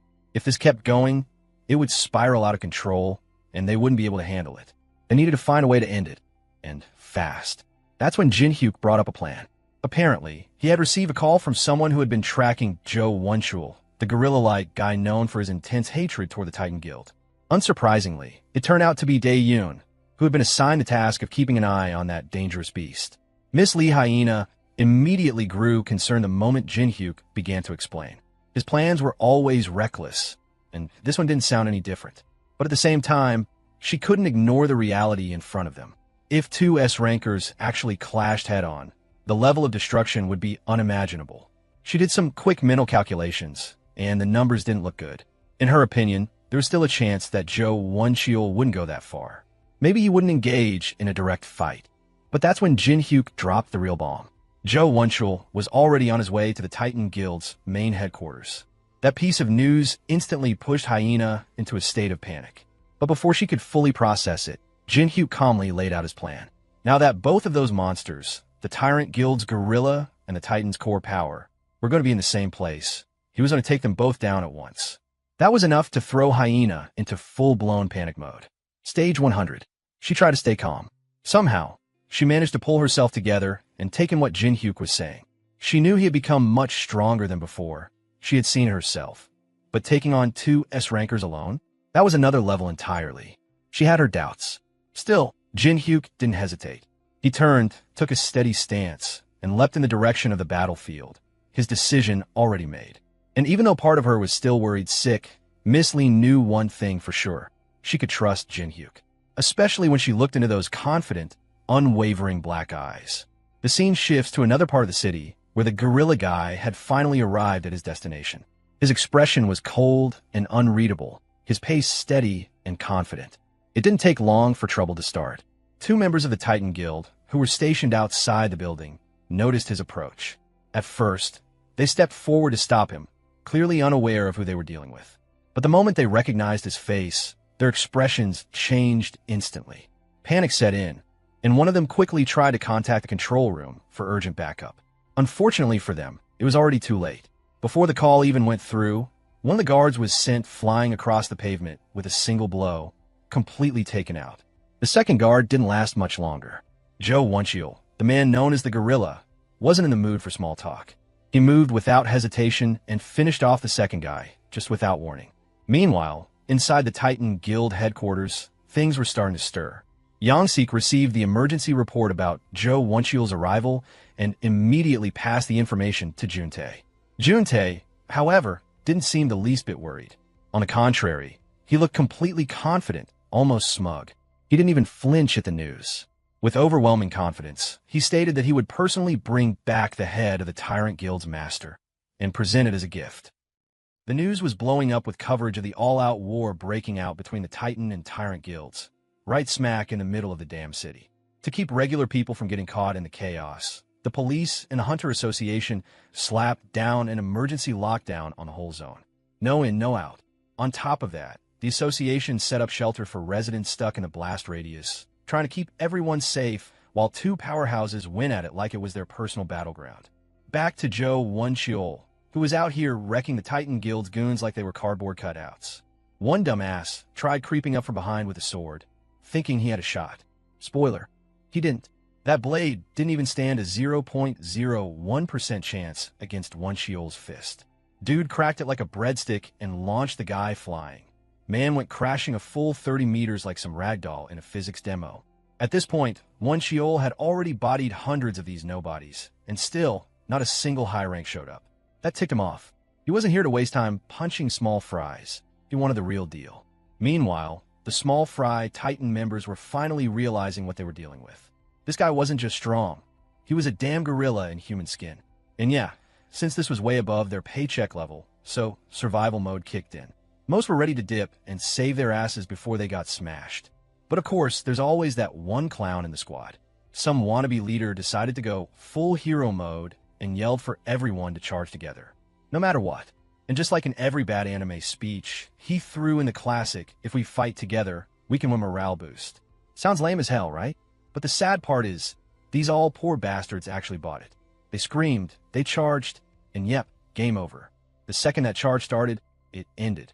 Within minutes, the whole crew got folded, stomped, and left in a pile of unconscious regret. Bodies everywhere, and one Chiol still standing like nothing happened. But even after that, the dude was fuming. Still no sign of the guildmaster. He was done waiting.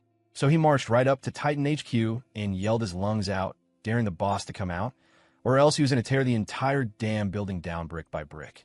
Out of the thick smoke, Juntae came storming in like a whole damn wrecking ball, charging straight at one Chiol without hesitation. No warning, no chill, just straight up chaos. Dude even started taunting him mid-charge, calling him a wild-ass gorilla who'd lost it. One Chiol, still processing the madness, wasn't ready for this scene. Like, why the hell was Juntae here? But Juntae wasn't there to talk or explain. He came with hands, ready to throw down. Without missing a beat, he grabbed one Chiol by the collar like he owned the place and straight up launched him through the damn forest, telling that he's the new guild master now. No vote, no ceremony, just hands. One Chiol got yeeted across a full 50 meters like a ragdoll, trees snapping and crashing under his tanky-ass frame, making collateral damage. But even mid-air, the man didn't fold. He managed to stick the landing, all serious now, and shot back a sharp look, trying to figure out what happened to CO Sango. But Juntae, full smug mode, said Sango's already halfway to the afterlife, and one Chiol could catch up for a friendly reunion once he's dead too. Just toxic levels of confidence. That was all one Chiol needed to snap. His fists clenched, his vibe turned deadly, and the air straight up shifted. No more holding back. This wasn't some sparring match. It was a real S-rank clash about to go off. Two monsters with zero common sense. Fight begins. Meanwhile, Yangseek pulled up to an absolute mess. Titan guild members laid out, wrecked, and busted. Without wasting a second, he told his guy to call on the clerics ASAP. But the reply hit different. Every damn cleric was already locked in other fights across the city. And not just clerics. Even regular hunters from the Titan guild were deep in combat. Every single branch tangled up in this chaos. That info smacked Yangseek like a truck. His brain started piecing things together. The troop movement, the timing, the solo attack from Joe One Chiol. It all lined up too perfectly. That bastard had planned this from a jump. The whole damn war was just a smokescreen. His real target? The main base. And with everyone distracted, the guy was already on his way to wipe it clean. Normally, a stunt that reckless would be suicide. But Joe One Chiol wasn't your average dumbass. He was an S-rank menace. And with that kind of power, he could pull off wild shit like this. In the end, it all came down to one thing. This war wasn't going to be won by numbers or strategy. It would all be decided by the final showdown. Kong Juntae versus Joe One Chiol. One fight to settle it all. Now cut to everyone's favorite elf girl, Lucia. She'd been staring at that magic circle for days, deep in full-on analysis mode, trying to crack its secrets. And honestly, she still had a ton of shit to figure out. But she was dead set on one thing. If she could decode this whole thing, maybe, just maybe, she'd find a way back to her own world. Then, out of nowhere, her stomach let out a loud growl. Hunger hit her like a sneak attack. She knew once she bounced from this world, all the snacks and weird foods here would be off the table forever. So she figured, might as well enjoy the local flavor while she still could. While munching was on her mind, her thoughts drifted to Jin Hyuk. She looked kind of tense for a sec, a flicker of worry showing on her face. Deep down, she was hoping nothing bad had happened to him. Back in the middle of the S-rank showdown, one Chiol was throwing heavy-ass punches while Juntae was holding it down with his spear, playing defense like a pro. Then out of nowhere, Juntae launched himself into the air like a missile, aiming straight through with his spear. One Chiol didn't flinch, whipped out his shield just in time. The hit landed, and shockwave? Straight up earth-shattering. The entire area shook like a damn earthquake just rolled through. One of the tall buildings nearby couldn't handle the pressure and started collapsing like a Jenga tower mid-game. And right under that falling chaos, our boy Kong Jinhyuk just standing there, calm as hell, not even twitching. Watching those two wreck half the damn city had him hella pissed. He'd heard the rumors before. S-rankers were walking disasters. But now, seeing it go down in real time, it finally clicked. That wasn't just hype. It was facts. So he locked in, took his stance, and started charging up his bat like some baseball warlord. Then boom, he swung that thing, launching a cross-strike midair. The blast split the crashing building clean in half, slicing it like butter. And just like that, his confidence shot through the roof. Our dude was now fully convinced. He could take both of those bastards down without a sweat. While the battle raged on, one Sheol admitted that Juntae was tougher than he looked, but that moment of respect instantly got nuked when Juntae fired back, calling him a scared-ass chicken. And right before things could explode between them, a voice cut through the chaos, snapping both their attention. Out of nowhere, Jinhyuk blitzed in between them, slamming his bat down hard enough to make both those bastards stumble back like they got hit by a truck. Juntae stood there, shook for a second, trying to figure out what the hell just happened. Meanwhile, Jinhyuk low-key felt bad for showing up a bit late. He had planned to clap both of them in one clean strike. Juntae, on the other hand, just stared at this so-called loser, wondering why some nobody was interrupting a brawl between two damn S-rankers. But in the background, one Sheol was picking up on something different. That aura, that heavy, chilling pressure oozing off Jinhyuk. He couldn't tell where the hell this ominous hunter even came from. Jinhyuk clocked one Sheol immediately. Tyrant Guildmaster. The same piece of shit who fed countless women to Alron like sacrifices. Dude was human garbage. And another side was Juntae, the other scumbag. Jinhyuk looked them both dead in the face, asking if they were even hunters anymore, or just wild animals in disguise. He made them take a hard look at the city they'd wrecked. Civilians were caught in the crossfire, bodies on the ground, blood in the streets. People who had nothing to do with this war were now dead or barely clinging to life. And he straight up called them out, demanding to know if they ever felt a shred of shame or guilt for any of it. Just like expected, Juntae laughed it off like it was a damn joke. That bastard didn't give a single shit. Called the civilians pathetic insects. Said he couldn't care less if they lived or died. To him, they were bugs, meant to be crushed without a second thought. He even mocked Jinhyuk for caring, saying he thought CO Sango was the only self-righteous clown out here, but apparently, there was another one now, double the cringe, in his eyes. At that moment, Jinhyuk realized, these bastards weren't just trash. They were worse than animals, beyond saving. And honestly, he was kind of grateful. They just made his job easier. Now he could kill them both without a guilt. Jinhyuk raised his bat and aimed it straight at Juntae. Dude was hyped and ready to throw down. Juntae felt the heat instantly, all fired up, swearing to end Jinhyuk for real this time. He told One Shield to pause their beef for a sec. He had to deal with this bat-swinging bastard first. One Shield had zero complaints. If these two wrecked each other, he'd just slide in and scoop the win easy. But plot twist, Jinhyuk threw them both a curveball, told him to come at him together. Yeah, man said he's down for a 2v1 brawl. Bring it. Juntae wasn't about to take that kind of disrespect. No way was he playing bottom in this fight. He blasted forward, spear locked in, and went full send. But just as the tip lunged in, Jinhyuk dropped a shield like it was nothing. Spear hit, and the shock waves rippled out. Juntae was shook. He didn't understand how the hell a C-rank guy can tank his strongest shot like that. Then came the real slap. Jinhyuk saw the opening and went in. Juntae, quick on the reflex, yanked his spear back and blocked, but still got rocked. The impact sent him stumbling like he just got hit by a truck. One Shield, watching from the side, was left with his jaw hanging. During his own fight with Juntae, he could never push him back like that. Not even close. Now, Johnny's straight up pissed. Full rage mode. Regretting heavy that he didn't finish Jinhyuk back when he had a chance. Jinhyuk didn't disagree. Last time he barely got away by the skin of his teeth. But this round? Nah, this one's different. Jinhyuk's not here to run. He's here to repay the humiliation Juntae dropped on him. And he's doing it with force. Juntae was getting real fed up. Scrapping with Jinhyuk turned out way more annoying than he thought. He didn't expect the guy to level up this fast. But then, bam, an idea hit him.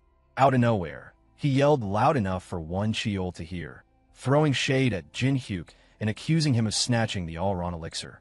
That name drop? Instant reaction. One Sheol perked up like a hound catching a scent and pressed him hard, wanting to know what the hell he was talking about. Juntae doubled down, claiming Jinhyuk was the one who killed Ulron and pocketed the elixir. One Sheol was fuming now. Dude was all fire and smoke, demanding answers, ready to pop. And Jinhyuk? He just flashed a smug little smirk, digging into his pocket like he was pulling a rabbit out of a hat. What he pulled out instead was a stone. And with that same smirk, he flashed it to one Sheol like this what you're looking for. That was it. One Sheol lost it. He charged like a beast. But Jinhyuk wasn't sweating. He slipped past the first hit like it was nothing. Dodged the second one smooth too, quick on his feet. The third strike, though, it came straight down from above, way harder to dodge. But the hit smashed the floor instead, while Jinhyuk launched himself high into the air. Midair, he realized that last attack wasn't just flashy, it could have seriously wrecked him if it landed. And just then, while floating above the chaos, his eyes locked onto something, a drone, hovering with a camera. That thing was live-streaming everything, broadcasting the S-rank throwdown in real time. The footage showed an unknown hunter suddenly stepping into a clash between two top-tier monsters, and not just holding his own, but actually surviving a full-on 2v1. Somewhere off-scene, Miss Hyena was grinning. Everything was clicking into place, exactly like she'd planned. She was the one who tipped off the media, and the spotlight? This was the stage she'd been setting. Juntae straight up can't believe what he's seeing. Our boy is dancing around every swing from the Tyrant Guild Master like it's a damn warm-up drill. Not only dodging, but his counters are brutal as hell, landing clean every single time. Juntae starts tripping out, wondering how the hell he got this strong. Meanwhile, One Shield is out here, getting his ass handed to him by a hunter younger than him. Dude gets slammed to the ground, scrapes himself up, and then has the nerve to ask if the kid's holding back. That thought pisses him off even more, like this Brad is looking down on him. He yells at Juntae to stay the hell out. He's dead set that he'll be the one to take our boy down.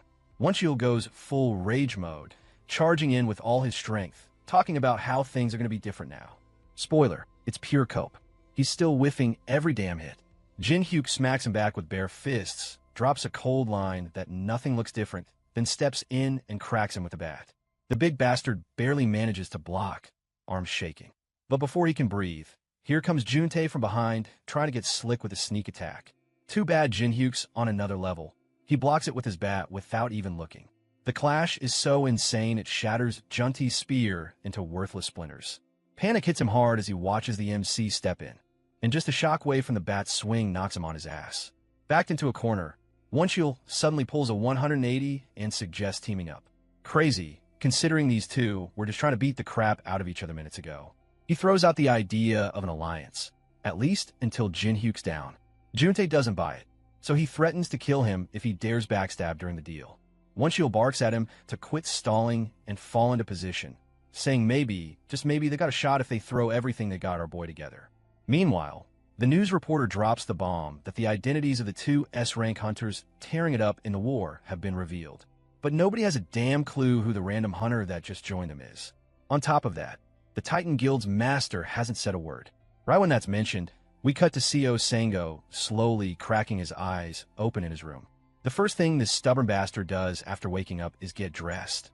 Man cares more about flexing his guild's pride than taking care of his own body. After suiting up, he looks around for Hyena, wondering where she dipped. Turns out, she's on her way to the battlefield when her phone rings.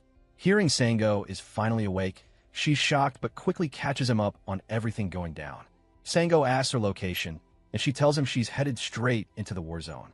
She even explains that Kong Jinhyuk just formed a new guild, and she's riding with him now. That news smacks Sango in the face. It's way too much for the guild master to swallow. So he decides screw it, he'll call Jinhyuk directly. But Hyena tells him no shot, the kid's literally fighting two S-rank monsters at that very moment. Hearing that, Sango jumps up, knowing damn well the kid can't realistically take on two S-ranks no matter how cracked he is. He demands the location, saying he'll go himself. Hyena hesitates, worried his body isn't ready. But Sango bites back that this whole mess started because of him. As guild master, he can't just sit on his ass while his people fight. Hyena finally agrees and sends him the spot, still anxious but trusting his call. She steels herself, thinking this is no time to hesitate. She's got to do what needs to be done. Back at the war zone, Juntae is busting his ass, trying to land even a single clean hit on our boy. But Jinhyuk is clowning him effortlessly, reading his every move and swatting attacks away like it's nothing. The clash gets so heavy that shockwaves ripple across the field. While Jinhyuk's locked on Juntae, the other S-rank tries to sneak him from behind, aiming for the kill. But our boy's too sharp. He hops out of the way, making the two almost smash into each other. Seeing his buddy on the brink, Woncheol tells Juntae to down a mana potion while he keeps the kid busy. Jenny's pissed about teaming up, but he knows the old man's right. He chugs the potion, thinking if they dump every ounce of mana into one big hit, maybe they can crush him. Meanwhile, Woncheol is clearly struggling holding the line. Jinhyuk grabs his fist mid-swing, gives him that cold dead-eye stare, and asks why he isn't just trying to kill him and steal the elixir for himself. He even mocks him to put some damn effort into it. Then, before Woncheol can even react, Jinhyuk snaps his wrist like a twig and smashes him with his bat. Jenny's jaw drops as the mighty Woncheol gets tossed around like a rag doll. Watching him hit the dirt, our boy casually strolls over and asks if he's still breathing. He tells him straight that he can't let him live after all the shit he's done. This was the bastard who lured innocent women, kidnapped them, and threw them up as sacrifices for Elrin.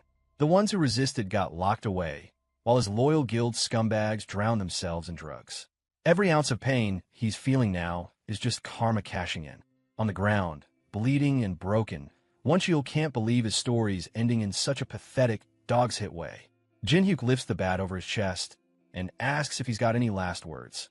With despair in his eyes, the S-rank croaks out if he's really going to kill him over something so trivial.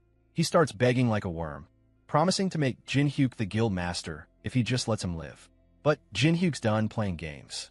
He tells him the only reason he asked for last words was to give him that one final dignity. His decision was set the moment he saw those captives, waiting for death like cattle.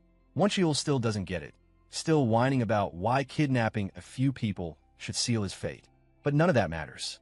Jinhyuk knows damn well he has every reason to finish him. Without hesitation, he drives the bat straight through his chest, ending it. The S-rank screams in agony, thinking he can't die like this. But his cries mean nothing, and slowly the light fades from his eyes.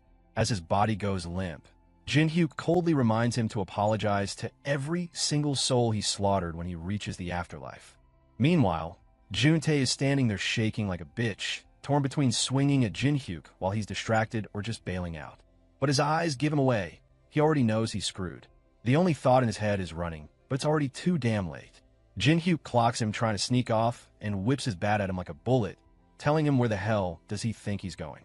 The S-rank barely manages to deflect it and tries to act all cool, claiming he isn't running, just letting Jinhyuk off this time.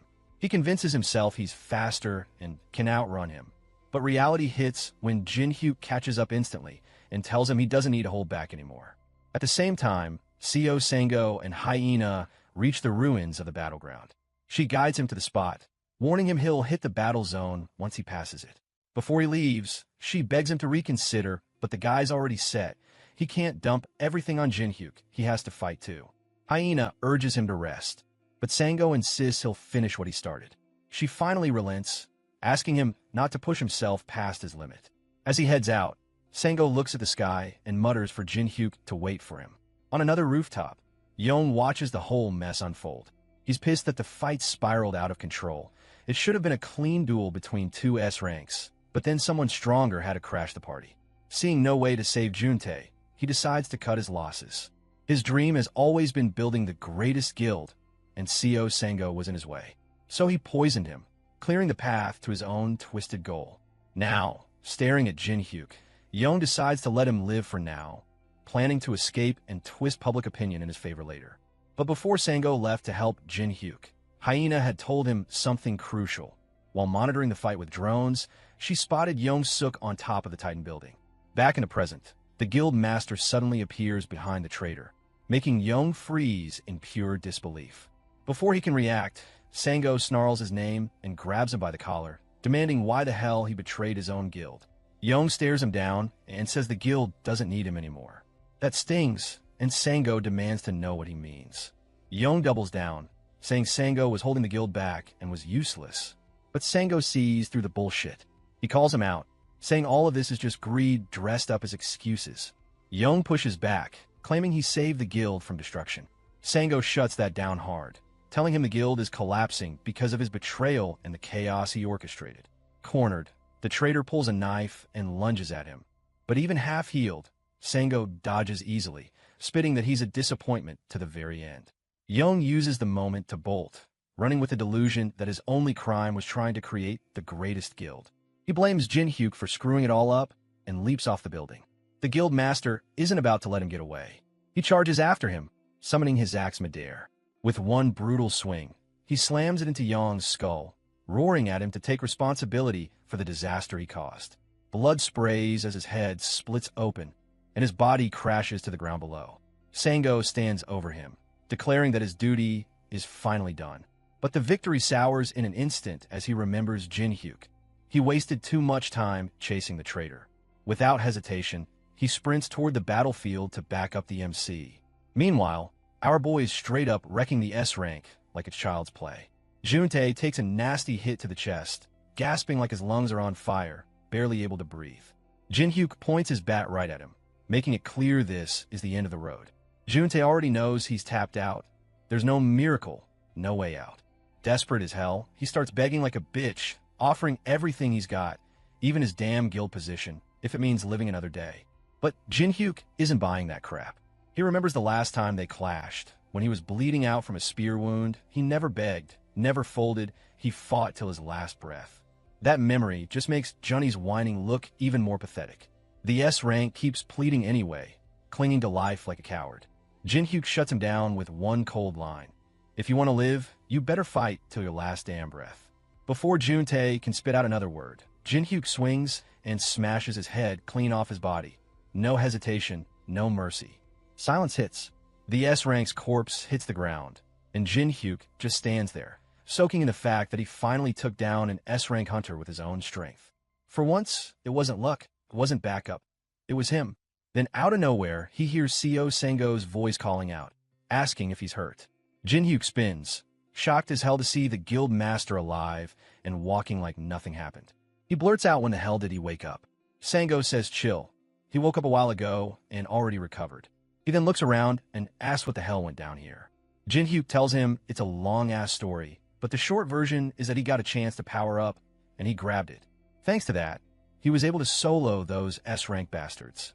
Sango just stares, struggling to believe that Jinhyuk could jump in strength so insanely fast. Catching that doubt, Jinhyuk tells him he'll explain everything later. For now, they gotta deal with the city that just got wrecked. Sango waves it off, saying not to stress it. He and Hyena will handle the mess. What matters now is the message he got from Hyena. The Association wants to meet Jinhyuk. The scene shifts to the training room inside the Hunter Association headquarters, where Jinhyuk stands in confusion. He had accepted their invitation to come here, yet he still doesn't understand why they are making him go through this process. A voice informs him that this is a test, and his task is to destroy the drones ahead while dodging their attacks. Before he can even wrap his head around what's happening, the drones immediately launch their assault, forcing him to instinctively decide that taking them out first would be the best option. The drones come at him from every direction, making it increasingly difficult to dodge. But compared to the fight he had earlier against the S-rank hunters, this feels like nothing more than a light warm-up.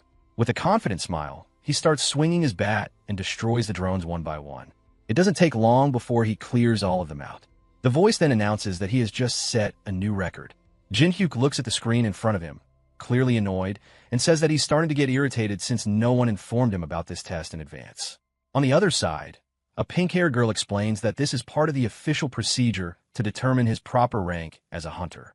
After his recent fight, where he single-handedly defeated 2 S ranks, the association can no longer categorize him as a C rank. Still, Jinhyuk considers the whole test pointless. His temper flares as he demands they open the door so he can leave. The girl tries to calm him down, but he refuses to cooperate. As he walks toward the door, she frantically warns that he cannot leave until the test is completed. To everyone's shock, he simply smashes through the door with his bat and walks out, calling it nothing but a waste of his time. But the association isn't ready to let him go just yet. After a few steps, he finds himself blocked by a group of hunters. He warns them to step aside if they value their lives. And since they've already witnessed his overwhelming power, they know he isn't bluffing. Unsure of what to do, the hunters look to their team leader for a command, but the man doesn't move an inch. Realizing this, Jinhyuk prepares to strike, convinced they've chosen death. Just then, a voice from behind orders him to stop.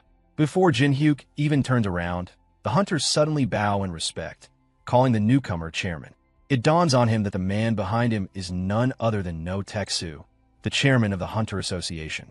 Jin-hyuk greets him and bluntly asks why a C rank like him was summoned here. Noticing his irritation, the chairman apologizes and explains that the real reason he was called is because someone else wanted to meet him. That someone turns out to be the strongest hunter in all of South Korea, Cheon Sanho. Even Jin-hyuk is left stunned to see the number 1 hunter standing before him. As Cheon approaches with his immaculate style, Jin-hyuk can't help but wonder why a man of his level would want to meet him. Cheon steps forward and shakes his hand, creating a moment that feels almost surreal. When Jin-hyuk asks why he wanted to meet, Cheon explains that he watched the footage of his recent fight with the 2 S ranks. He compliments Jin-hyuk's performance and says he simply wanted to meet him in person. Jin-hyuk thanks him politely, though deep down he feels there must be more behind this. Sure enough, the top-ranked hunter reveals that he actually wants to ask Jin-hyuk for a favor. Meanwhile, elsewhere, CO Sango and Hyena are sitting together over tea in his apartment. Hyena informs him that based on their latest findings, the remnants of the Tyrant Guild and the Titan Guild have officially merged into a new group called the Pantheon Guild, with the association's approval. She apologizes, admitting she did everything she could to save the guild. Sango, however, tells her that disbanding it was the right decision. He reflects with a bit of regret, thinking that perhaps he could have avoided this downfall if he had listened more to his guild members in the past. With that, he announces his retirement from the hunting world. Hyena then slides a contract form toward him, telling him that it would be a waste for him to retire now. Curious, Sango glances at the document and realizes it's a registration form for the Pantheon Guild. She explains that the guild needs someone of his caliber, and their guild master believes the same. When he asks her if she has already joined them, she playfully winks and confirms that she is now a member of the Pantheon Guild. Meanwhile, Jin-hyuk and Cheon stood face to face, ready for a duel. The whole situation felt bizarre to him. First, he was thrown into some test room, and now the strongest hunter in the entire country wanted to fight him. In the monitoring room, the chairman and a girl were watching the match live on their screen. She couldn't believe Cheon had come to the HQ on his own, since he was hardly ever seen in public. The chairman explained that he had met Cheon earlier, and after watching Jin-hyuk's fight against 2 hunters, Cheon claimed he had finally found someone worth fighting alongside, or maybe even a rival. When Jin-hyuk asked why they were fighting, the top hunter admitted he wasn't sure himself. Still, Jin-hyuk wasn't the type to back away from a challenge, so he braced himself for the fight. The girl grew uneasy and asked the chairman if they were really going to let this happen, but he laughed and said it was fine. It was just a normal spar. Back in the arena, Cheon summoned his sword, and both hunters told each other to give it their all. Jin-hyuk smirked, thinking that rankings meant nothing to him. All he wanted was payback for the hell Cheon had once put him through. Meanwhile, Hyena was shocked to get a call from the association telling her the top-ranked hunter was about to spar with Jin-hyuk. Sango noticed her worried expression and asked what was going on. Putting the phone down, she said that Cheon Sanho was going to fight the MC. Concerned, Sango asked why, but she didn't know either. Thinking Jin-hyuk could be in danger, the two decided to rush to the Hunter Association. Back at the fight, both hunters waited patiently for the other to slip up. The girl asked the chairman what he thought about the match. Just then, the two charged at each other, and their weapons clashed with a thunderous impact. The chairman confidently stated that the top-ranked hunter would win, but in reality, the two seemed evenly matched. As they were both pushed back, Jin-hyuk realized Cheon was on a completely different level compared to the other S-rank hunters he had beaten earlier. Deciding it was useless to test the waters, he went all in from the start, releasing a powerful aura shockwave at Cheon. Standing firm, Cheon wondered if Jin-hyuk was truly ready to give it his all. That was reason enough for him to get serious too. He sliced clean through the aura and charged forward with a counterattack, determined to push Jin-hyuk to his limits. Watching from the screen, the girl grew nervous as the fight escalated. Even Jin-hyuk could feel the overwhelming power radiating from Cheon, but instead of being scared, he got excited. Swinging his bat, he thought this was finally a chance to test his limits. But to his surprise, Cheon suddenly told him they couldn't continue. Confused, Jin-hyuk demanded to know what he meant. Cheon then declared that he had lost. The chairman was stunned. This was the first time he had ever seen Cheon admit defeat. When asked why he ended the spar so suddenly, Cheon raised his sword, which immediately shattered into pieces. He explained that if they had continued, it wouldn't have held up. With that, The chairman officially declared the duel over and announced Jin-hyuk as an S-rank hunter. It didn't take long for the news to spread. Media outlets replayed Jin-hyuk's fights with S-rank hunters and reported that he had even defeated the nation's top hunter. Interviews followed, and when Cheon was questioned, he admitted it was true and said Jin-hyuk would undoubtedly become the face of Korea's hunter world. Meanwhile, Jin-hyuk felt a little let down that the fight had ended so soon. He had wanted more. As he walked away from the association, Cheon called out to him and congratulated him on becoming an S-class hunter. Jin-hyuk thanked him, but asked why he went that far for him. Cheon explained that he simply wanted comrades to fight alongside and also wanted the association to acknowledge Jin-hyuk's strength. As he turned to leave, Jin-hyuk stopped him, telling him not to hold back next time. They both knew the sword Cheon used was a fake. Walking away, Jin-hyuk realized Cheon had been holding back on purpose, maybe even helping him gain recognition. Either way, he now understood something important. Despite everything, he still wasn't strong enough. Later, Jin-hyuk heads to the parking lot, just as Hyena's car screeches to a stop. She jumps out, clearly worried, and rushes over to check on him, with Sango following right behind, just as concerned. Hyena admits she couldn't believe what she heard about the spar. The previous guild master is furious too, angry that the association had dismissed it as just a sparring match when, in reality, they'd thrown Jin-hyuk against the strongest hunter in the country. He even suggests filing a complaint, but Jin-hyuk remains calm, saying he isn't upset. In fact, he explains that he actually learned a lot. Fighting Cheon reminded him of the intense pressure he once felt at the Dragon Temple. He then suggests they head back to the guild and talk it over. That evening, Jin-hyuk finally feels relaxed for the first time in a long while. He reflects on how rare it is to feel at peace. Constant fighting had kept him on edge, but now he can finally breathe. Just then his phone rings. It's Jun Cheol, the guild manager, calling to check in after the fight with Cheon. He asks if Jin-hyuk is okay and warns him not to push himself too hard. Strength matters, but staying alive is just as important since he's the guild master. Jin-hyuk appreciates the concern and promises to take care of himself. Then he shifts the topic, asking how the guild is doing. Jun Cheol brings good news. They've officially taken over the assets of the Titan and Tyrant guilds, their biggest rivals, and new hunting zones have been opened. These areas are already buzzing with activity, strengthening the guild and protecting their territory from others. He invites Jin-hyuk to visit soon, and Jin-hyuk agrees. After the call, exhaustion settles in. He wants nothing more than to rest, but responsibilities weigh heavier. Instead of relaxing, he decides to head into a dungeon to catch up with Cheon. On the way, he stops by the dwarf craftsman's workshop for help. The dwarf, however, isn't thrilled to see him, grumbling that Jin-hyuk only shows up when he needs something. Jin-hyuk apologizes and explains that he needs his weapon upgraded. The dwarf complains further, saying Jin-hyuk always disappears when given errands, making him unreliable.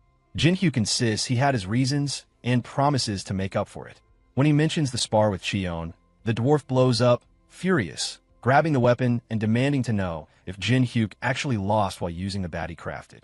Offended, but not refusing, the dwarf says Jin-hyuk is lucky. He had been wanting to test out a new technique anyway. Jin-hyuk tries to thank him, but the dwarf cuts him off, saying this isn't kindness. He simply wants to prove himself as a craftsman. As Jin-hyuk leaves, his thoughts drift toward Lucia. He realizes he hasn't seen her in a while and that she might hold the answer to something that's been bothering him. With a hint of hope, he heads deeper into the dungeon to find her. But along the way, he can't shake the uneasy feeling that he's forgetting something important, though he can't put his finger on what it is. When he finally finds Lucia, she's furious, almost punching him the moment she sees him, demanding why he came without bringing anything. Jin-hyuk brushes it off, saying he was looking for her, then asks if she's really been in the dungeon this whole time. Lucia confirms it, explaining that she's been working on a magic circle, her only hope of returning to her world. She's made progress, which catches Jin-hyuk's attention. He asks if she'll be able to go back soon, but Lucia sighs and shakes her head. It's not that simple. She explains she's tested her dimensional magic several times, and each time it feels perfect. The steps are right, the energy is right, the spell should work, but in the end, nothing happens. No matter what she does, the result is always the same. Nothing. As she's saying this, something strange stirs. Back in Jin-hyuk's fridge, a portal begins to open. The next morning, Jin-hyuk heads to the local supermarket and buys some snacks for Lucia, so she won't complain later. As he's about to leave, the cashier suddenly asks if he's Guild Master Kong Jinhyuk. Looking confused, he admits it, which excites the girl. She says she's a huge fan and asks for a photo. He then notices other people snapping pictures of him as well.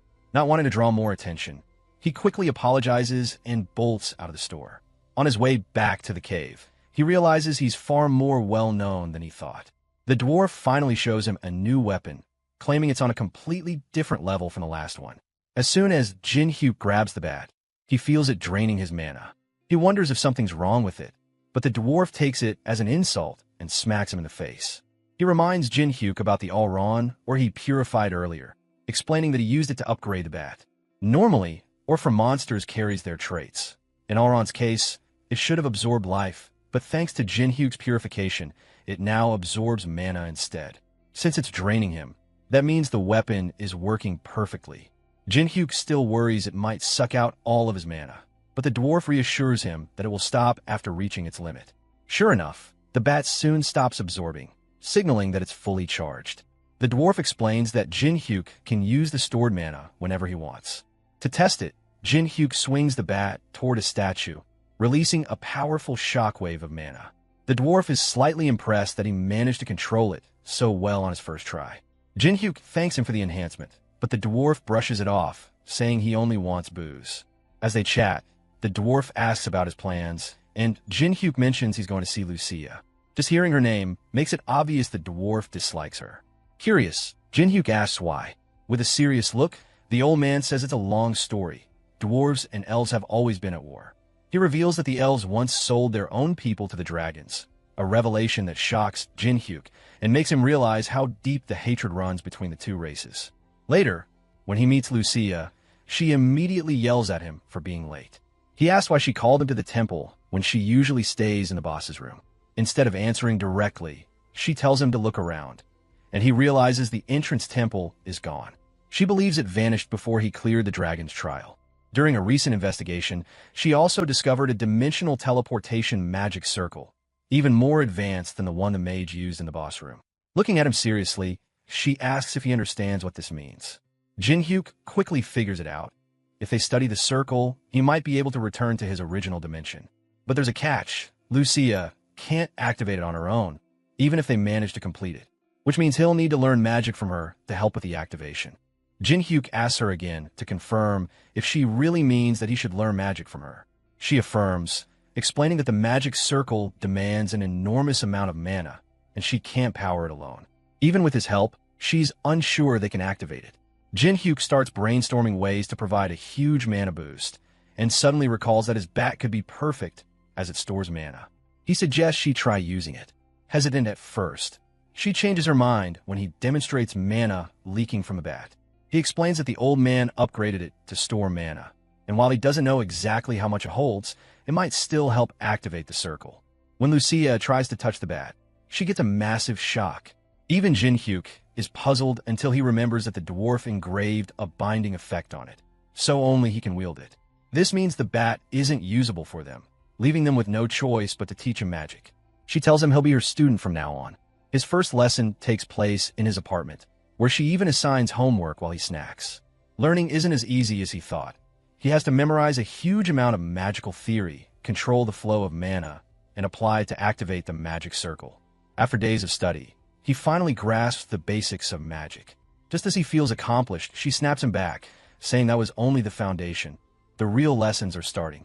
She goes over her research notes on the magic circle from the boss's room. She explains that the circle failed because a mage had modified it to handle all the mana alone, which required an enormous amount. The teleportation succeeded, but the dungeon appeared in the wrong location, his room.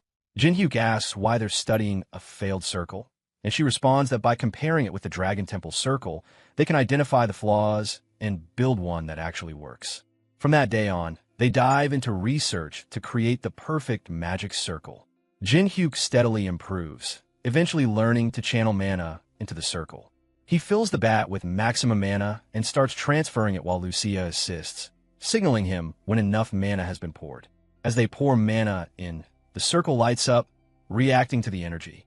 Jinhyuk keeps pumping mana, but suddenly the bat begins leaking aura uncontrollably.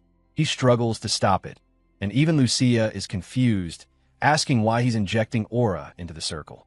Neither fully understands what's happening, but they work together to keep it stable. Suddenly, the ground beneath them shakes, and the floor under the circle collapses.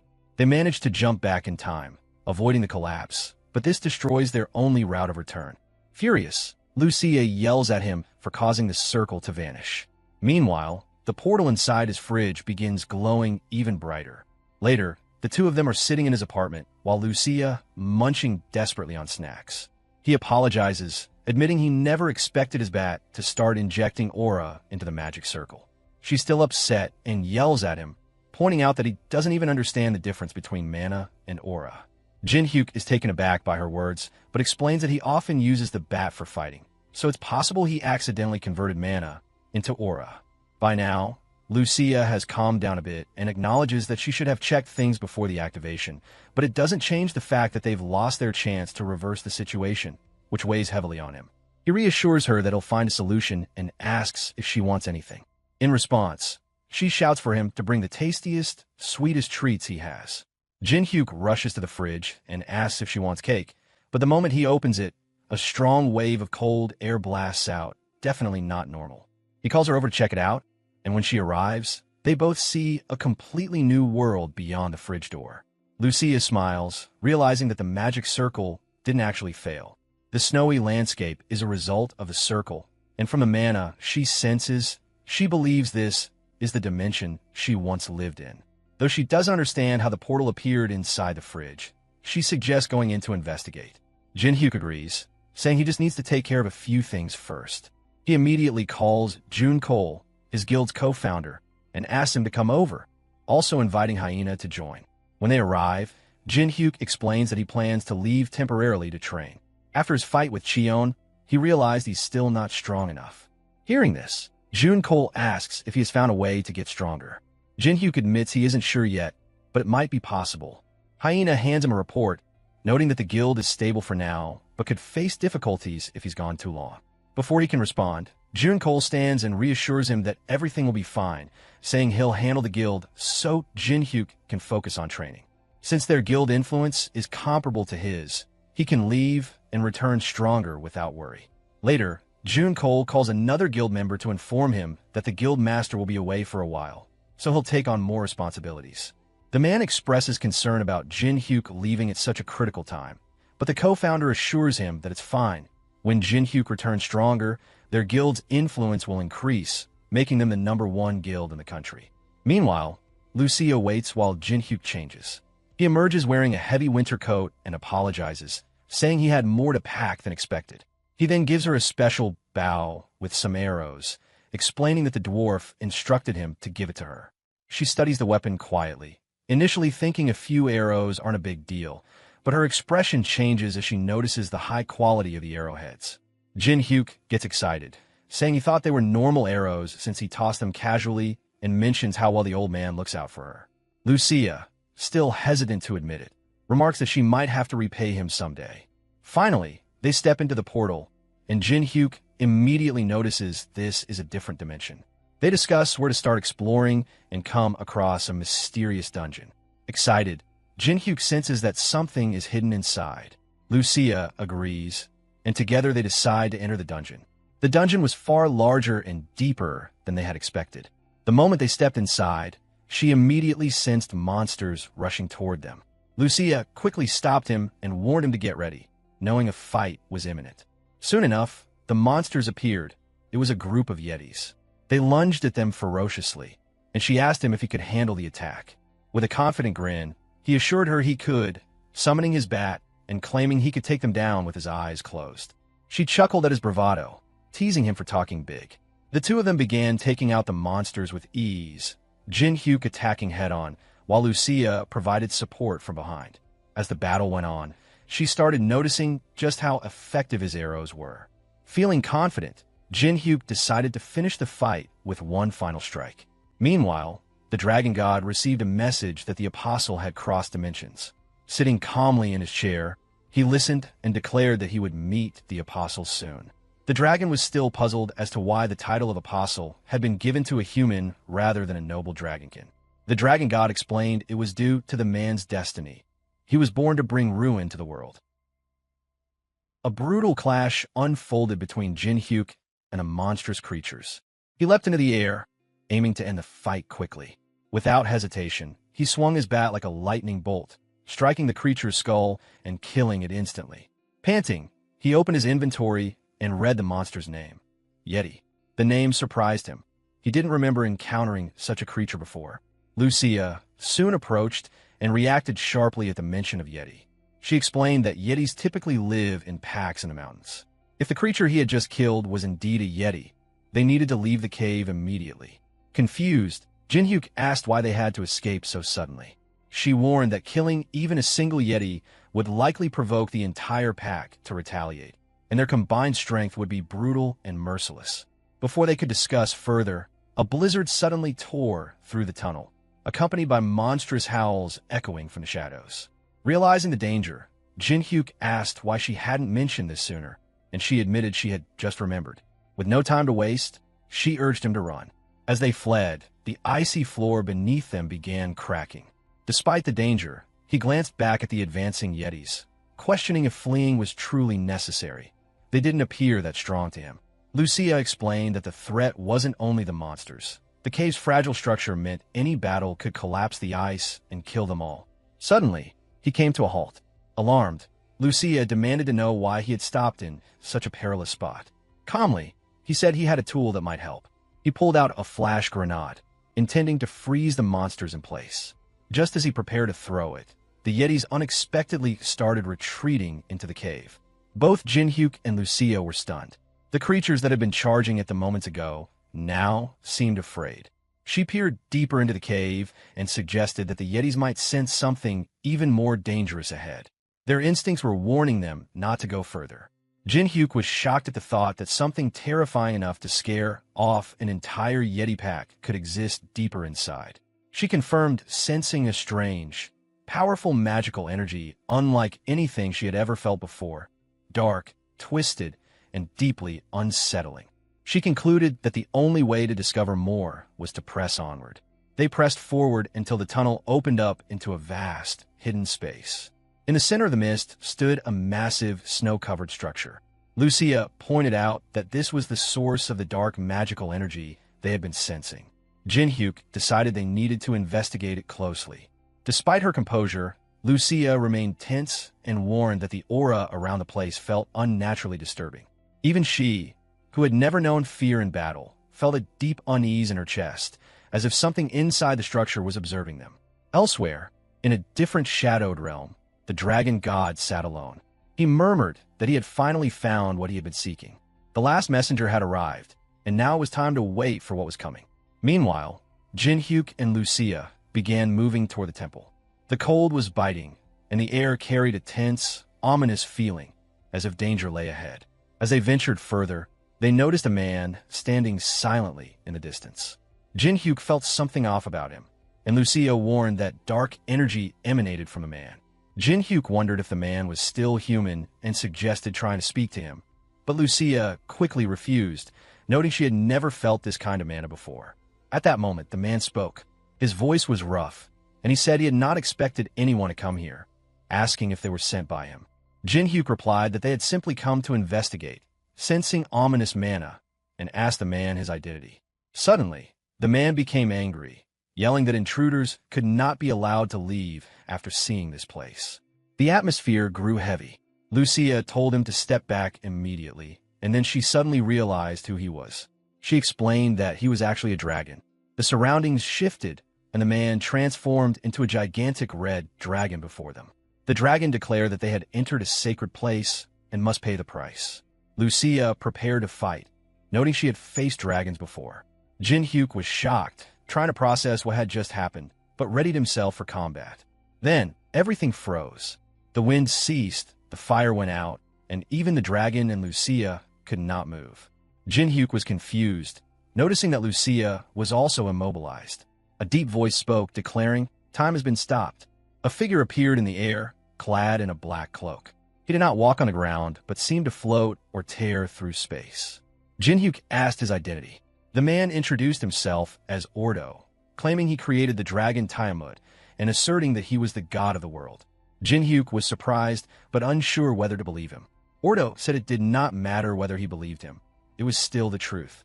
Ordo explained that he had been observing humans for a long time. Initially, he appreciated how they lived, but they eventually began fighting each other, causing destruction. Not wanting humanity to destroy itself, he became a god to protect them. He created monsters to provide humans with a common enemy and gave them the power to fight back by turning them into hunters. Initially, this worked, and humans cooperated, but eventually, they turned their powers against one another again. Ordo said Jinhyuk had also misused his power in the same way. He explained that Jinhyuk was never meant to be so strong, and that becoming his apostle required enduring far more trials. But the plan failed due to an anomaly from another dimension. A powerful magician had moved the dungeon into Jinhyuk's room, allowing him to grow stronger earlier than expected. Ordo had tried to destroy the dungeon when Jinhyuk first entered, but the dragon god inside blocked him, so he had to give up. Because of the dungeon's effects, Ordo could not locate him until recently, when the dragon god's presence disappeared, allowing a face-to-face meeting. Ordo revealed that he had already marked Jinhyuk as his apostle long ago. His plan was for Jinhyuk to become a powerful protector of humanity, a being capable of bringing peace and ruling at the top of the world. He offered Jinhyuk this position as his rightful place, but added a threat. Refusal would mean death for merely seeing this place. Jinhyuk considered it, then calmly declined. He admitted that he once desired such power and destiny, but he refused to follow Ordo. He accused Ordo of knowing the pain he had endured and doing nothing to help, making the request to serve as his apostle feel like manipulation. Jinhyuk declared he would rather die fighting than become someone's puppet. Ordo laughed at the response, calling him foolish for failing to understand his grander plans. Changing his approach, Ordo floated higher, declaring that if Jinhyuk would not join willingly, he would use another method. He introduced Tiamat, a creature he created after capturing an ancient dragon from another world. He claimed it was his most powerful creation and that nothing, not hunters nor monsters, could stop it. Ordo planned to use Tiamat to destroy everything and build a new world populated only by those who love peace, with Jinhyuk as the first sacrifice. Even when faced with this terrifying threat, Jinhyuk doesn't flinch. He clenches his teeth and tells Ordo to go ahead, charging straight at the dragon-like creature, a move that looks almost suicidal. Ordo is impressed by Jinhyuk's courage, but dismisses it as meaningless, claiming he'll only be left behind. Meanwhile, deep underground, the old dwarf is finishing crafting a shiny new set of armor. Talking to himself, he mentions it took longer than expected because the old armor was completely worn out. He recalls Jinhyuk and jokes that the guy better bring him some good booze as thanks. He reminisces about how weak Jinhyuk used to be when they first met, but has since grown into one of the continent's strongest warriors, probably aided by that loud elf along the way. He wonders what they'll bring back this time, laughing at the thought that it might even be a dragon. Back at the battle, Ordo snaps his fingers, and the massive creature suddenly comes to life. Its eyes glow, muscles ripple, and it starts moving. Lucia regains consciousness and realizes the danger, shouting at Jinhyuk to be careful. The dragon unleashes a massive fire blast aimed at him. Jinhyuk tries to dodge, but the attack is too fast, and he gets swallowed whole. Lucia is horrified and screams in despair. Ordo smiles coldly, mocking him for making a dramatic speech only to be taken out so quickly. But then a growl comes from inside the dragon's mouth. Jinhyuk is still alive. From within, he forces the dragon's jaws open, roaring in defiance, causing the dragon pain. Overwhelmed with relief, Lucia asks if he's okay. Jinhyuk confirms he is and declares he won't allow someone like Ordo to destroy the world, vowing to stop him no matter what. Ordo laughs, finding the determination amusing, and comments that all Jinhyuk will feel in the end is crushing despair. Meanwhile, Hyena receives a call from the guild's co-founder, who informs her that the association has issued a mandatory summons. Confused, she asks why, but he admits he doesn't know the exact reason. Dungeons are appearing across the city, including their own jurisdiction, so their cooperation is requested.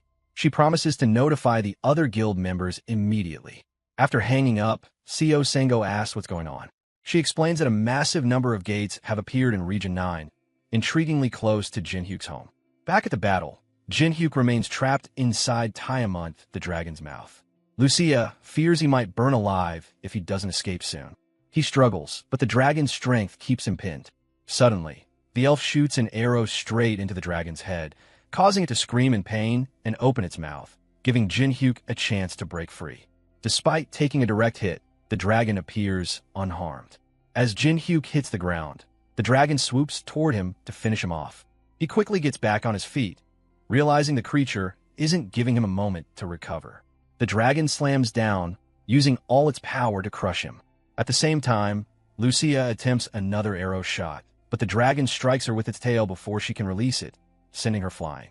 Jinhyuk finally understands the dragon's immense strength, seeing how easily it knocked her away. With her down, the dragon turns back to him. Feeling the immense pressure, Jinhyuk knows he must go all out.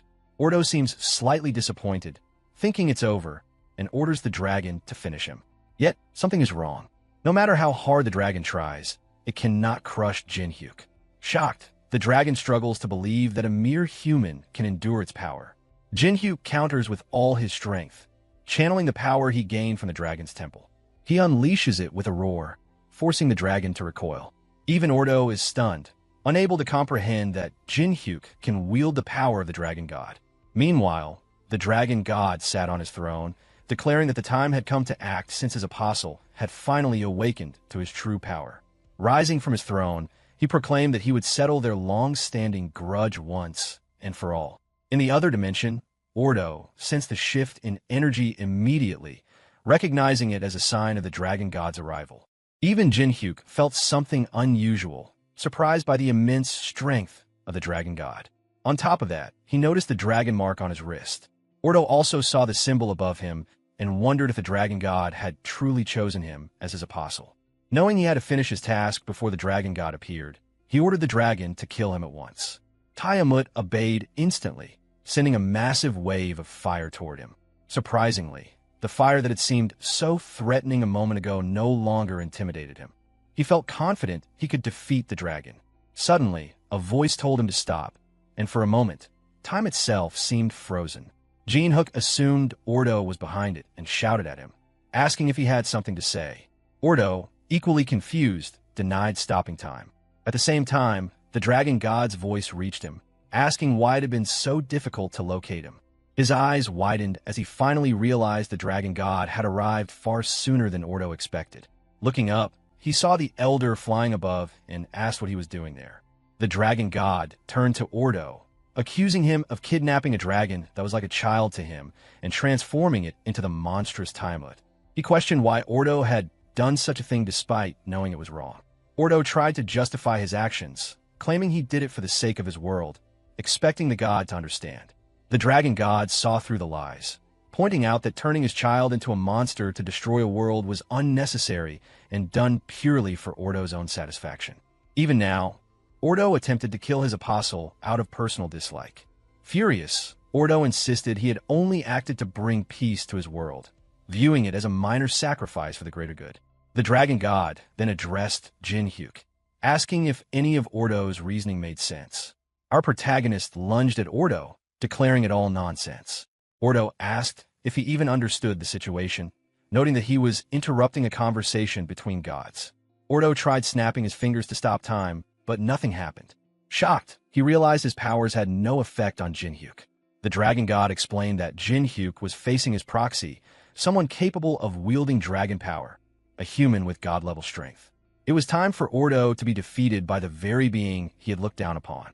Without hesitation, Jinhyuk swung his bat at him. Ordo blocked the attack, but Jinhyuk's overwhelming strength quickly gained the upper hand. Screaming that they didn't need a god intent on destroying their world, Jinhyuk threw Ordo to the ground. The impact caused a massive explosion, shrouding the area in smoke. Opening his eyes, Jinhyuk found himself in a different spatial plane. Ordo stood before him, urging him not to worry. Seeking answers, Jinhyuk asked Ordo what he intended. Ordo revealed that he had simply altered the dimensions to facilitate conversation. He admitted he had lost the fight and acknowledged that Jinhyuk's strike had completely changed his perspective, teaching him that being a god did not mean knowing everything. Consequently, Ordo decided to abandon his previous plans and instead oversee the entire world. As his form began to fade, he told Jinhyuk he would now supervise everything, determined to prove himself wrong. Jinhyuk hesitated, unsure if he could bear such responsibility. But Ordo's decision was final. Jinhyuk would become the new manager of the world. He then returned to the other dimension. The dragon god asked if Jinhyuk had a meaningful conversation with Ordo, explaining that Ordo had relinquished everything and chosen to trust humanity again. He even returned the dragon, promising to watch over the new world. Before departing, the dragon god reminded Jinhyuk that it was his duty to bring peace to his world, assuring him that he would support him and urging him to become a manager even the gods would respect. Jinhyuk stood in awe, wondering if he had truly become the world manager. Suddenly, he heard Lucia's voice calling him. He rushed to her and asked if she was all right.